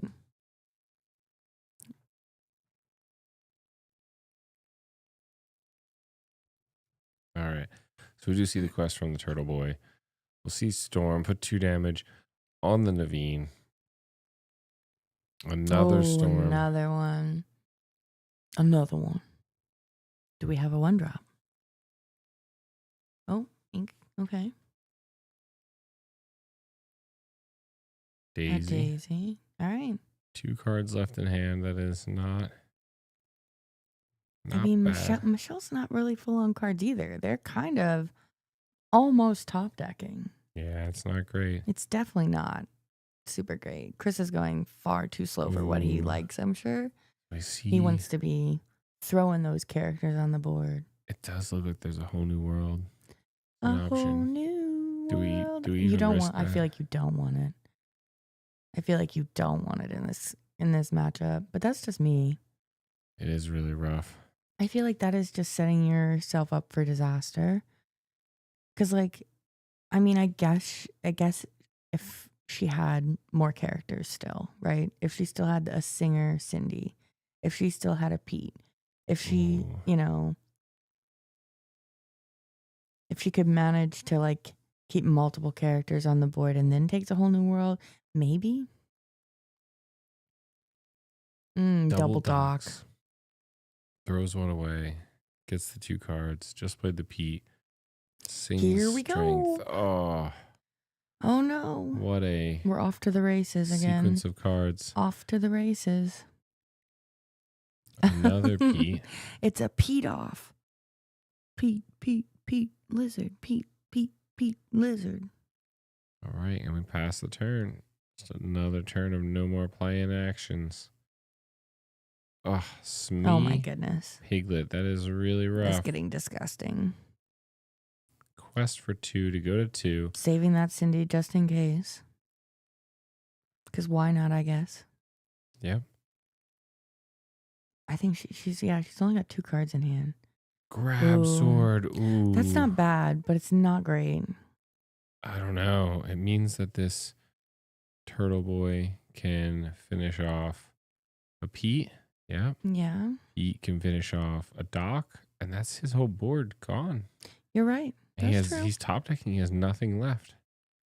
I mean, Wow, she's what also a- kind of top decking. Yeah, but she's winning though. You're right. It's 4-2. You gonna turn the Smee sideways? Let the turtle boy take it for free? I don't know. Well, not for free. Not for free. They would trade Yeah. at this point unless somebody finds a Punzi. Oh, Rapunzel would be nice. Sayonara, Rapunzel. You treated us well. It's Julietta's time now. Hmm? It's Julietta's. Yeah. Julieta. It's Julieta. Julieta Madrigal. Yeah. We even up the score here at 4-4. Oh, wait, no, because the Smee has the captain. I was like, oh wait, shouldn't that Smee be banished? But nope. Nope. Piglets, a captain. Pooh, pirate ship. I'm gonna keep on questing. in my Pooh, pirate ship. All right, that's me. Okay. I would just run the Pete into the Smee. Not the turtle boy. Not the turtle boy. I'd keep the singer for. But no, you need it to be able to take out the piglet next turn. Yeah, you're right. Best for 1 to go to 5. That is indeed true. Yep. Very important here. I am late tired. I played games all day. Yep. And I'm ready for B-dubs. Yeah. Again, this stream is not sponsored by B-dubs. Unless you want it to be Buffalo Wild Wings. Stopping in to say hi, Aladdin's Castle. Hope the event went well today. It went great. We had a ton of fun. We missed you here. We know we are close enough that you could have made it. We drove 3 hours. Sheesh, are you just calling him out? You're just calling out AC like that, huh? Yeah, I'm like, AC, what up? Why aren't you here? No, we had a fun time. Thanks for coming by. For stopping by. Thanks everyone for tuning in. Yeah. We're in the finals here. This is game 2. Amber Steel, a little more traditional Amber Steel songs versus the Amber Steel aggro list. Everybody loves it. Everybody knows it.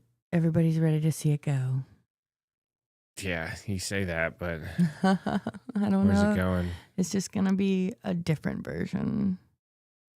It's just going to be a little different. All right. 1 card left in hand. We'll pass the turn. Oh, my We'll goodness. see the storm.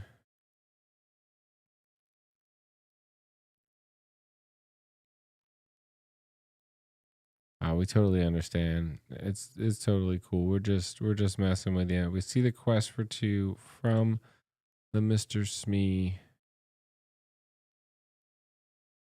Yeah, we're just a short drive away, so we'll definitely have to find time and make something happen. We're having some big events in St. Louis. Yeah, that's for true. sure. And there's going to be another 1K. Yeah, we're gonna in like 2 weekends that we're also probably going to hopefully cast fingers crossed. We're also, hoping to come back here to One for All as many times as they'll let us. We had a great setup here. Absolutely. Big shout out to Speedy, the judge, for judging the whole event. And the Sonic Warrior Ariel. Let's go. That's big. Oh my God, it's my favorite. That's big. It's big. She is big in more ways than one.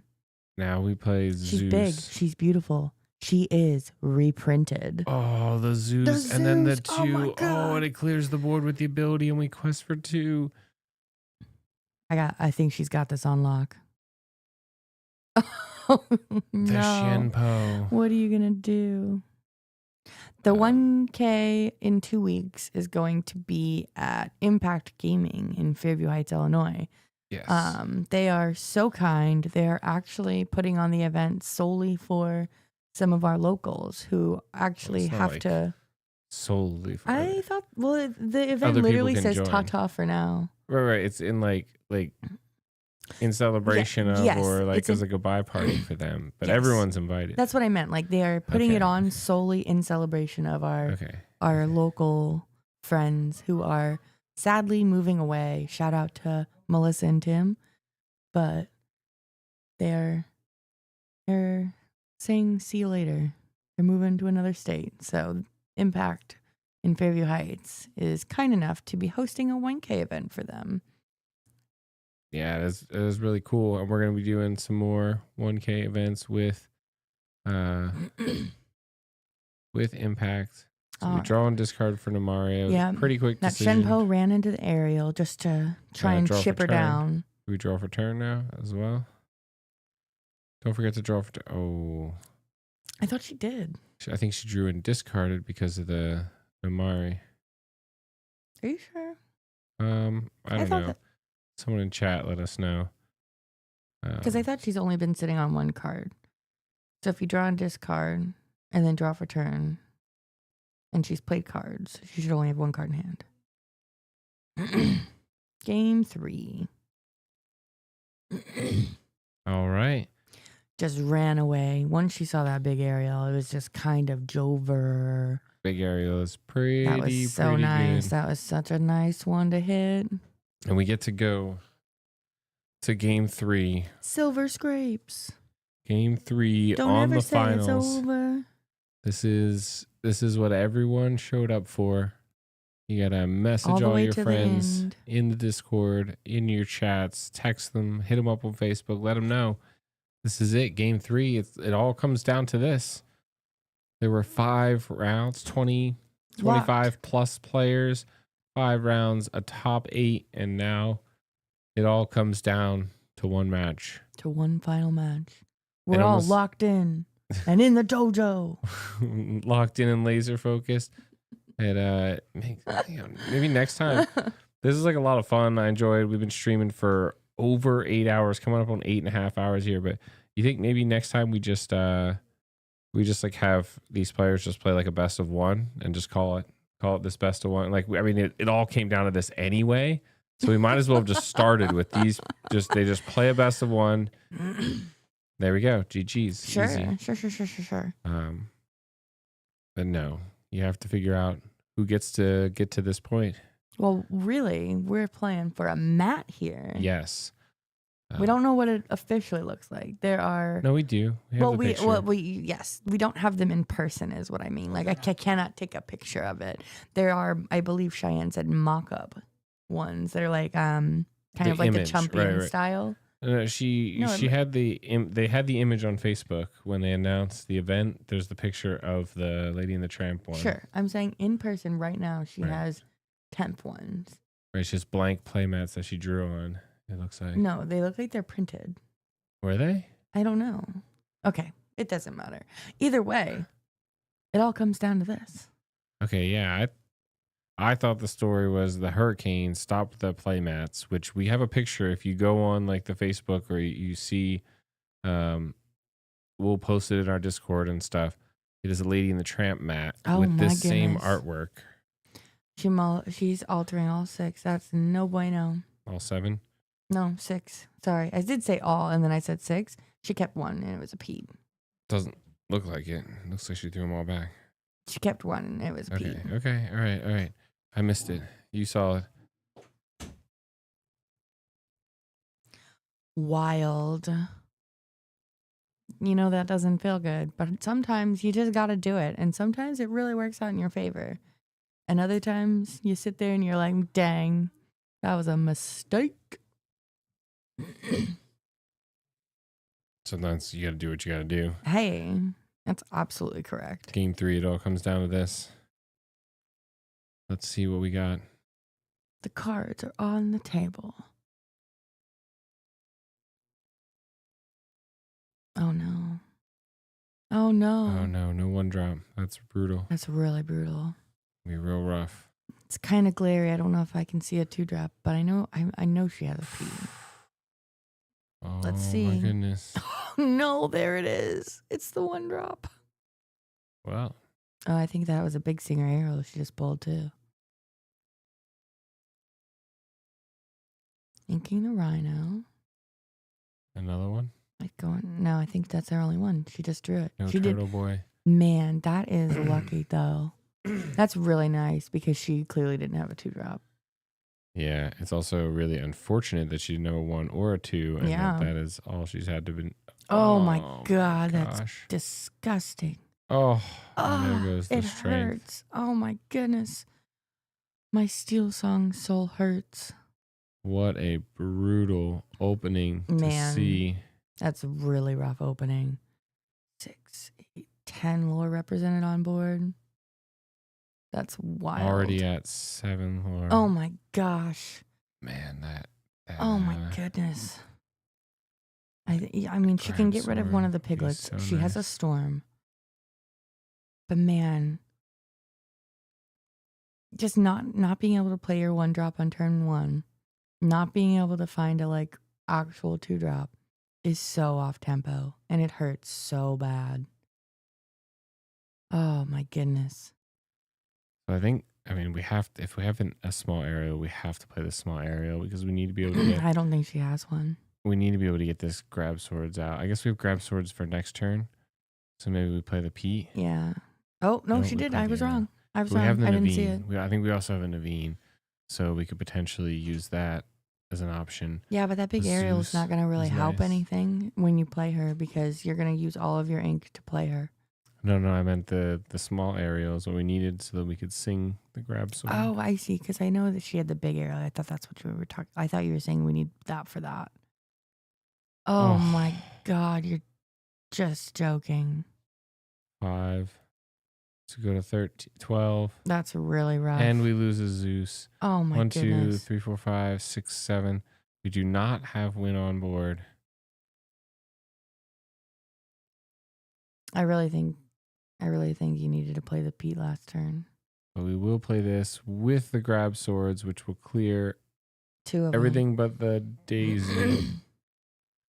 Definitely buys you some time. Only 1 card left in hand for Chris, though. So that is Hopefully it's not a dock. okay. It's not. It's a Smee. And we get a Rhino. And we get a Rhino. That's And we pretty know we have a nice. Zeus in hand, which the Yeah, Naveen can mhm. sing. Or we can hard cast so that we can play something else. That was super nuts. It was. That was the absolute nut straw. We will Nuts have hand to see. opening. Oh Can my we goodness. can we stabilize from this though? Yeah. Because that's Um, what you're kind of looking to do. Stop the bleeding. Yep.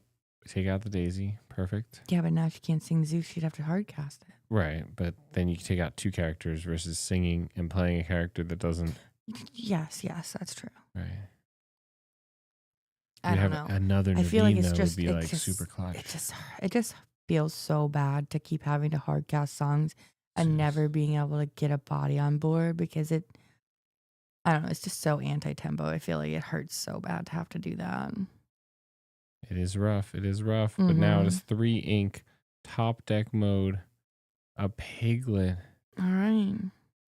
So we go to 16. Can we claw back? Yeah. She's got a lot of cards in hand. It's A lot of it's cards. very possible. Don't ever say it's over. We're in silver scrapes. This is quite a nail biter. That's for That's sure. what they say, right? I'm on the edge of my seat. I had to pay for the whole seat, but I only need the edge. Yeah. What do we see happening here? The aerial come down. All right. Looking for something else. Big I aerial. need songs. No. I don't think she got one. No songs. Oh, Okay. no. So ink and get another Is character she just on the full of board. characters? I think she's full of characters right now. We need to ink and get another character on the board. Mhm. Another aerial. Is that another one? Yeah. I think that's another aerial. Because a song plus big aerial shift would be very clutch. So she's really looking for any song. Oh, there's no way. Oh, there we go. The Zeus. Yeah. Clutch. You Huge. don't want that whole new world. Huge. Yep. Trades. Tradesies. And so now next turn we can shift All right. We're getting sing, somewhere. We're getting and somewhere. pay 2. Yep. Come on. And he quested the 1. Okay. Well, because she's got 2 characters out on board. She could just Yeah. sing. He knows she has a Zeus. Yep. Shift the aerial. Let's go. Wait. What are you doing? What is he doing? Yeah, he knows they're both gone, I guess. Yep. Quest Oh. for 2. Go to 2. And we're on the board. And now Okay. it starts. Can we get to 20? I think that's all 4 Pete's. Yeah, she had to ink What quite kind a of few top of them. decks are we looking at? Oh, it's a Rhino, and he has to ink it because he doesn't have enough. Oh my goodness. Oh my god. Ink This and- is just crazy.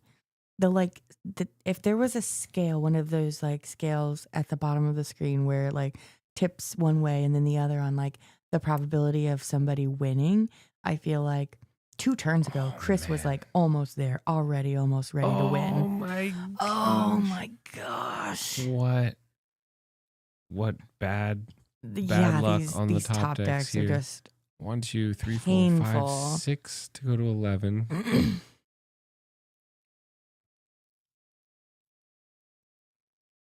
He's just gonna quest out. But we don't have win on board for Michelle yet. We Yeah, need it's gonna take a couple more turns Naveen. with no trigger. Counting up, trying to figure out if she can win next turn. 4, 5, 6, 7, 8. No, she can't. No, she'd still need one more. The lady. But that still doesn't help you. Right? Well, if he just passes, then it says, okay, well, you have to have a song in order to take out Both of them. both of, or any of them, one of them, because Yeah. he only needs 3 lore. Yeah. This is crazy. He's counting it up. What a seesaw of a game. I'm just saying, like the teetering and the tottering. Oh my goodness. Oh, I don't know why he's throwing it away. I don't know. Not sure. Maybe he just assumed, oh, well, it's going to get banished. Yeah. Because it has to. I don't know if she has a song. She has Rapunzel, I And a believe. big Ariel. No, something in a turtle boy, maybe? I can't tell. I think it's The Rapunzel. glare. But it's 2 characters, I'm pretty sure. You have to swing in You have to swing in with something that will get you a draw. the Ariel. Yeah, I would do the Ariel. Mm-hmm.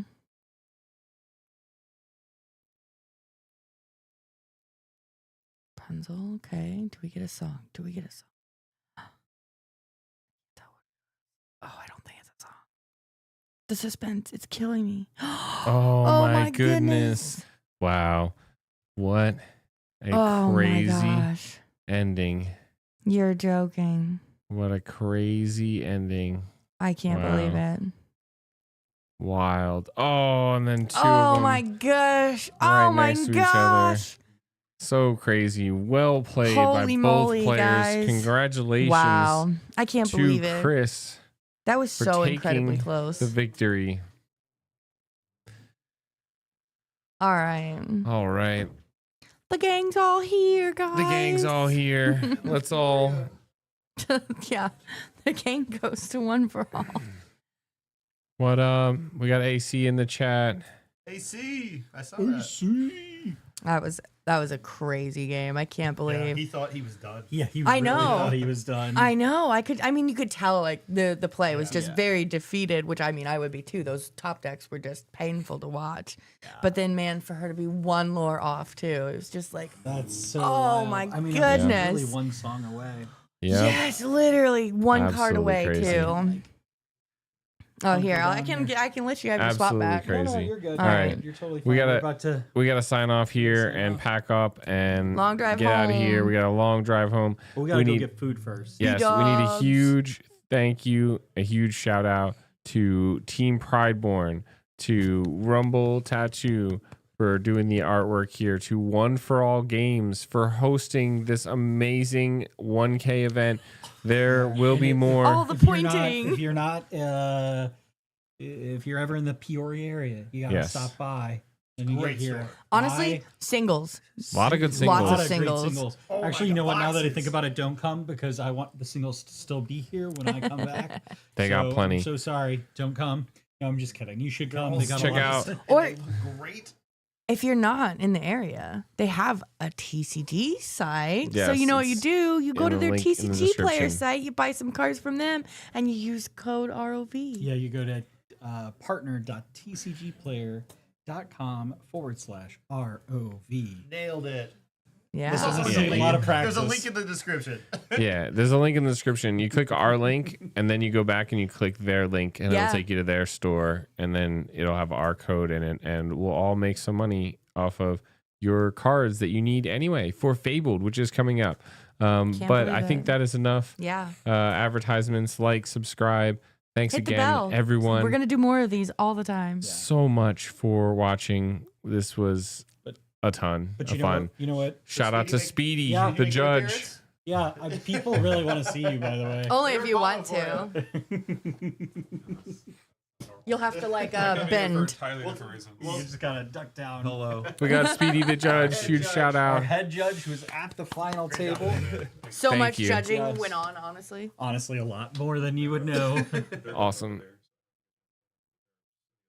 Okay. Yeah, Okay, we're I'll gonna get a photo. close Yeah. up here and we'll go grab a photo and everything. Thank you guys so much. Before you let it go, remember, always remember the rules of